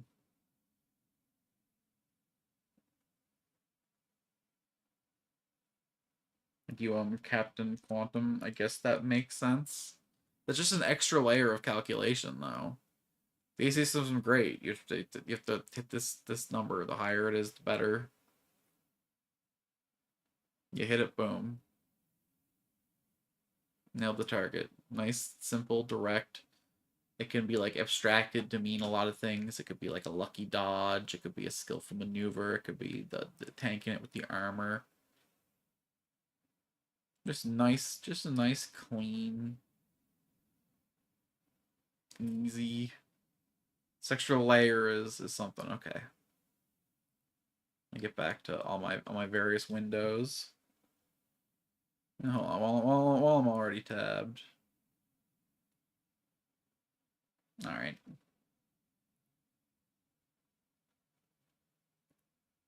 Back to the regular scheduled stream, folks. Sorry. Enchanted Hammer.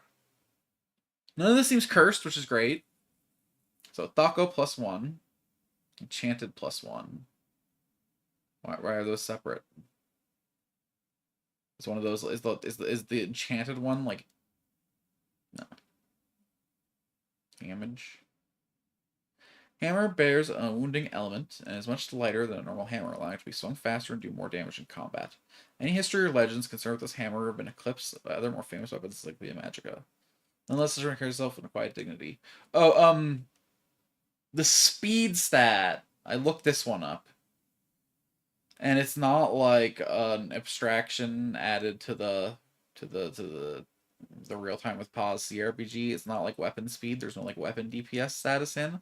That is the order the weapons will hit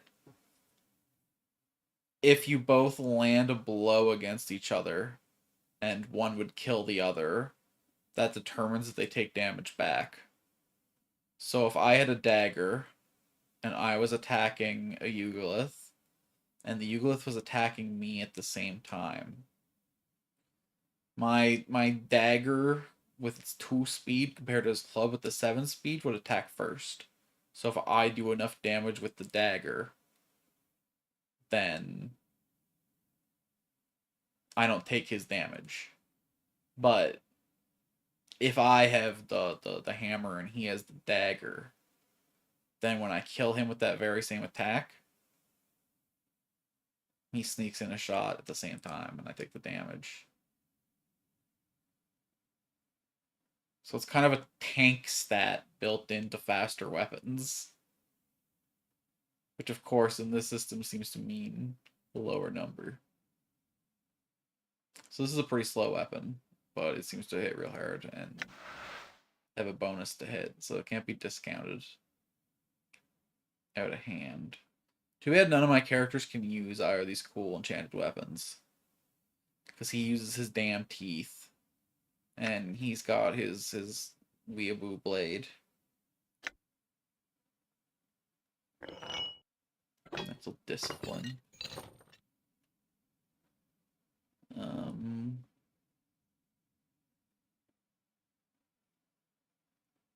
have swore I identified 4 things, but did I mess up?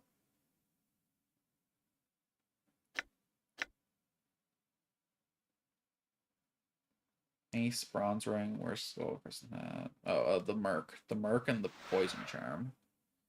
Special, cures poison. Weight 1. Necklace made of pointed teeth. Examine it more closely, see each teeth has been hollowed out as if it carries small amount of liquid.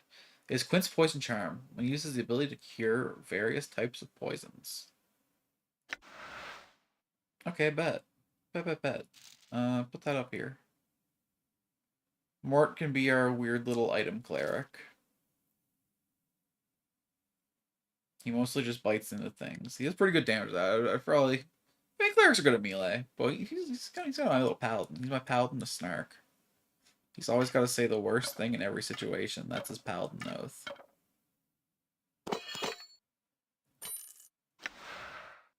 I didn't get any more information on this at all. The fuck is a black sphere? Must be a spell in a bottle, but like... Let's give this one to Old Nameless. Someday, if we get really desperate and we can't beat a fight, we'll just go in and fucking huck this shit and see what it does.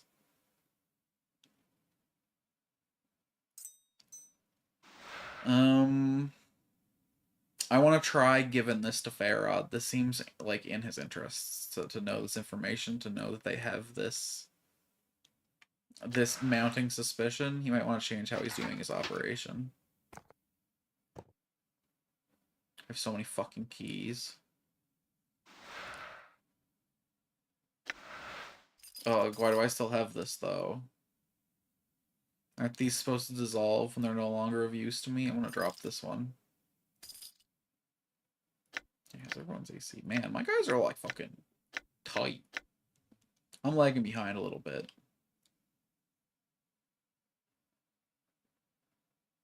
So AC does have a cap, though. So like a character's Thaco is really like more important than...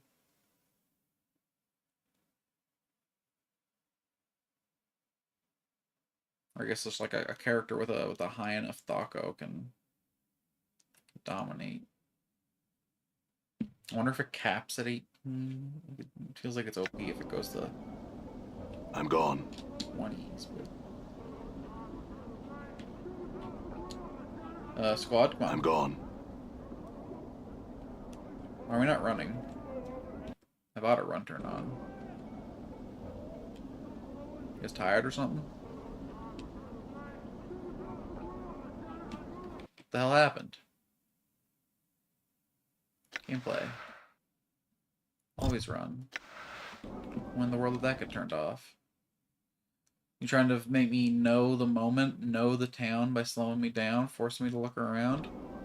Mitch, nobody can make me pay attention. Don't even try it.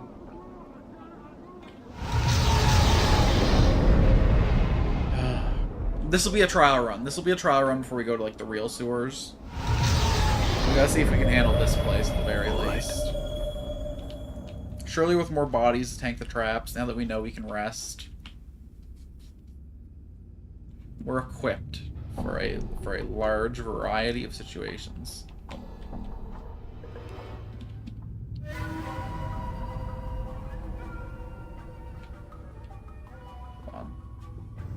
Mort's kind of already in the situation. Mort can handle a 2v1, honestly. Done. I hear your Me word. and the Your will newbie will be take done. one each, and we believe Sure, in why Mort not? to stand on business. Damn it. That is not what I told you to do. I will hear you. Your will be done. What's the word, Chief? Okay. I'm not gonna win the 2v1, so one of you guys better win your fight quick.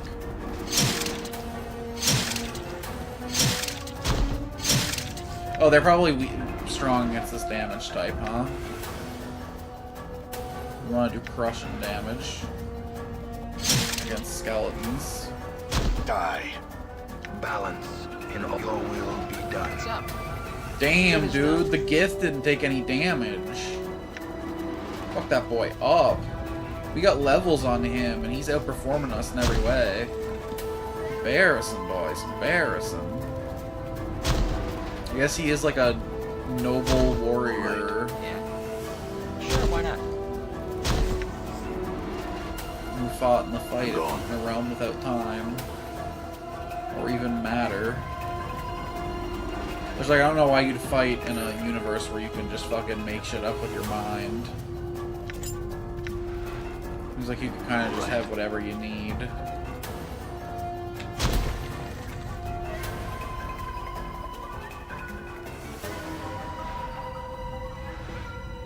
Okay, promising.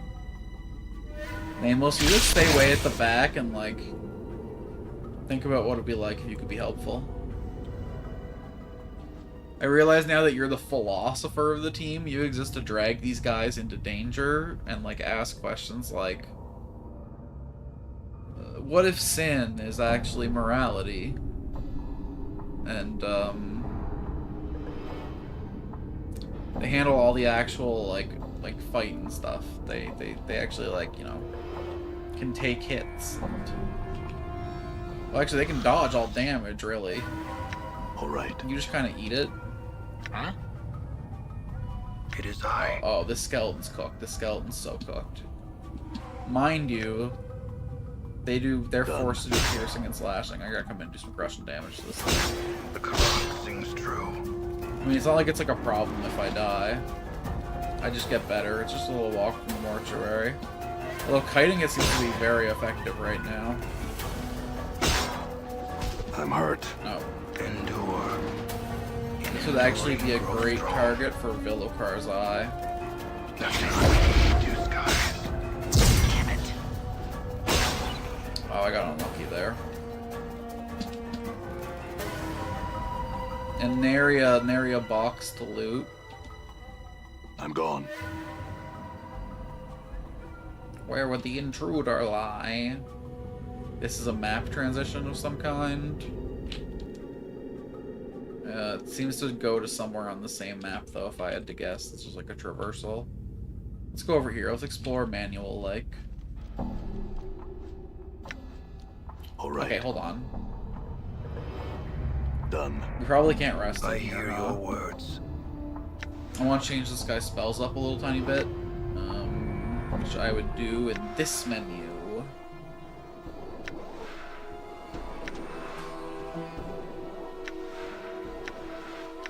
I think I want to try this one.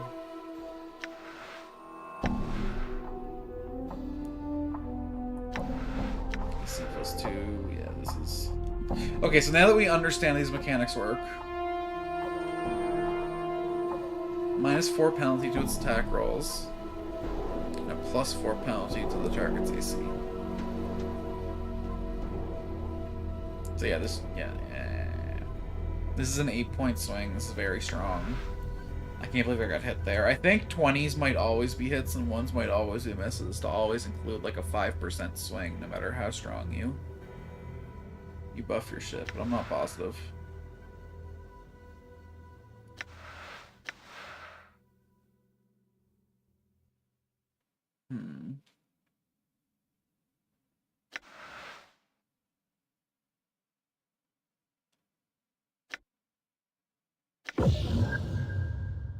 Just to try it. Oh, if only y'all had spells. Hold on. Do I have anything that I can teach him a spell with? Because didn't I have a...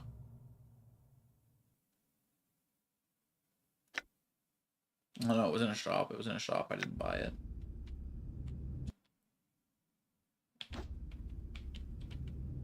So, like, here's the thing, is Nameless One will eventually regenerate, but, like, we ain't sitting here and doing that, What? right?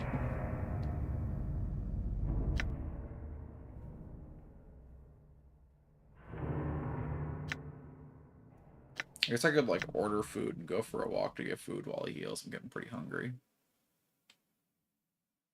But I also do have to get up tonight, so... No, let's just try and push through this. He can die. It'll just be a What's up, quick Chief? trip back. Or even better as yet, I shall serve. let the boys go handle it. What's the word, You can Chief? sit here and cry, whatever you do when Okay. you regenerate. We're gonna send the boys who can actually take care of business to take care of business.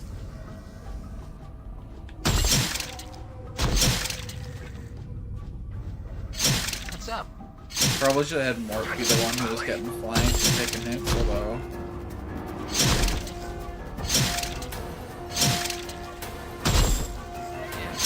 Nice job, boys. Nice job.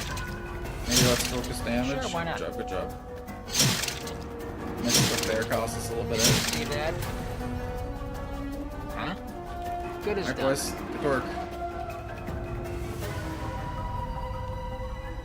Look, Nameless One gained another health point while you guys are taking care of business over here. We'll start moving him towards you when you're in your next fight. Although you are starting to eat some hits. You're not quite the slab of meat your partner is.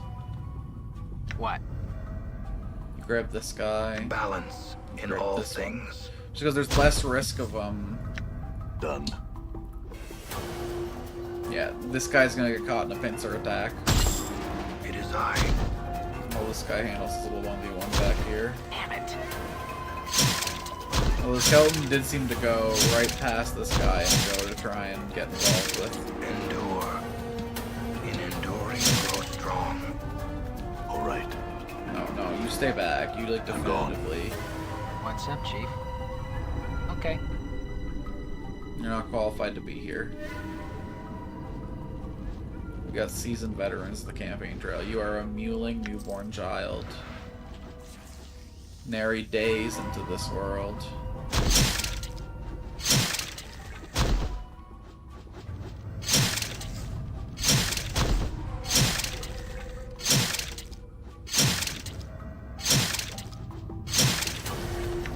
I'm gone. What's the word, Chief? Karak sings true. Alright. Good as done. I'll see you for the postal weekend finale.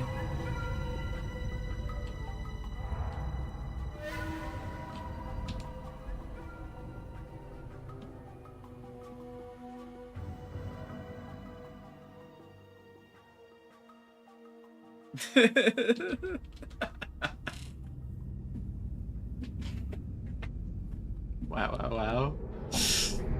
Thank you as always, Niku, for being my loudest supporter. Have a good night.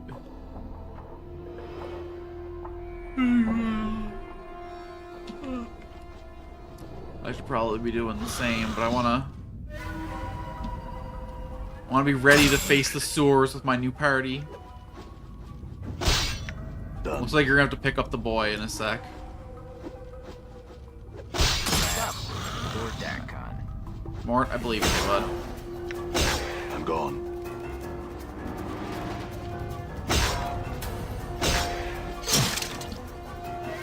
Damn it. Can I do this like while my bud's in combat, or? Did you see that?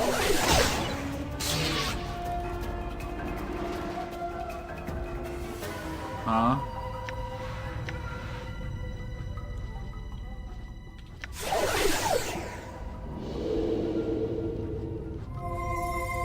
Hey man, how you feeling? Come back with 1 health, huh? I don't suppose we can rest here. Yeah, I figured. All right. I think for sure more stuff will appear here, but I guess we've scouted out a lot of the place and we can take a more direct path next time.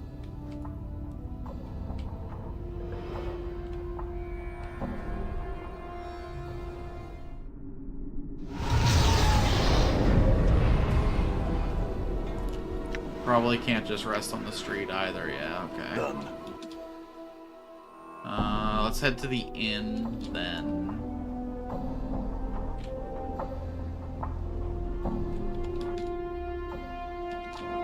Here's this bar will do. Let's rest, have some drinks, be merry. Mort, you can go talk to the local talent or whatever. Oh.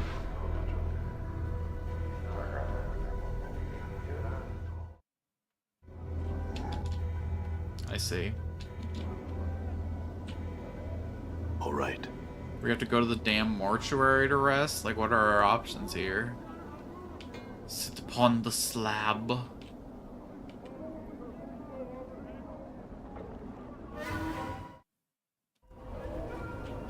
It's a hiva. Surely now that the Lemur is gone, no. Okay, you're not there.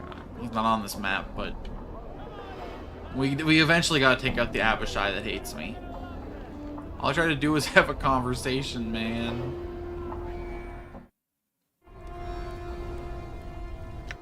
Resting right in front of the doorway is a little psychotic, sorry. Probably should have like found a corner to avail myself in. Machai's corner's empty now, but Done.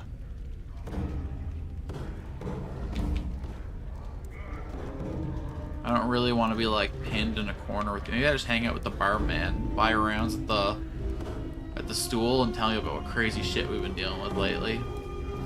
I don't mind if Ebb hears though, but like Ilquick's hearing might be a little bit of a problem. Okay, free earring. Don't know where that was. Thank you, quick loot.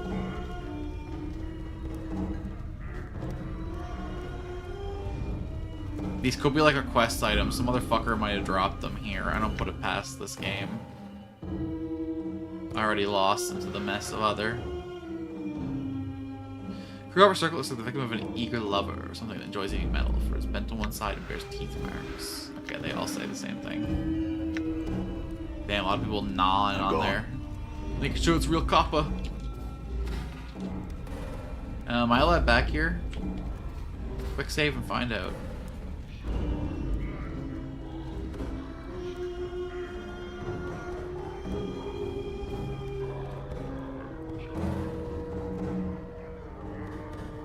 Functional doors now shut and barred from the inside to protect against thieves. Like me, teehee, it's doing its job. I'm gone. Since for the cause of I guess I'm not trying to like save the city, huh? I'm just trying to like figure out who I am or whatever. There's no rough top. So like that one rest was like okay, but gotta have healing items. Yeah.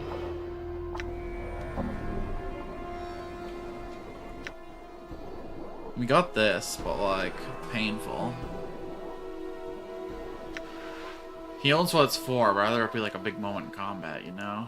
I'm being greedy, 27, so that put him at 38, that'd be waste. He's got to get down to 6 or less for it to not be waste. Good as done. All right. That's what we'll do. We'll let him beef a hit, and hopefully he survives it. Then if not on next res, we just heal him, because... I mean, I don't want to... What even in-game day is it? I don't know how to check other than to save. Day 3, hour 22. We're on the cusp of the 4th day. I don't know if that means anything, but no, games that care about time like that usually mention that. Press it in some way.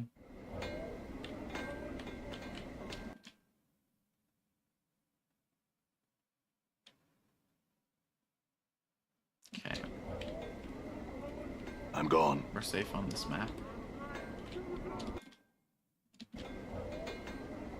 But the next map, I think we're going to be approaching the place where the guy hates me, like right on the edge, too. Oh, hold on. We got shopkeepers here. Maybe we can unveil, unload, pour out some of our crazy.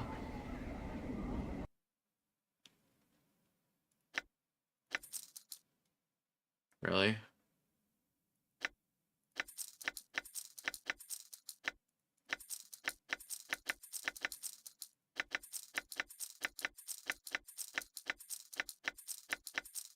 Get these the fuck out of my inventory. Holy, I'm never picking these up again. Hopefully, because I'm not killing my new rat friends. All hail the hive mind. Give me access to all that information.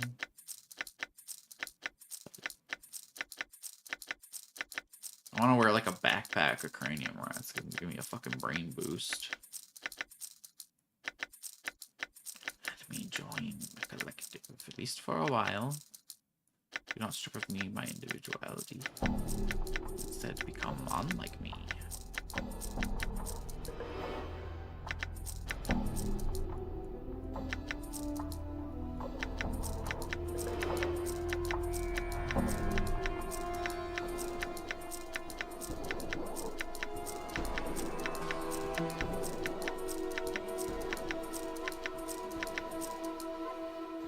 Oh my god, the other stack was listed separately. I thought I was done. Could just drop them on the ground, but every Common counts. I don't gonna need it for, but I'm gonna want it. It discourages me that people sell rags like they're anything actually useful. He means she only has one in stock. So I've been leaving behind my most precious materials.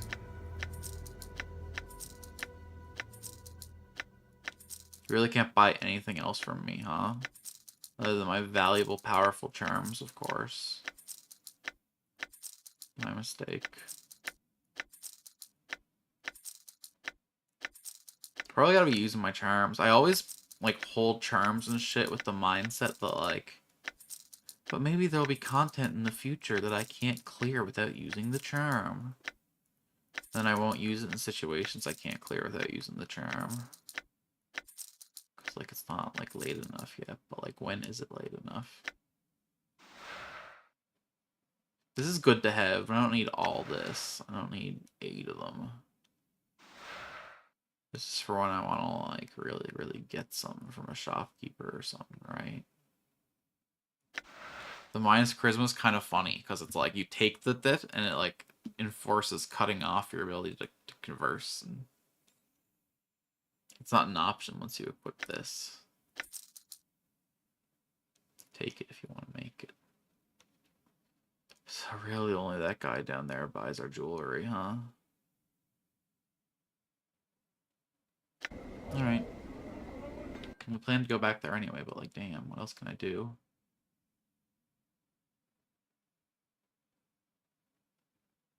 I guess we gotta get back into the Mausoleum for one. Which, not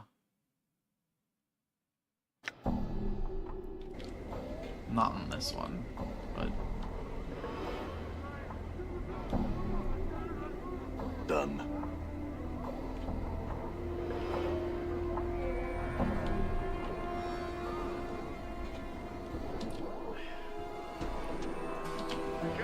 You know what? We're out here farming experience. Let's head down the alley of dangers.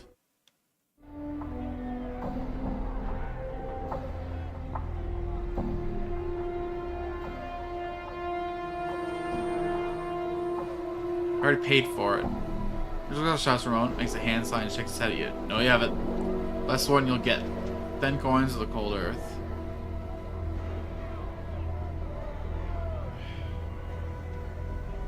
It's like trivial money to me, but like it's the principle of the matter. Like, no. That ain't happening.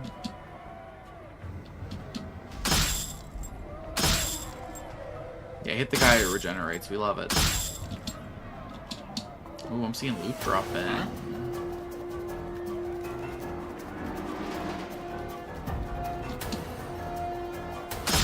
Come on, do like a little damage to my guy, why don't you?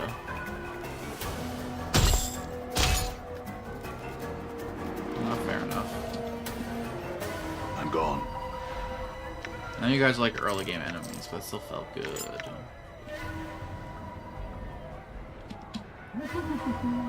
What? You got that one. You two team up to take this one out.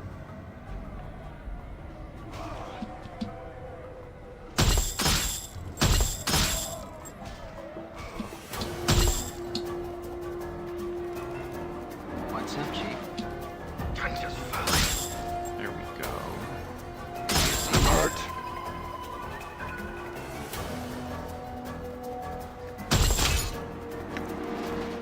What's the word, Chief?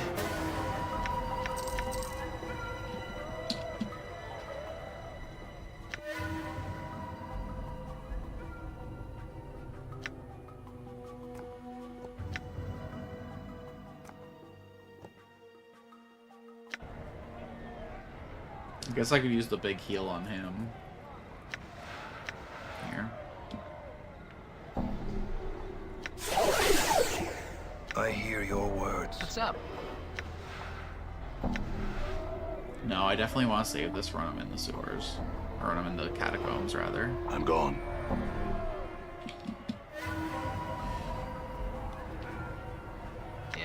But you know...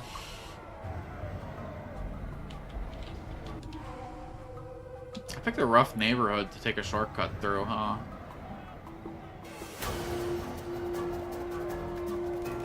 I will hear you. Okay, hold on. Where's the geometry block in? Where are the walkable areas? So we are coming up to this area here, and there's also a little corridor here. So if we can get the fight to occur in here...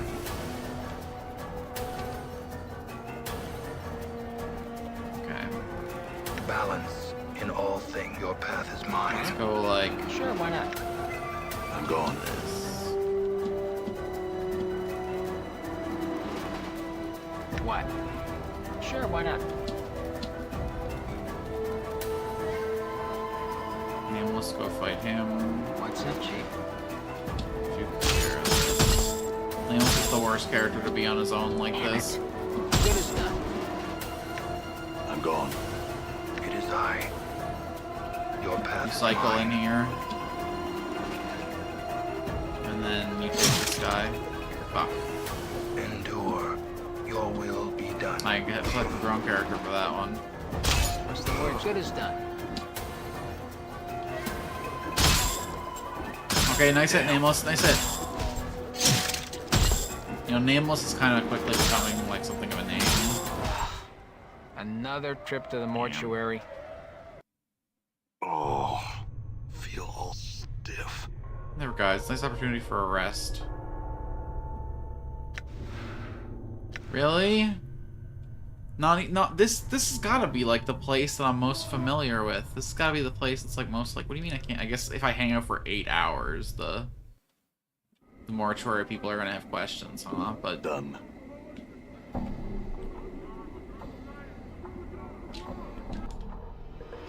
every time I die, we should get three coppers. My boys should sell me to them. Kind of awkward when they see me walking out, though, huh? Done. All right, this time for real, we conquer this place. And then next time, it'll be off towards the catacombs. Redeem ourselves in our prior struggles. I'm gone.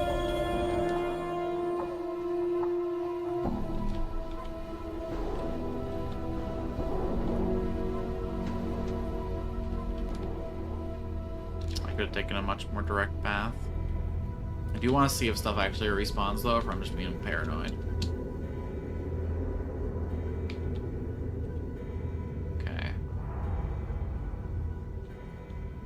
Okay, for now that's a point towards paranoid, but I'm still not ruling it out. What with the being paranoid?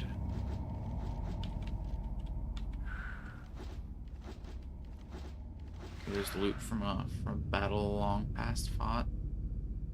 Oh, this is my boy's last inventory. I hear your words. I Is he shall even serve. fucking walking around with nothing? Okay, he keeps like his quest item or his like spell book or whatever. All right.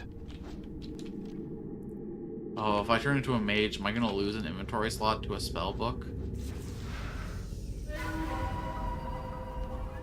Is it weird that I want to pick up rags just based on the fact that they were for sale in stores? Is that... I'm probably getting sheeped if that's my mindset.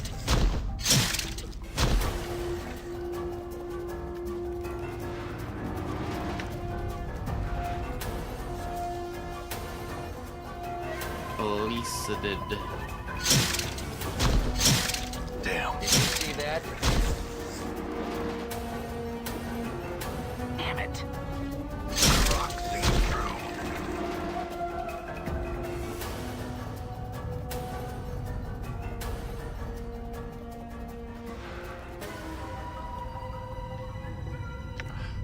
I wish they would just like detect that it was on my hotbar and go to the damn hotbar. I wish I had to cycle an inventory space for it.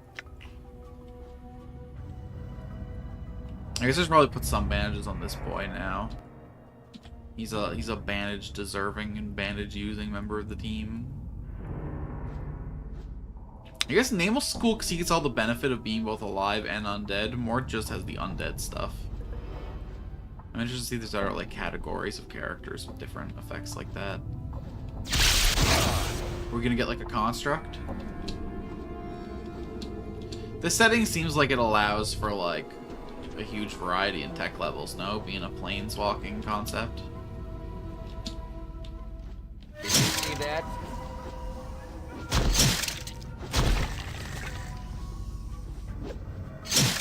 I'm just sorry. Every world can develop at a different rate. Even if the worlds are relatively the same age, they might have vastly different understanding. Did you see that? All right. This one looked identical to the looting ones to me, so thank fuck this button exists. Okay, yeah, can we like split this in half somehow?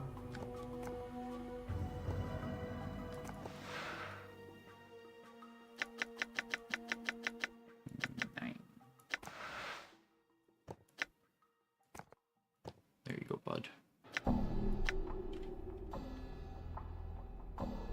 Do I have any other usable items? I suppose these charms are usable items, right?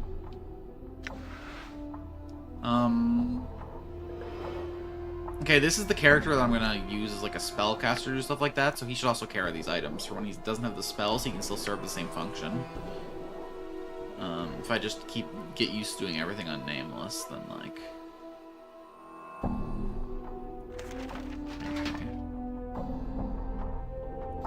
Another key, motherfuck. Okay, keys in the corner. We're gonna see if we can turn this into Farad, and if not, we drop it. So let's keep it on the outside. It's not long for this. This can be equipped. Which I guess this character is currently my thief, so that just makes sense. Regs are like a paranoia item. This is giving quest vibes. Special. Ward against shadows. Hold a shadow creature temporarily. This is a negative token. A flat, black disc that appears to have no substance to it at all. Turning it over reveals that it is no third dimension. There's no thickness to this item at all. Gives you some command over creatures of shadow. You can command them to stand still for precious seconds. Powerful as shadow, less likely able to obey your command. As an added benefit, as long as this token is carried by any member of your party, it acts as a ward against shadows. They will not prevent shadows from attacking your group, but the shadows will find it more difficult to harm you while the token is carried. Cool. It's a permanent buff to facing shadow creatures. So if I face anything from the negative plane, anything of opposite alignment, cool. And then everything over here can be sold. We'll probably find a weapon salesman from a ring salesman. Do I believe that? I do not. Violence is definitely more traded upon in this world than beauty.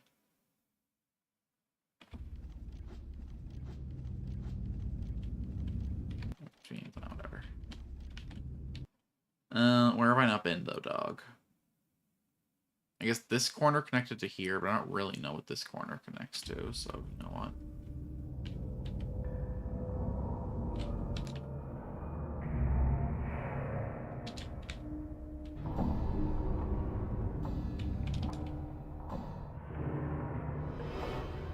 Oh, interesting. You see a mid-sized man in long robes, black. His hair is neatly coiffed, and an impeccably trimmed goatee complements his handsome features. Noticing your arrival, he puts down the book he was writing in, and strides confidently over to you, smiling. Impressive, I must admit. I never thought you would make it this far. I'm glad I disappointed you. Being responsible for all the Walking Dead. Who I am is of no consequence to you. What I want is the question that should concern you most. He looks up and down, as if someone fascinated by you. Very well, what do you want? Takes a step back and cocks an eyebrow. I want your blood. That's some kind of threat? Man starts to answer but stops himself abruptly. An evil smile spreads across his face and he begins to laugh. Yes! I suppose it is. He used to laugh even harder at his own private joke. You notice his hands begun to move at his sides. Slowly they flip back and forth, tracing intricate patterns in the air.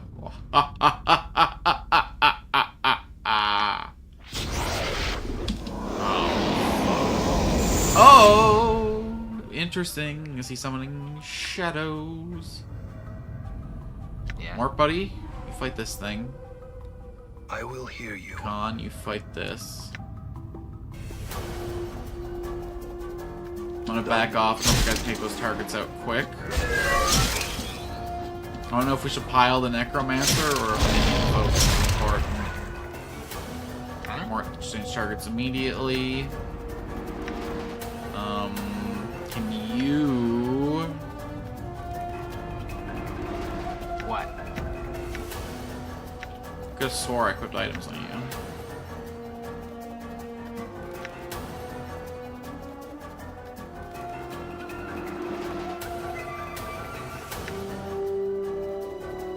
Alright, well, whatever, I guess.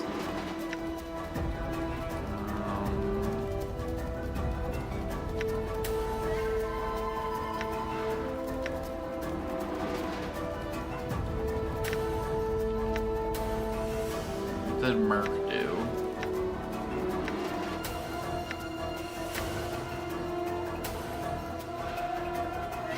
Flying sphere. I don't think it's that desperate.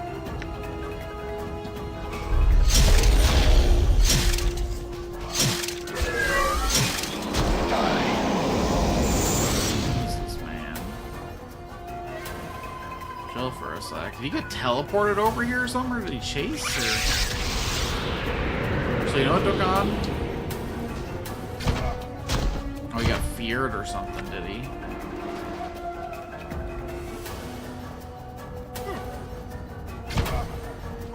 Yeah, Mort, take him the fuck out. Nice. Oh, it took out the rest. Nice. What's the word, Chief? What's up? You pick up the creepy bracelet. You pick up the Balance in all your scroll. will be done.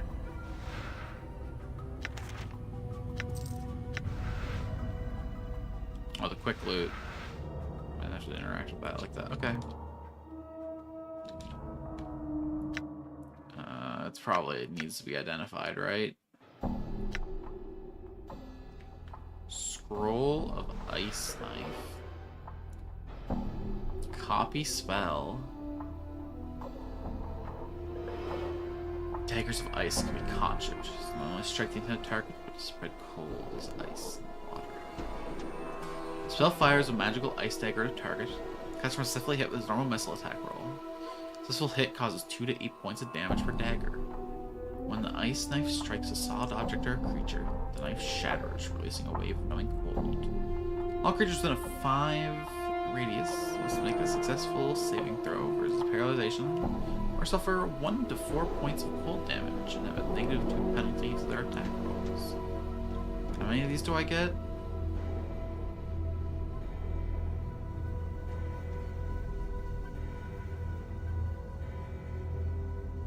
One, 2 to 8 points of damage, and then a save for an extra 1 to 4.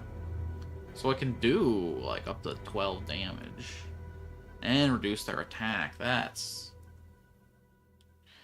attack roll misses. This target will fall to the ground 2 feet past. Use the same target to struck the intent target. This target will then remain on the ground for 2 seconds. If any creature strikes target during the time, it will immediately shatter and emit a cold wave as above.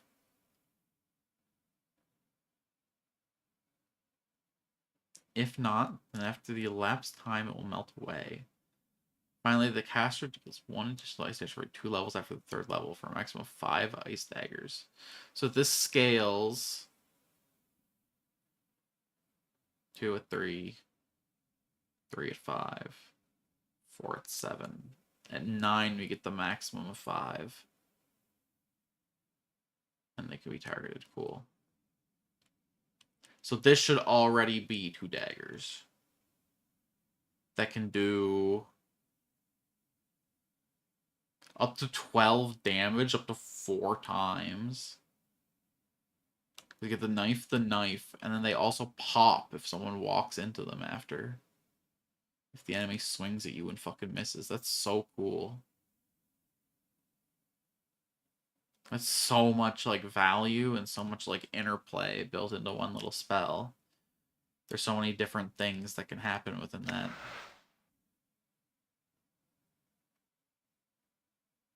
But I want him to... He's my mage right now. But I am kind of interested in maging out Nameless. We'll see what our party comp ends up being. We'll see what we need most. For now, we're not gonna look this gift in the mouth. We're gonna learn this. Succeeded? Was there a chance of failure? That language scares me.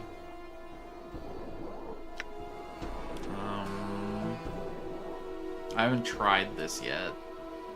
This is weaker than Viklar's Eye, but like...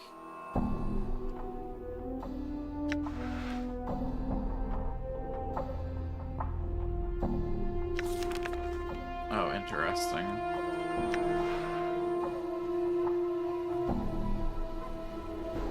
So this is just gonna be damage then? Or like, what's this even do? I'm equipping the knife.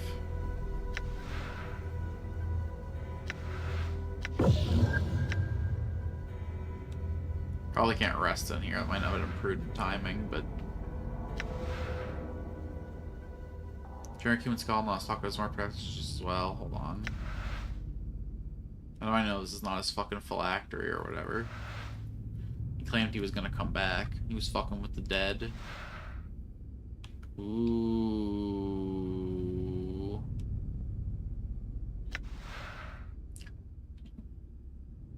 Our fiend friends warned about diaries. Let's see if their warnings ring true. This leather-bound tome is cracked and worn with age. Some sort of crest has been burned into the cover. You can make a series of interlocking triangles centered around the initials SR. Writing upon its page has faded considerably. Last few entries seem to have been recently. Day 2 of the 127th year of Factal Hashkar's reign. At last I have found it. The missing page of the Aptage grimoire is now in my possession. As I had guessed, the page detailed the necessary components for the casting of the final transformation spell. I have all but one of the components. A drop of an immortal's blood is all that stands between me and the eternal power of lichdom. But where can I find such a rarity? I should seek the answer to divination. Day 14 of the 127th year of Factal Hashkar's reign. After days of taxing divination spells, I finally have my answers. The divination revealed the location of an immortal to be somewhere within the ancient mausoleum, located in the hive section of Sigil. I must make haste. I must find this creature and draw its blood before it moves on. Day 15 of the 127th year of Factal Hashkar's reign. I have arrived at the mausoleum. Immediately I was set upon by a shade that guards the remains of those interred within this place. I managed to elude the spirit and found my way into what appears to be some sort of inner sanctum. Protected by some minor wards to prevent any further interruptions by that supernatural twit, I have set about raising some of the locals to get a search for the immortal. If the divination was accurate, the immortal is here, then likely it is interred within one of the many crypts that line these halls. It is only a matter of time now. Day 17th of the 127th year of Factal Hashkar's reign. I am not alone. Someone has entered the mausoleum and is interfering with my servants. Would this be the one I seek? The divination revealed that I would find the immortal here. Would it be that my presence in this place has prompted that which I seek to seek me out? What a delightful twist! I shall have to. The ink for this last entry is still wet. We caught him in the middle of writing in his diary. In his most vulnerable moment. You want my blood to become a lich? Please. I probably would have just gave him some. It's not like a big deal. A couple drops. I'm losing that shit all the time. You could have just fucking talked it out. All right. Just be crazy.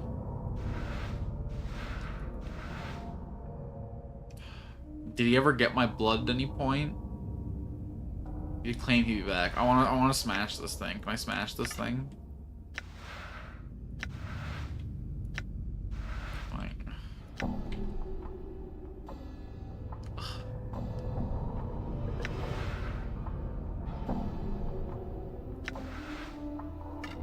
I want this.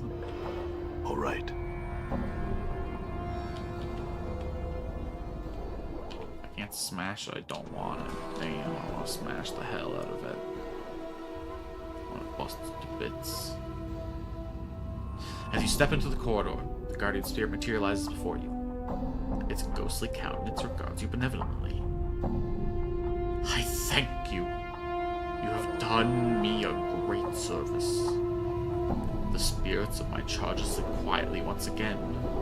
Go in peace, friend. The apparition fades away, leaving you alone. Updated my journal. Deserted halls. I'm gone. The mausoleum. Feels good to get a quest done. Oh yeah. And someone else was invested in me clearing out the mausoleum. Norach in the Gathering Dust Bar. Looks like we're gonna have to go in there and shake some dust off these folks. Tell them the situation's under control. The pocketbooks are looking a little empty.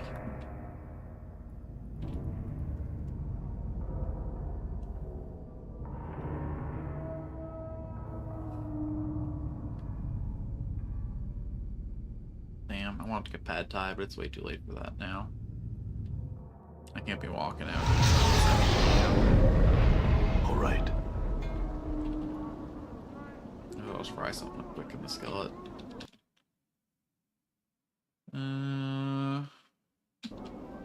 First, I got a little.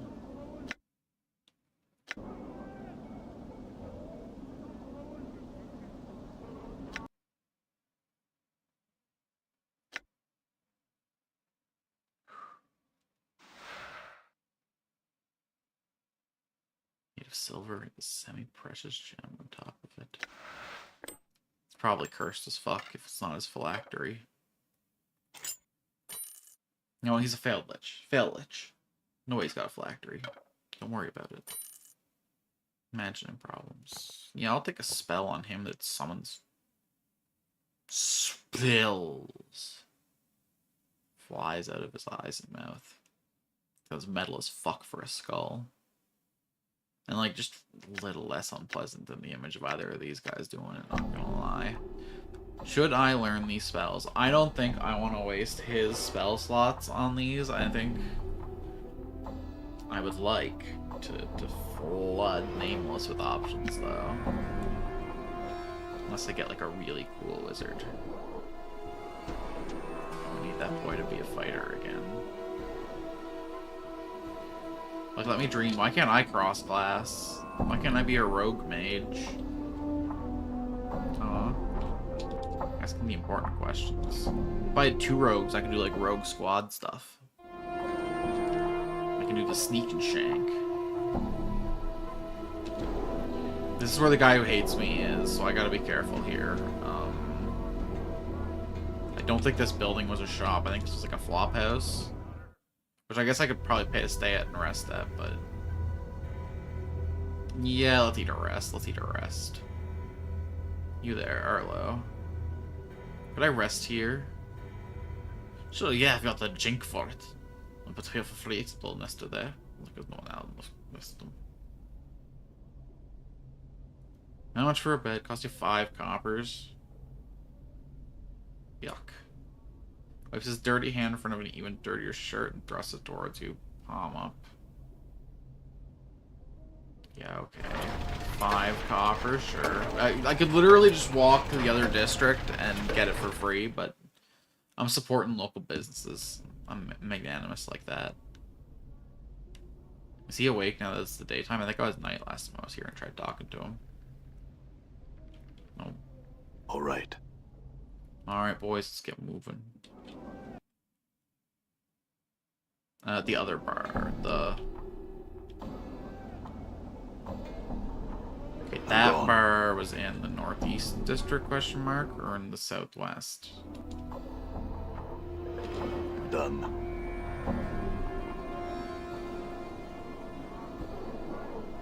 Let's go. No.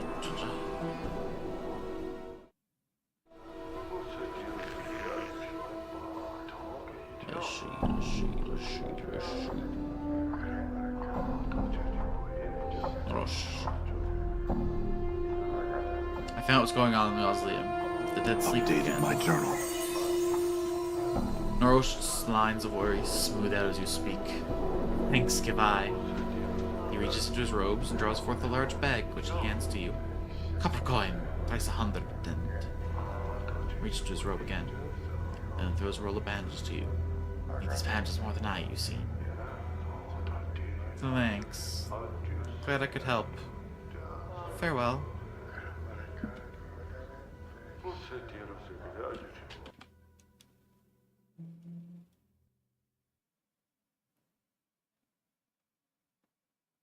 Okay. We deliver a message named Bean to Cinder. Bean was the person who delivered the message to. His name is Craddock. Said to be an overseer in a marketplace somewhere in the hive. Giant, stern-looking man in the marketplace.